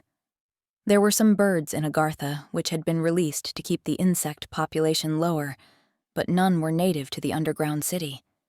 "Says here it lays blue eggs. Does that mean anything to you?" Nadia nodded, thinking of what she'd seen emanate from Darrow's pocket. "There was a blue light, but from an egg?" "Well, according to this, all the ingredients for the spell are inside, and the egg is unbroken." "What can't a witch do? Make sound decisions regarding who they work for?" Nadia gave him a tight-lipped smile. "That would make many people's lives easier." He shrugged and closed the book. "Either way, that's all I could find. Want me to keep looking?" "Not sure. This might be it. Besides, you seem to have enough on your plate." She indicated the stacks of books surrounding him. "Oh, one thing. A spell like this. Is it rare?" "Absolutely. I've found no other references to it, and the Queen and her predecessors never scrimped on the Wraiths' library. Whoever is behind this is either well-connected or rich, or both." Harmiston eyed her with open curiosity, but Nadia didn't comment. Instead, she thanked him for his help and turned to leave. "Just, he said. Be careful, all right?" She stopped and looked back over her shoulder. "You'll learn soon enough that you'll wear out your voice if you say that every time a Wraith does anything." He shrugged and began sorting through the books. Not any Wraith, he murmured. But Nadia, of course, heard every word. It made it hard to force the corners of her mouth to stay level while she walked away. The light inside the shade was the same as the night before. Dingy, dirty, ever fading yet never really doing so. It didn't matter whether the Agarthan sky mirrored day or night. The shade was not affected. Nadia stopped when she saw movement in the distance, in the veil's direction. 3. No 4 people, all wearing dark attire. Shields patrolling the wall where the veil protruded. They were not a threat, and she continued, walking around somewhat aimlessly. She had her eyes out for the body of the little girl, but since she didn't know where it was, she had little hope of finding it. All she could rely on now was for Ilmadia to find her instead. Nadia had thoroughly angered the ghost enough for her to haunt her. She could only hope Darrow's interference hadn't put a stop to it. She needed to find and end the ghost, to help the girl move on. The thought of her distressed parents weighed on Nadia, but heavy emotional thoughts were no one's friend inside the shade, and she pressed on, focusing on what was important there and then. A flicker of something caught her attention, but not toward the wall this time. It was to her right, between a few ruins. By the time she turned her head, it was gone. Strange. Nadia stared at the now empty spot. She'd only seen a shadow, a silhouette. But had it not been small? Like a child? Or was she seeing what she wanted? The flickering form came again. Farther away this time. Nadia, despite her excellent vision, had to squint. But yes, that was Ilmadia, likely homing in on Nadia, goading her, luring her. Harmiston was right about there being some differences in supernatural creatures from realm to realm, but ghosts usually followed the same formula, and this one wanted to trick and trap Nadia. Still, she was showing herself, and that was what Nadia wanted her to do, so she followed. She wasn't sure where the child's spirit wanted her to go, but it was beyond the area where Nadia had killed the werewolf, and where Ilmadia had blown up the house.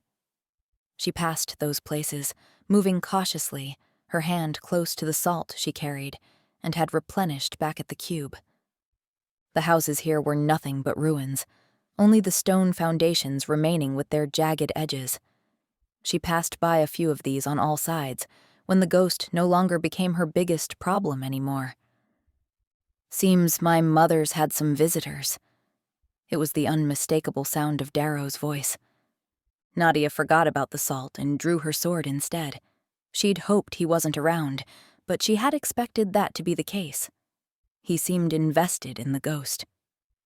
"Show yourself, Darrow," she said, scanning her surroundings and not seeing him. The shade was messing with sounds this deep inside, too. She couldn't pinpoint him. "Don't play games." He laughed then, but did at least show himself. He emerged on top of one of the ruins, walking along the rickety edge with ease, before he plopped down and sat on a rare level part of it, legs dangling over the edge. "I had forgotten how droll the Wraiths are. Games? I'm surprised they haven't removed the word from your mind." Nadia was not fooled by his relaxed position high above her. He was quick and strong, and he was up to something. "What do you want, Darrow?" "Essentially, for life to be different. But now?" He shrugged. "I want to know why my mother has Wraiths stationed in her house." "They're not Wraiths." Could have fooled me. "They're not Wraiths anymore," Nadia persisted. So, he was keeping an eye on Nilufar's place. She didn't know if that was a good thing or not. Did it mean some part of him still cared? Regardless, she didn't want him attacking the teens she'd sent there. "They were kicked out. I sent them there. Nilufar will help them." "Of course she will. She always was soft-hearted. Or simply kind, as the rest of us would call it," Nadia retorted, her voice dry. She was always kind to me, and I haven't forgotten it." He went quiet then for a moment, regarding her from his high perch. She had to remind herself not to read too much into it. Nilafar had treated her like a daughter, and Darrow had been grateful for that once. It didn't mean it mattered now. "What did they do?" he finally asked. "What?" "The Wraiths. What did they do for you to send them to my mother?" She could lie, of course. This was dangerous territory, but he would find out if he cared to, and she couldn't risk him becoming more curious than he already was. "The girl is pregnant." "Ah, yes, that does not fit the soul-crushing code of the Wraiths, does it?" "No," she conceded. "And so you've lumped them onto my mother? Can't say I like even former Wraiths near her." She could yell at him to leave them alone, but what would it help? She could see the manic gleam in his eyes clear as day now that he wasn't fighting to hide it, to seem like he was balanced and whole. "I suggest you take that up with Nilafar and see what she has to say about it then," she told him instead. It made him laugh again. Nilafar was not one to be messed around, even by such a powerful creature as him, even by her own son. "What do you want, Darrow?" Nadia repeated then. "I have a job to do, and unless you're planning to—" A blurry form flickered into view near the ruin's wall, on ground level. Nadia forgot what she had been about to say, and raised her sword. Ilmadia's eyes were almost black now, her skin worse, showing signs of decomposition, her clothes ragged, and she was fast, so fast. Nadia backed up, swinging her sword, hoping to stave off the furious spirit with the steel, but Ilmadia avoided it, flickering out of sight and then back again right next to Nadia. Ilmadia's face was not that of a child anymore, her teeth sharp and gray, her eyes full of hate. She swung a tiny hand, a hand with knife-edged nails, long as claws, and they bit into Nadia. Nadia clasped at her side with her free hand and felt something warm and flowing. Someone shouted something nearby. A man's voice. She couldn't discern the words. Instead, she sank down on one knee, clutching at her sword, using it to try to keep upright. Her side didn't even hurt. Why didn't it hurt? She tried focusing on her immediate surroundings, but it was all chaos while the shade screamed in her head. Another stinging pain hit her side, and she saw the dead eyes of the girl right in front of her. The smile on her face belonged on no child, let alone any human. There was only hate in that smile. Then, a blue light, shimmering brightly, reminiscent of sun rays dancing in water under the surface, washed over the ghost, and she screamed while she was pushed sideways, disintegrating into smoke. Another face hovered in front of Nadia then, and she knew she was dying. Her hand was soaked, yet she clutched at her side, trying to prevent all that blood from leaving her body. The man in front of her said something, but the words were static to her. She couldn't even hear her own strangled cries of despair when he lifted her off her feet and carried her away. Chapter 13. The black veil of unconsciousness let go, and Nadia cried out in pain. She wasn't laying flat or still. Her upper body was elevated. Someone was moving her. "Sorry, I'm almost done." Her arms were nudged, her coat stripped off her. She groaned in pain and tried to turn over, but bolts of pain shot through her side. "Don't move!" Her eyes shot up, instinct forcing it. She recognized the voice. Darrow hovered above her, blurry yet too recognizable anyway. She twitched, winced at the pain, adrenaline coursing through her and waking her up. "Don't," she muttered, and lifted her head to look down herself. Darrow was kneeling next to her, checking something on her side, below her rib cage. It was a bundled-up piece of fabric, dark and slick. He tried peeling it off gently, but pain soared through her again.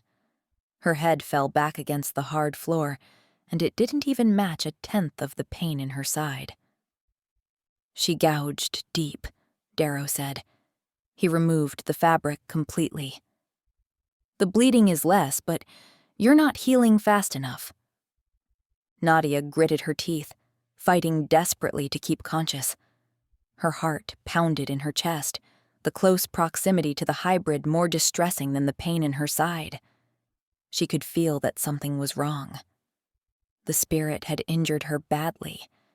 She might heal a little faster than humans, but not so much as a full blood. How could he forget that? "Don't!" She swatted her hand toward him and hit nothing, her muscles weakening at the attempt, her surroundings going hazy. Was she inside a house? "You need help." Darrow's voice seemed to come from far away. "I don't," she slurred, trying to raise her head again, but it was so hard. Her pulse slowed, the adrenaline only helping her so far now. Her shirt was pulled up and she could see the gashes. They were dark grooves stretching from her hip toward her belly button, and the deep color of them contrasted with her blood-smeared skin. She glanced up at Darrow then, finding him oddly frozen, like he was apathetic.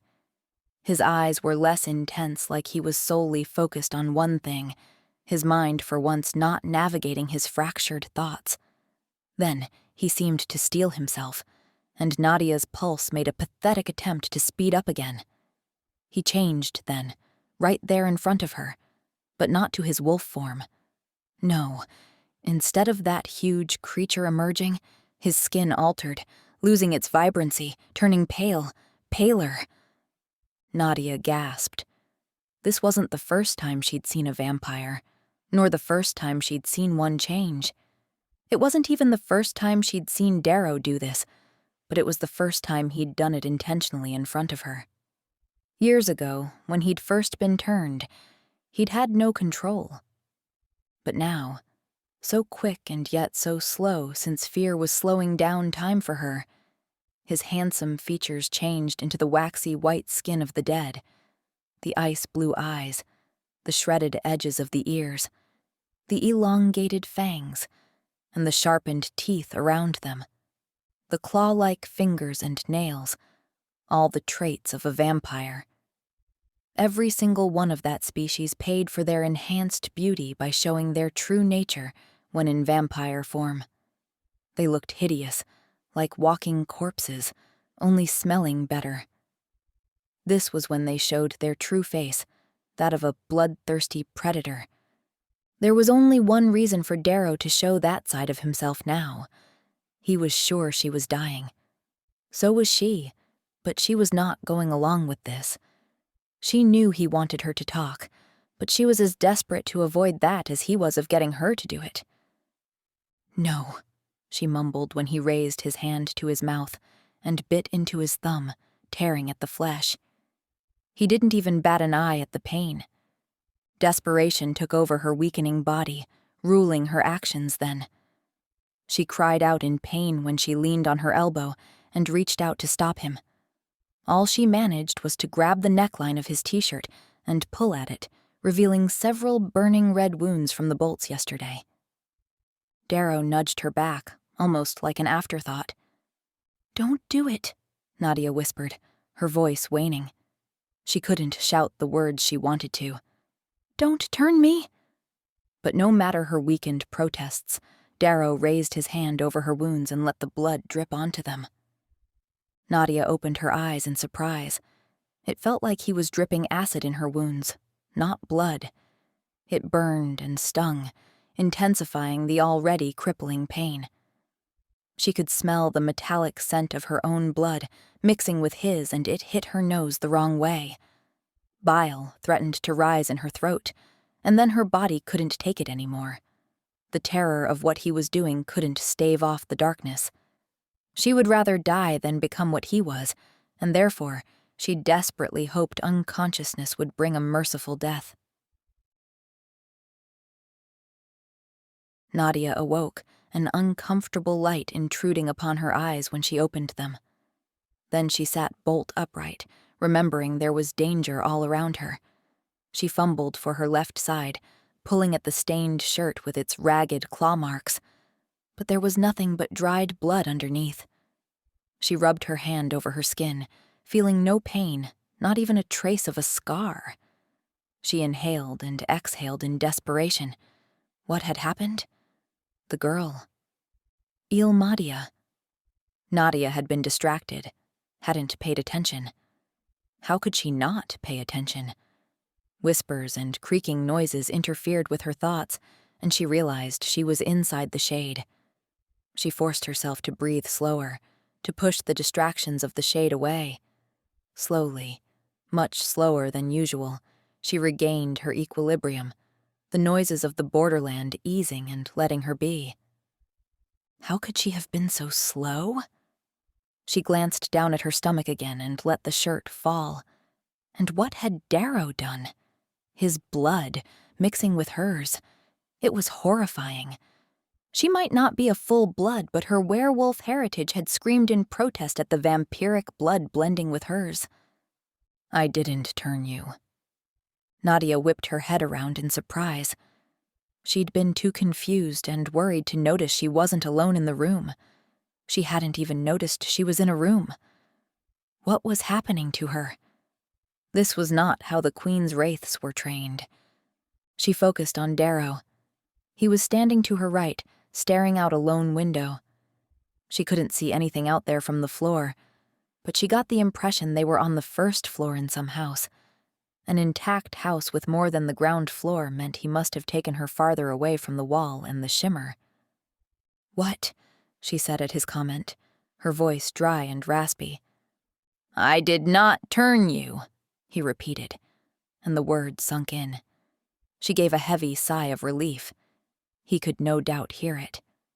I merely healed you, he added, and turned to look at her. The intensity in his eyes was back. More than that, his human form was back. It was a relief, despite what she knew hid under his handsome appearance. I didn't ask for that, she told him, her eyes flicking around the room. Her sword lay to the side, near a wall.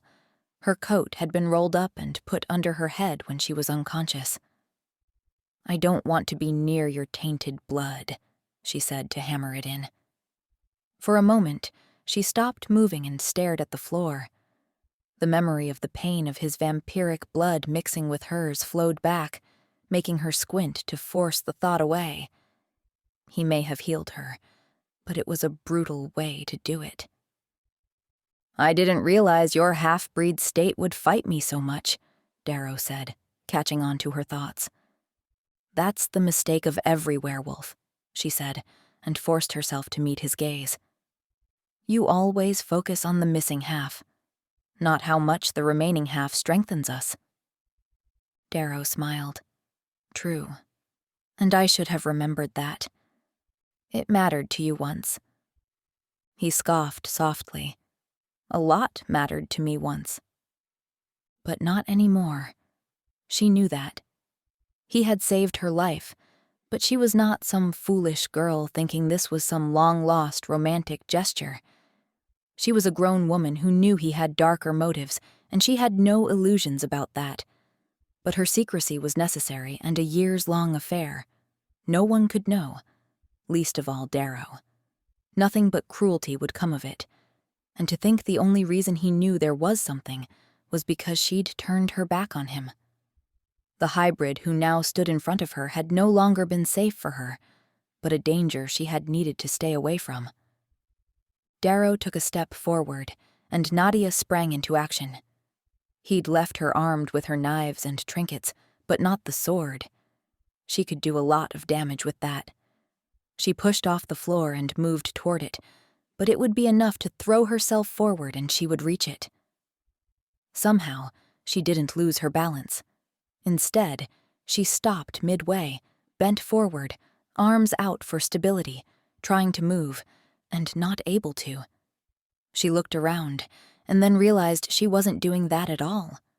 She was completely frozen in this position, luck keeping her from falling forward on her face. You see, the thing about caring for, or turning on people, he said and walked closer. is that it happens, right? He stopped next to her. But not with you. You're loyal to a fault, Nad. Her pulse was speeding up again, not that it had been slow since she woke up. He was doing this to her. So, I've thought about it over the years. Not often, but now and then, he went on, his voice unconcerned.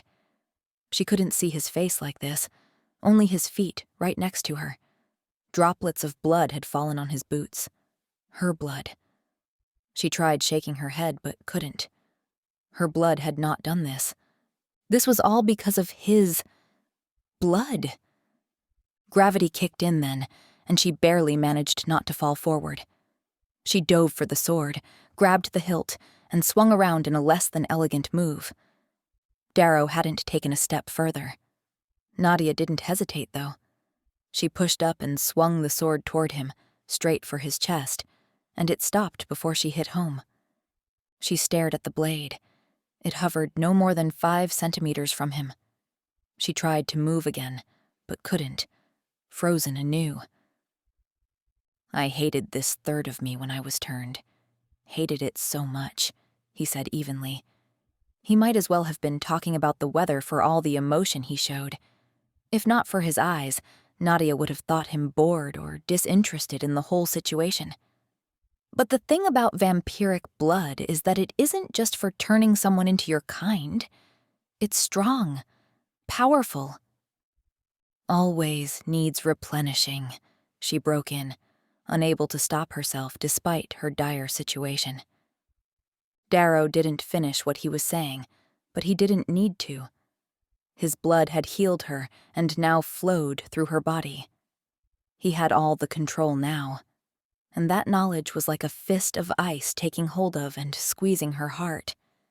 He stared into her eyes and she could not look away, unable to move at all, no matter how she fought him. Tell me, Nadia, what have you been hiding? What was so important that you walked away from me? Chapter 14. Staring into Darrow's eyes was like peering into the dark and deep pools of unknown danger. Nadia knew enough to be wary of him, and yet she thought there had to be so much she couldn't even begin to uncover when it came to the darkness within his broken soul. Tell me, Nadia, he repeated, a more desperate tone to his voice now. She expected her mouth to open and start spouting every word he couldn't hear, fought him desperately too, but no compulsion slipped into her mind, taking control. Her body remained stiff and rigid, unable to move without his say-so. But this? She didn't dare breathe for fear of revealing the truth to him. You changed, she said, just like she had the day before. She could get away with this. He couldn't control her mind. And when you changed into what you are now, the you I knew was dead. She knew she was being harsh, but any kindness would be poison to her half-truth. He stared at her for a long time, equally frozen in his relaxed position as she was in her stance of attack. You're lying, he said finally, his voice soft, almost curious.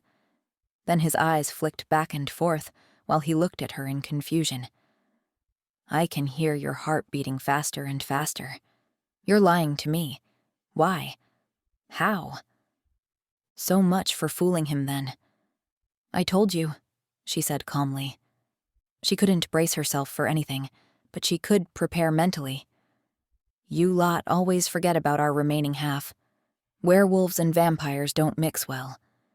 You of all people should know that. Your vampiric blood can't own me. For a moment, she thought he might laugh, but then his face showed only signs of anger and frustration. He pressed his lips together, not taking his eyes off hers, but then he stepped to the side and walked past her. Let's go, he said over his shoulder, and Nadia could do nothing but. At least he was leaving her to decide how to walk on her own, so she lowered her sword but kept it drawn, and picked up her folded-up coat on her way out of the room. Darrow led her down a flight of rickety stairs, into another barren room, before they headed outside. "Do you live here?" she asked and glanced around. There were more houses nearby, all in bad, yet not completely broken-down conditions. She couldn't see the city proper from here with buildings blocking her view, but she could see the wall far off to her left as they walked and knew she'd been right when thinking he'd brought her closer to the city than the wall. Who would live here? He mused, and kept on walking, forcing her to remain at his side and one step in front of him. "I needed to get you away from the ghost." "So, she haunts a certain area, then?" "She's tied to... Never mind. She haunts you. You made sure of that." "I did." With some maneuvering, Nadia got her coat back on, switching her sword between her hands, refusing to sheath it. It didn't matter that he'd stop her before she could attack. She needed it in her hand. "You should leave that girl be instead of trying to kill her." Nadia shook her head. "She's already dead. I can't kill her. I can only end her. And if she doesn't want that?" "How would you know? You're controlling her. But why?" Darrow scoffed again, and this time he stopped talking altogether. Instead, he led Nadia back toward the same area she'd been in since she killed the werewolf. It was closer to the wall, and the always tormenting pressure of the shade intensified. But that was how it was in there, what she'd been trained to handle. The man controlling her every move was unprecedented, to say the least. After a long and silent walk, they passed the place where Nadia had been attacked by the child spirit. She could see the bloodstains on the ground still, dried and brownish now. She felt no pain as she moved. Her body had reacted desperately to Darrow's vampiric blood, but in the end, the foreign substance had won out, healing the wounds in her body. It should never have come to that, she chided herself. "Not far now," Darrow said, and changed directions, heading straight for the wall. Soon it rose above them, the bare rock of the underground cavern dominating their view. With all its cracks, caverns, and uneven surface, it looked more ominous than anything. Nadia gazed up to see the magically crafted sky of Agartha where it met the wall. Somewhere up there, the surface sky was reflected, but this deep in the shade, her surroundings became darker still.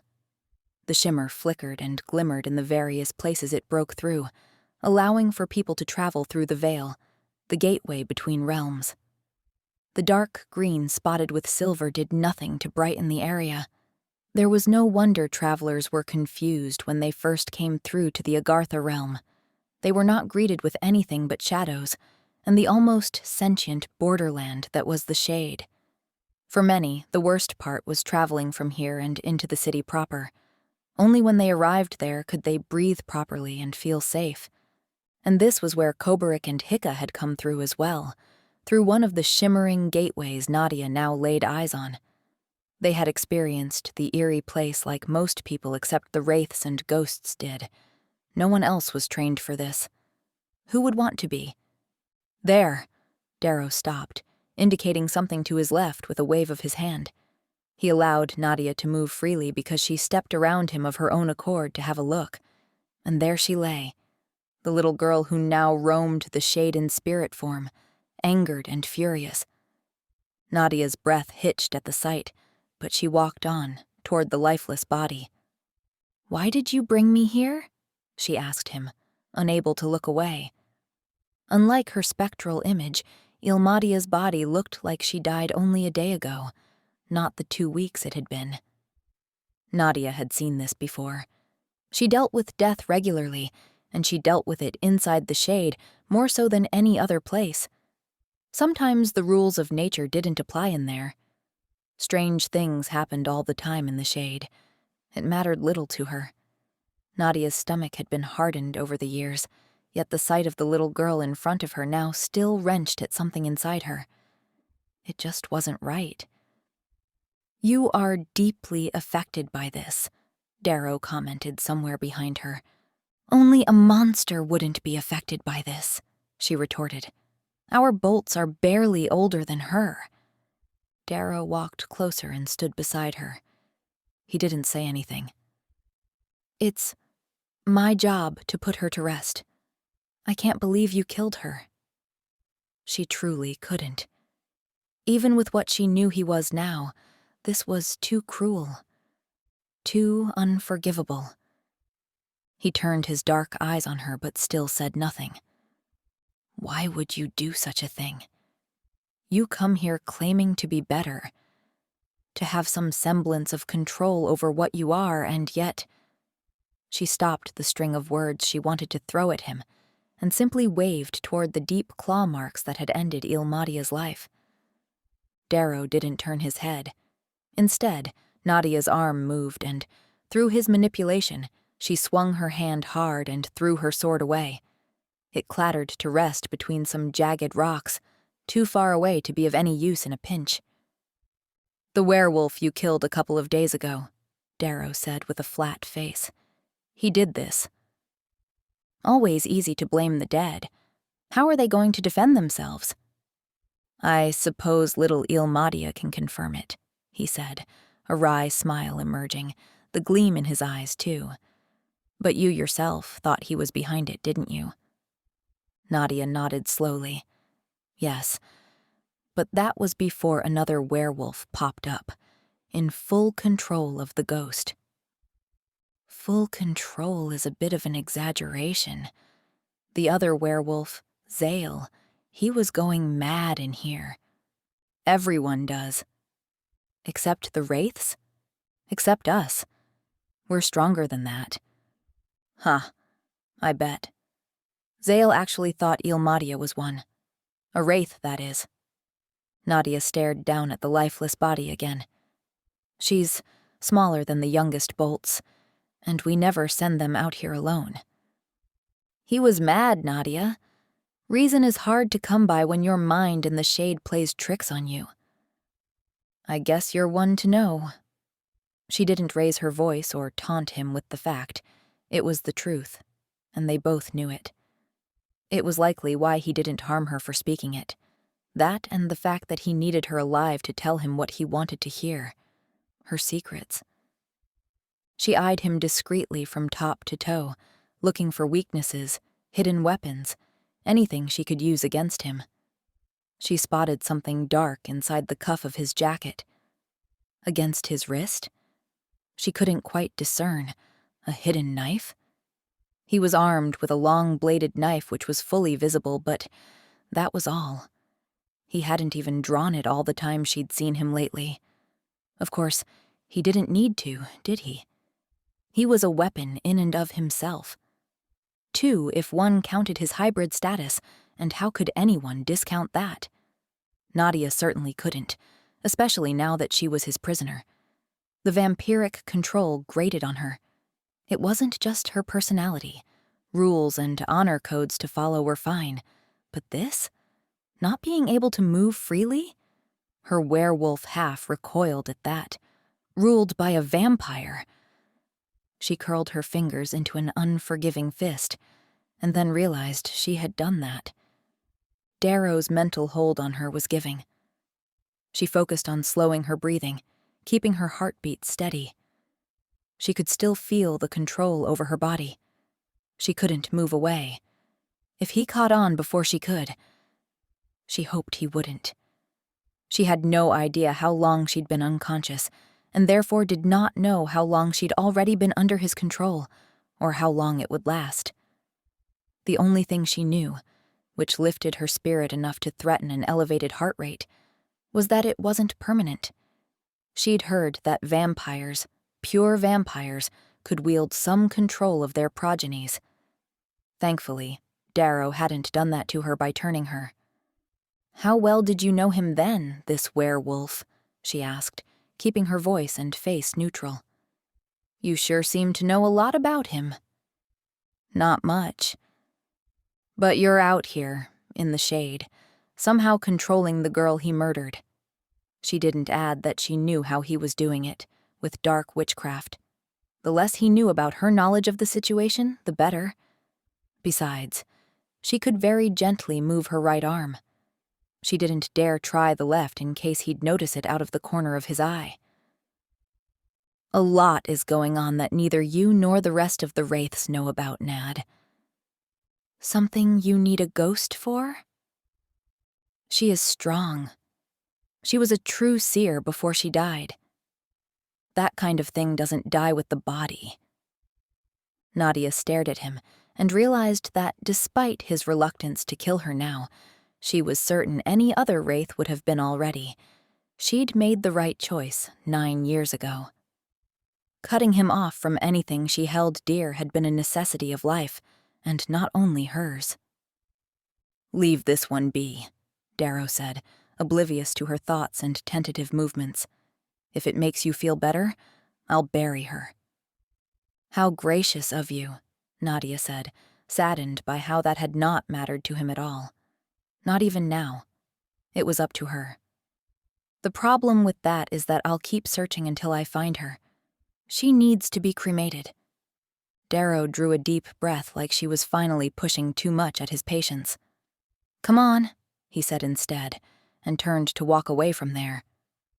Except his commands never reached Nadia, their mental bond broken. She couldn't even have pretended, not knowing what he wanted her to do. Darrow stopped abruptly when he realized he was walking alone and whirled back to face her.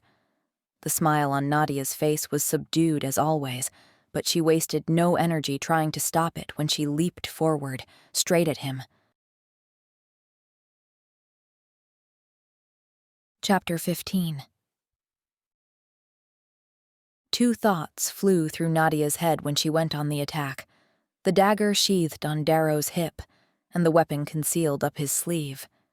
She couldn't allow either to be used against her. Darrow took a half-step back, taken aback by the sudden change in the situation. Nadia grabbed hold of the arm with the hidden weapon and yanked him closer, pushing up against him, effectively blocking his access to his dagger with her body.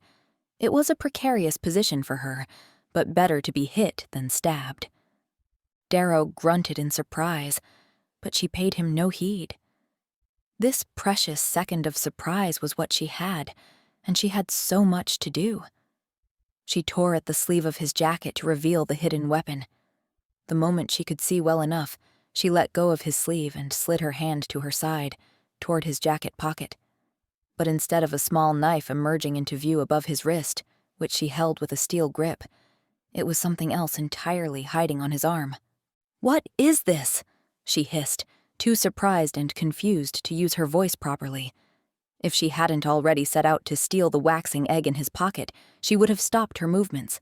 Instead, she yanked at his left hand again, demanding an explanation and drawing his attention from her thieving ways. But she was outraged at what she saw there on his arm, too, not bothering to hide it. Darrow seemed both shocked and amused at her reaction. He didn't try to pull away from her or attack her. Instead, he glanced down at his arm before his eyes snapped up to hers again, the mad intensity in them all too clear. "This mark was on the rogue werewolf I killed," she said. It was true. The tattoo on the inside of Darrow's forearm, close down to his wrist, was the same as the one she'd seen on the werewolf's upper arm. Darrow's was smaller, not such a scream to the world, but it was also the result of better craftsmanship. She had no doubt it was 4 claw marks with 2 lines crossing through them. No, not lines, fangs. She felt her index and middle finger close around something smooth and rounded, but she stopped moving, staring into Darrow's eyes. Only then did she become aware that his free hand rested against her back. The gesture was all too familiar, despite the years gone by. She drew a deep breath to focus herself and smelled, more than his familiar scent, the smells of dust, dirt, and both their dried and crusted blood all over them. "This is you, isn't it?" she said, her voice level now. "Claw marks, fangs." That was what the mark visualized. A unity of werewolves and vampires. It was unheard of. But he'd had at least one werewolf on his side. I told you, he said, an amused smile on his lips at the sight of her confusion. There's more going on here than you think. Maybe so, but this told her more than enough. He hadn't only come back to the city out of some notion of getting his old life back. He was back in Agartha with a purpose, and if he needed a strong ghost on his side, that was bad news indeed. Nadia fished the egg up between her fingers and lifted it. She let go of Darrow's arm and shoved him hard in the chest with her free hand. It hardly forced him to move, but the upside was that she managed to shove off him, the egg hidden in her hand and then in her pocket as she took up a sideways stance, eyeing him for any threatening movement. So, that's your plan? She asked. Unite werewolves and vampires? You'd have better luck mixing oil and water into a smooth blend. Werewolves are too set in their ways, Nad. You of all people should know that. How did you get Zale to join you? Maybe he was smarter than you give him credit for. No, he wasn't. Not even before he went insane. Darrow laughed and took a step closer. Nadia held up her hand, palm out in a sign for him to stop.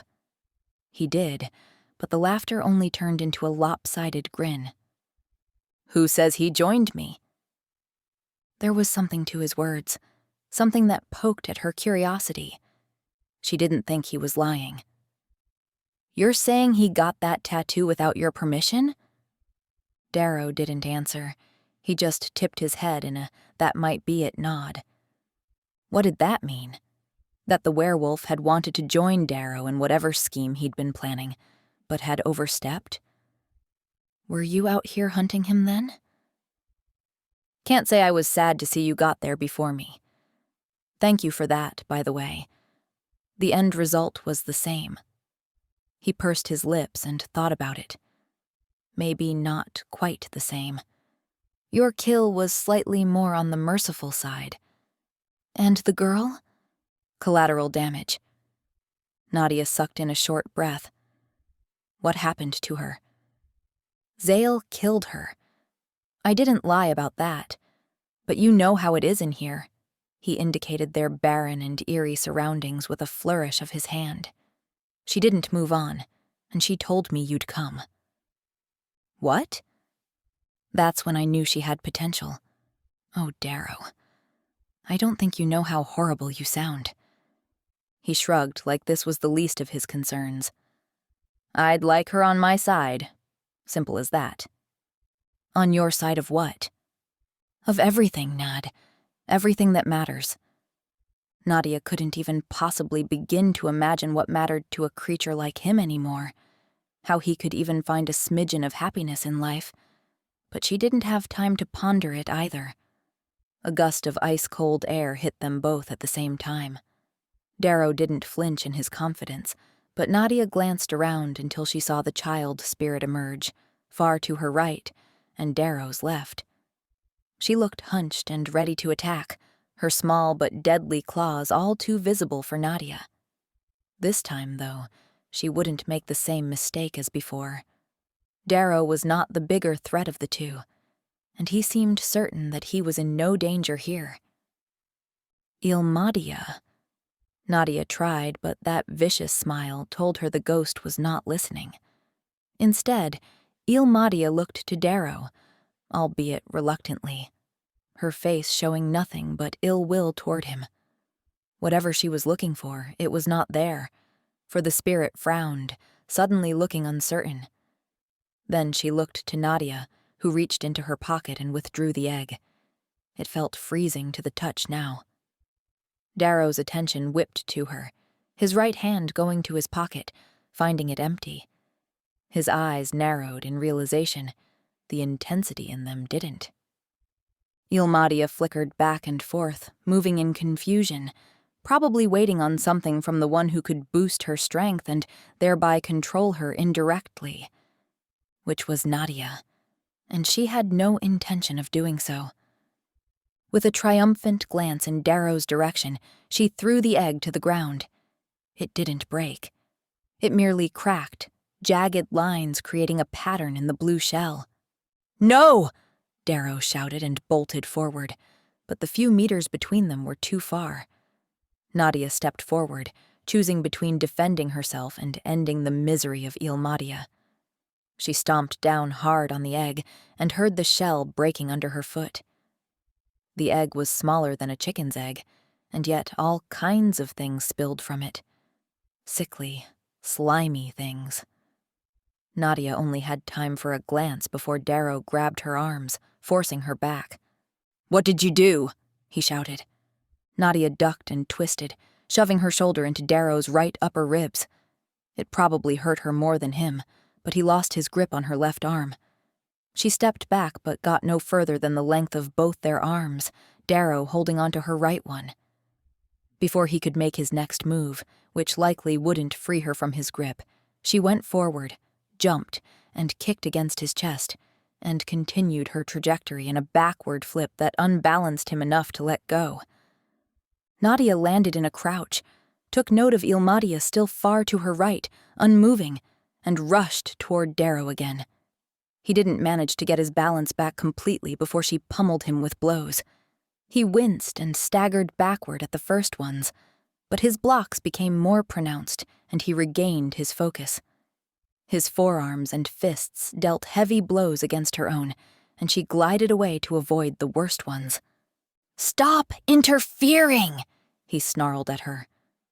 Nadia had no attention, let alone any breath to respond. She kicked high, hoping to strike his flank, but he whirled at too high a speed for her and caught her foot. He twisted, and she had no choice but to pivot and go with it, twisting through the air and landing hard on the ground. "Stop it!" she shouted when she saw him approach. She put her hand on one of the 2 silver grenades on her belt. They were simple round orbs, silver-colored, with some of the metal on the outer surface. She felt the burn on her already irritated skin at the touch, but there was no time for gloves. "I will use this," she added. Darrow stopped and eyed the weapon. It was enough for her to get back on her feet without him attacking. She took a step back. "I swear it, Darrow. I will use it." She didn't shout now, only loosened the painful weapon from the elastic holds. There was a small button on it, almost easier to notice with touch than with sight. But all she had to do to detonate the grenade was press it. Darrow noticed the moue of pain on her face at holding it in her hand, a hand already wounded by silver. "If you do, you'll hit us both." Nadia took a breath, considering.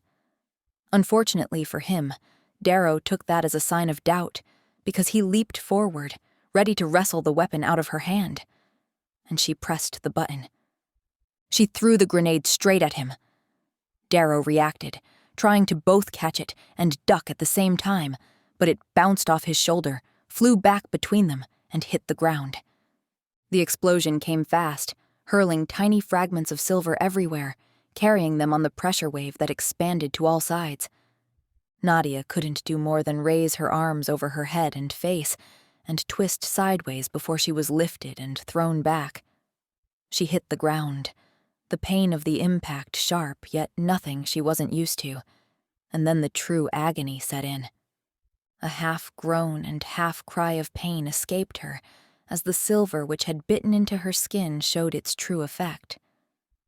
Some of it had pierced through her clothes, too. It burned, and no matter how she tried brushing it off, it didn't let up. She twisted on the ground, the shock of the pain confusing her, the agony blinding her. It became too much, and, thankfully, she passed out. She didn't know how long she was knocked out, but she awoke in the same place. Her unconscious state had been her body's only way of letting her handle the pain. It was still there, but lessened to the degree that she could sit up. Where was Darrow?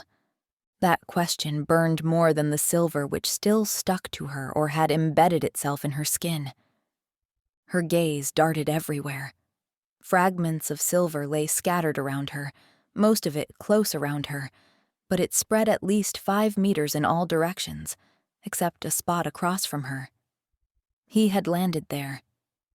She couldn't fathom what she thought she saw. His chest, it rose and sank. A silver grenade could kill a grown werewolf in his prime, but Darrow... She tried focusing through the pain. Darrow was breathing. He, full blood and a vampire, a species who also detested the feel of silver, had survived a full-on hit with a silver grenade. Nadia couldn't stay silent as she got up. The pain was too bad. She glanced down at herself. Her left side had taken the worst of it, and her skin ached from the touch of silver, some pieces still visible through the small holes that had appeared in her clothes. Only her coat had survived relatively unscathed. She must have twisted so fast the long piece of clothing hadn't followed before the silver hit. Her face felt like a stiff mask of pain on the left side, and so did her arms.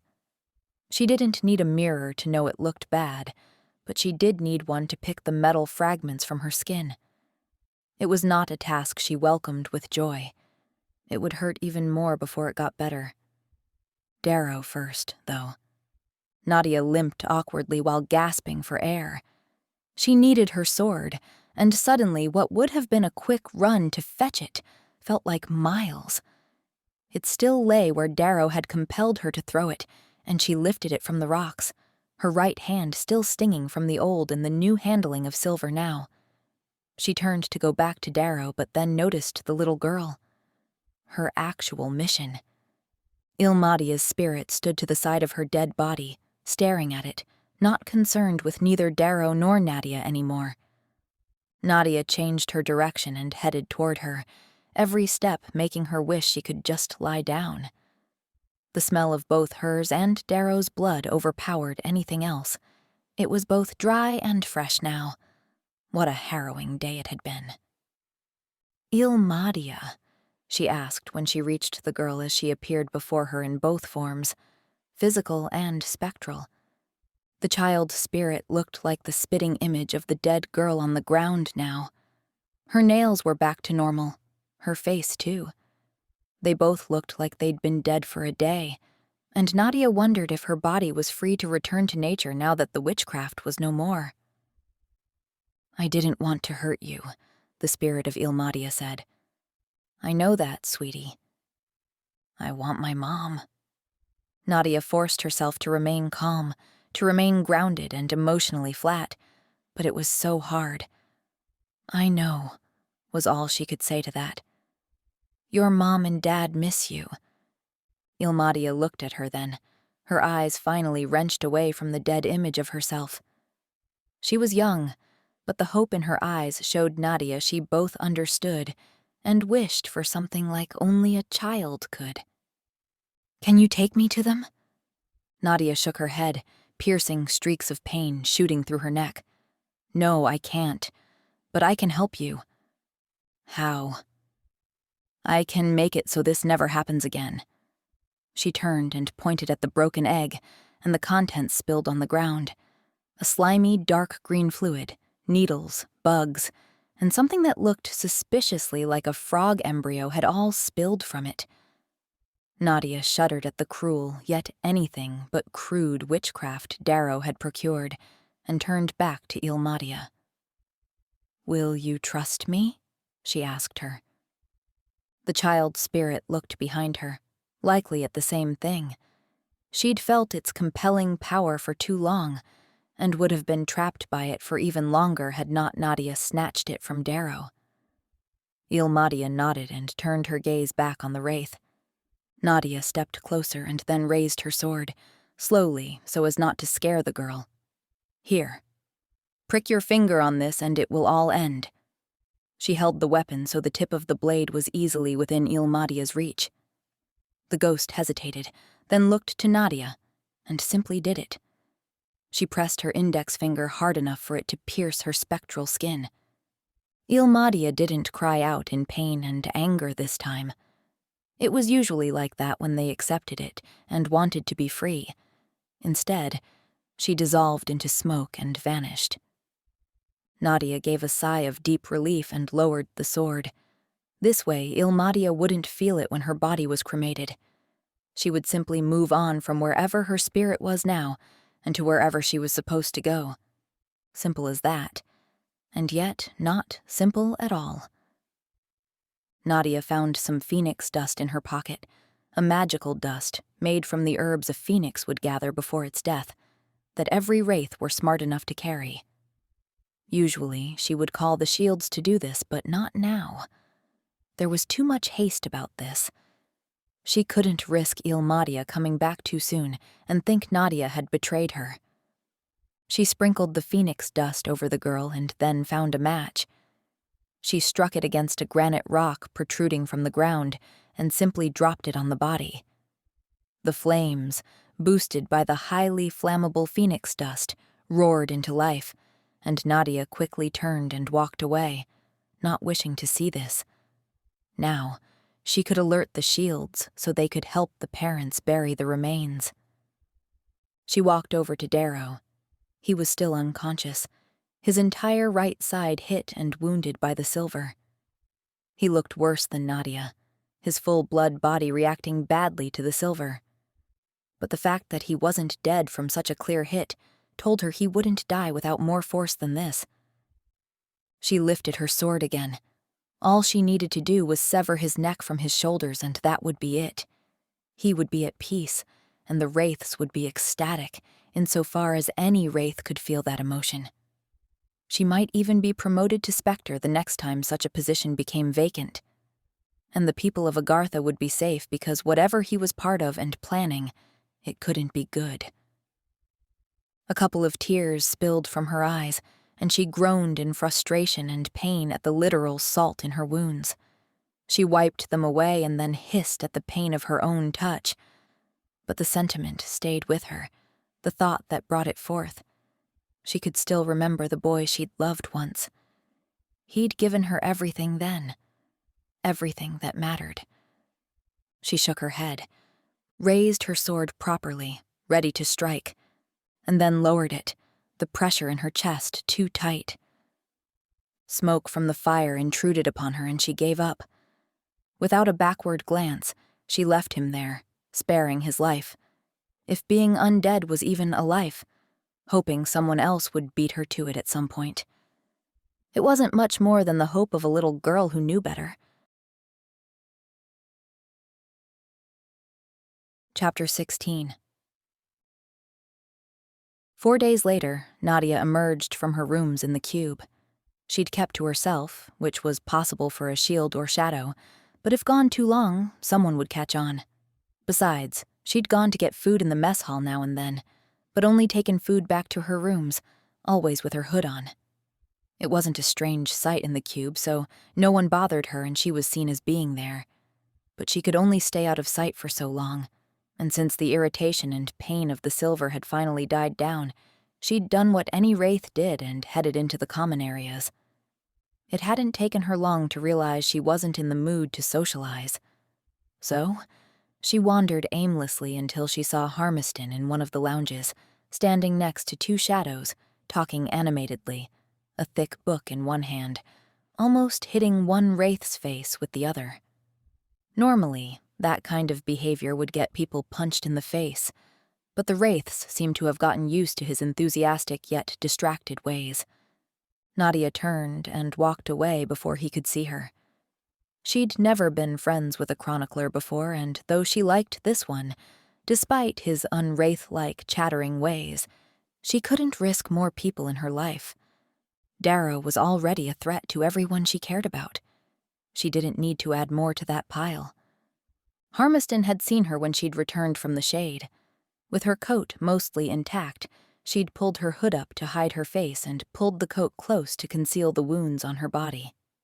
Harmiston had been in the common area then too, and he'd hailed her with a friendly wave. Nadia had only waved back with a gloved hand and pretended to be in a hurry to get upstairs. She'd pressed on through the pain and forced her body not to limp all the way up to her rooms where she'd taken refuge to remove and heal from the silver. She'd missed Harmiston's worm grout, but had persisted with the pain. If it got out that she'd used a silver grenade when on a mission to end a ghost, then the other Wraiths would be curious to know why. She didn't want anyone to know that she still had a connection to the creature known as Tricandis. No one could know. At least, not any more than what was already out there. So, she'd pushed through it, and the pain had finally eased. Her skin returned to normal now that her werewolf side was well enough to heal her. If only Darrow's wolf could have done that for him, erased the vampire within, and healed his mind. Wishes and hopes. She shook her head. "Hey, you look gloomy," a familiar voice chirped. Nadia looked up to find herself near the front hall, the large front doors not far away. "Victoria, hey." "I haven't seen you in ages," her friend said and grinned. She hooked her arm through Nadia's and, in a flurry of a flowered dress, joined her walk. They looked as dissimilar as could be. "I've been a bit cooped up." "Wounded, more like it," Victoria whispered and nudged Nadia toward the doors. They stepped out into bright sunshine. It had to be a fine day up on the surface. It certainly was below ground. "How did you know?" Nadia asked. "Come on. I know everything. Have you forgotten that?" "No. Courtiers have 2 jobs," Nadia recited, and Victoria joined in. "To get married and to scheme in between." Victoria laughed, but Nadia couldn't muster it. "I saw you in the mess hall a couple of times." Nadia nodded. When they got down the front steps, she eased them to the right and they began walking down the street, away from prying ears. Victoria had many friends among the Wraiths. She was simply that kind of person. Everyone liked her, but not everyone truly knew her. "You make a good show of not being noticed, but not from me." "What happened, Nad? Is it time we talked about a ghost from the past?" Nadia swallowed hard. "Yes, I think so. He is a threat, and you need to be prepared." She felt Victoria's arm tighten around her own at that, but otherwise she listened while Nadia told her about Darrow with calm patience. "He's not really after me," she concluded when Nadia was done. "You can still get hurt." "Fair enough. But back to your gloomy disposition as of late." "It's only been a few days." "Doesn't matter." Victoria stopped and nudged Nadia out of the way of the other pedestrians so they could stand in peace.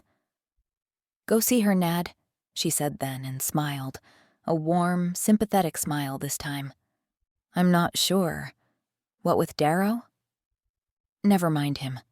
Go see her," Victoria repeated. "It'll be good for you both." "You think so?" Nadia asked, thinking it through already. It was tempting, but also a risk every single time. "I wouldn't say it if not. Just be careful." Nadia was nothing but careful, especially regarding this. Victoria's suggestion grew in her mind, tugging at her like it always did when she wanted to go. But she still waited until the next day before doing anything about it. The thought lifted her spirit, though, and she rejoined the daily life of the cube and even got herself assigned a new mission in the shade. An escaped prisoner from another realm was hiding there. It was a simple enough task, and she could take her time with no one noticing something was amiss. She waited for nightfall before she did anything about Victoria's suggestion. She left the cube, fully armed and dressed in her dark clothes, hair pulled back in a high ponytail. For all intents and purposes, she was headed for the shade. And she was. Just not because of a case. The prisoner could roam free for one more night. According to his file, he wasn't a murderer, only a poor soul about to face the horror of being trapped and unprepared for the shade. Nadia headed in the direction of the farmlands this time. She took a minor detour into a secluded and empty alley long before she reached the outskirts of the city. There she used a bland asphodel to hide her scent. The crushed flower flowed down over her, and it was a relief. She couldn't risk anyone tracking her. No one did. She made sure to take her time, doubling back to be certain. The border between the city and the farmlands was an abrupt one, drawn on maps and harshly divided that way. The outermost and still tall buildings of the city had streets on one side and fields yielding crops on the other. When those fields spread out before Nadia, she sped up. With the darkness, she was hard to spot, but she didn't want to risk anything. She made her way to the outskirts of one farmer's field. It bordered on an underground river, which in Agartha made it above ground, in a sense. The riverbed had been bordered up with rocks long ago and then forgotten. Nadia knew exactly what she was looking for, though, and the hatch, overgrown with turf and moss, opened easily when lifted. Nadia climbed into the hidden and unused root cellar. She didn't bother with using a flashlight and relied on her memory and above-average night vision. She unbuckled her sword and left it there before she found the small electronic device she needed on an old and broken shelf. She took it out of the plastic bag she kept it in and plugged it into the portable battery she kept hidden in the cube and had brought along. The cell phone lit up, showing her it hadn't lost all its power since last time. Then she climbed into the underground tunnel, old and dusty, which led her into the shade. She had no idea who dug it out and why, but it didn't matter. Her brother had found it and then told her of its existence years ago. She reached the shade, felt its presence as she crossed into it below ground, but pressed on. The opening on the other end wasn't a hatch, but simply a narrow opening between a jumble of rocks. Once out, Nadia covered it anew with some dirty brown fabric her brother had once left there to add to the concealment. Then she sought out the gateway she needed to use. The shimmer was visible many places along the wall, especially when she stood right below it. But she couldn't pass through just any gateway. The one she was looking for was secluded in a small nook that one had to be incredibly lucky to find on one's own. She glanced around, listened intently, but besides the shade itself, no sound reached her. She was alone. She walked into the nook and disconnected the cell phone from the charger. Things that required electricity didn't do well surrounded by magic. The phone would survive the journey, even when on, but she didn't want to push her luck. The silver-green light shimmered before her, and she stepped forward and walked straight into it, feeling the veil surround her, cold and dark, and then the darkness turned more natural. The travel was always over in a second or two. That was it. Nadia felt around herself in the darkness. She was under the ground and on her side. The switch from vertical to horizontal always felt strange, but she knew she was below ground here too. The shimmer flickered behind her, giving her a modicum of light, and she pressed her hands up, gravity her best friend in telling which way that was. Another hatch gave way, and she peeked outside in case someone should be close. No one could find this place here in this realm. It had to remain secret. But using her heightened senses Earthside, where she had traveled this night, was a problem. Every time, it surprised her how dampened her senses became. Her sight and hearing, her strength. It was all gone. But in a realm without magic, or at least very little of it, her magical half was severely subdued. She thought herself alone, though, and crawled through the opening, quick to shut the hatch behind her. Then she leaned back a moment against the old ruin of stone and mortar against her back, and took in the sight. It was nighttime here. That wasn't always the case. Time between realms could vary. It was late spring, though, and nearly as cold as the last time she'd been here. How she wished she could come here more than once a season. She shook her head in exasperation at herself. She should be grateful she'd found a way to come here at all. She really shouldn't, but the truth was that she couldn't stay away. She arose and walked around the ruin. Nothing remained of these centuries-old buildings but the massive foundations, this visible part of the old city still there. It reminded Nadia of the shade, except there was no horror in the air, no whispers luring people into madness. Would this be all that remained of Agartha one day, too? Nothing but an old ruin city? She walked on, past a large brick building on her right and calm water on her left, and her eyes glided to all the lights ahead. They lit up the sky in a way Agartha could not. This was her brother Nikolai's city now, Oslo, a small city by any standards Earthside, and as he always put it, it's safe, comfortable, and who in their right minds would ever think to look here? Nadia smiled and followed the road, which seemed to change every time she was there because someone was always working on it. She used the phone to contact Nikolai, to tell him she was here. She hoped she wasn't intruding on something important. But as usual, he replied quickly, telling her to head to his home, and they'd be right there. So, she had intruded then, she thought, since they were all out, but she couldn't keep a smile from her face nonetheless. She picked up speed and headed for the long row of buildings Nikolai said collectively resembled a barcode. She remembered the first time he'd told her that, and then he'd had to show her a barcode. Such things didn't exist in Agartha. But she knew the way and spotted the area with an excited bounce to her steps, momentarily disregarding the last week now that she was here. The city was dark, yet compared to Agartha, oddly quiet. Few people were out, and those who were didn't bother her. She'd learned long ago to not walk around with a sword in this place, and she kept her coat buttoned and closed now.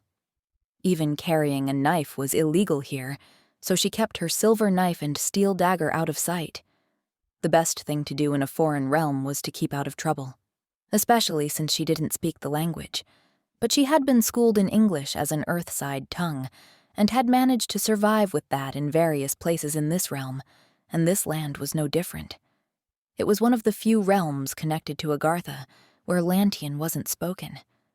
The asphalt beneath her boots traded places with cobbled brick, and traffic eased around her when she reached the buildings. There were more people about the lower levels of the buildings which housed bars, shops, and workspaces. But people lived here too, most notably the 2 men and 1 girl she spotted when she entered the narrow space between 2 of the buildings. The biggest of the men, Nikolai, waved when he noticed her in the golden light from the lit-up area, the motion drawing the girl's attention. She glanced back at him, then in the direction he was looking, and noticed Nadia. "Mama!" she squealed, waved her arms, and started running over. Nadia felt the pressure from the memory of Ilmadia's fate ease a little at the sight of her daughter running her way. She was dressed in a thick pink jacket, jeans and sneakers, her dark hair gathered in a bouncing ponytail.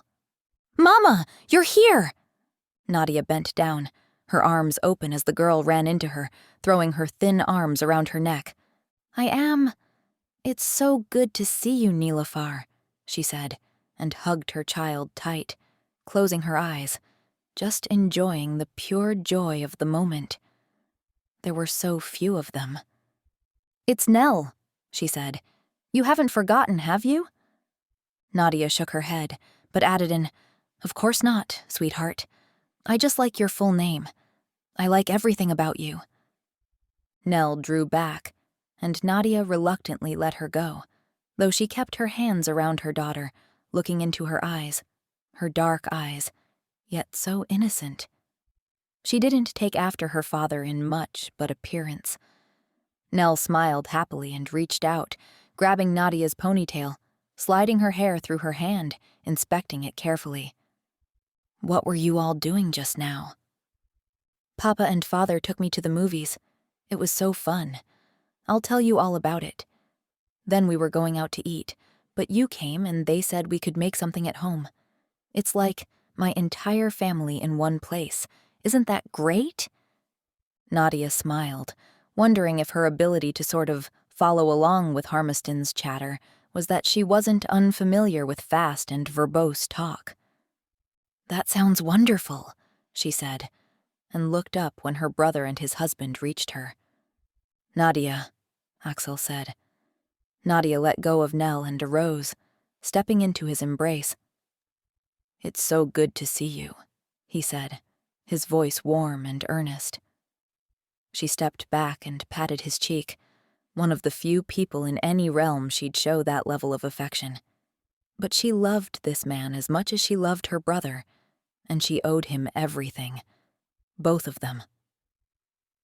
"It's good to see you, too," she told him, and turned her eyes on her brother.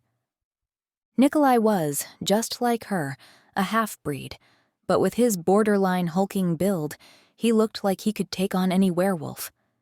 He and Nadia shared the same dark coloring, the same soft brown eyes. "Nadia," Nikolai said, and made no move to hug her. "Nikolai," she simply responded. "You two are weird," Axel said through an amused snort. Where Axel was warm and tactile with an easy smile and a laid-back personality, Nikolai would have made a perfect Wraith with his calm and measured demeanor. Except he'd never even considered joining them. He'd always been more fascinated with Earth and technology. It was such an abnormality within all the magical realms, and especially within the werewolf community of Agartha. They didn't rely on anything but brute strength. There were no ill feelings between Nikolai and Nadia, despite their reserved behavior. They were just products of their upbringings and circumstances. "Papa said we're going to make tacos," Nell chimed in and reached for Nadia's hand. "That's so good.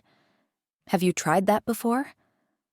Considering Nikolai's and Axel's differing personalities, it had struck Nadia before the way Nell called Axel Papa, and Nikolai the marginally more formal father. It seemed to fit.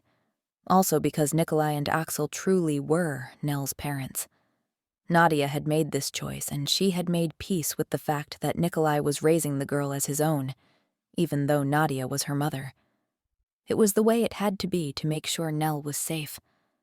"No, sweetie, I don't think so," Nadia answered her. She had to smile at Nell's enthusiasm, but then she was a bright and positive child. "You'll love it, and I'm going to set the table. And I have so many decorations. You're going to love it," she repeated, beaming up at Nadia. "That's great, Nell," Nikolai said, while the girl had to pause for breath. "Why don't you two head on up?" He glanced at Axel. "And I'll just have a quick chat with your mom, okay?" Nell nodded eagerly and went with her other father inside the building. "What's wrong?" Nikolai asked, switching from English to Agarthan the moment the door closed behind them. "Am I that obvious? I won't last long among the Wraiths, then." "Not to most people." Nadia sighed, but this was why she was here. Yes, Victoria had suggested it would be good for her to see her daughter, and it always was, even though seeing her always meant leaving her again, too. Nell's birth father has reemerged. A flicker of fear shot across Nikolai's face, and he quickly looked up at the building behind him as if to check if Nell was still there. Losing her was one of the few things in life that truly frightened him. "Why?" he asked instead of wasting time to check whether Nadia was sure. "I don't know, but he's up to something. Enlisting werewolves, I think." "To join him? That's unheard of." "So is he in and of himself." Nikolai nodded and then frowned, mulling this over. "Is she safe?" "For now. But I had to warn you. Darrow is dangerous, unpredictable. I can add 1,000 more descriptives here, but you get it, Nick." "Yes, unfortunately I do." "I take it he still doesn't know about Nell, then?" "No. But he knows I'm hiding something, and he wants to know what. That's what worries me. But I'd rather die than tell him. You have to believe that." "Oh, Nad," Nikolai blurted in an unusual display of affection. "We all would." It was, after all, why she had taken her baby all those years ago and brought her here, to keep her safe from her father. And that was why Nadia had remained with the Wraiths. They weren't allowed to have children, and as long as she was with them, Darrow wouldn't seek her out somewhere else or suspect anything. Or so she'd thought. They stood in silence for a few beats before Nikolai stirred and then nodded toward the door. "Come in, then." Axel has been teaching Nell to make guacamole, so there's been a lot of that lately. He sighed. I don't know what that is, but if she's making it, I'm sure I'll love it. Nikolai raised an eyebrow and scoffed. Don't be so sure about that. The girl doesn't know when enough spices are enough. There was a definite twitch to his lips. Anyway, you're always welcome here. I can only stay a few hours. It's more important now than ever that I'm not found to be missing. Come now, sis, he said, and opened the door for them both, putting a hand on her shoulder. You have a little time. They'll just think you're inside the shade, and everyone knows strange things happen in there. This has been Shadow Wraith, Book 1 in the Queen's Wraith series, written by G.K. Lund, copyright 2022 by G.K. Lund, audiobook production copyright 2025 by G.K. Lund. If you want to be notified of other audiobooks by G.K. Lund, remember to click subscribe. That way you won't miss new additions to this YouTube catalog.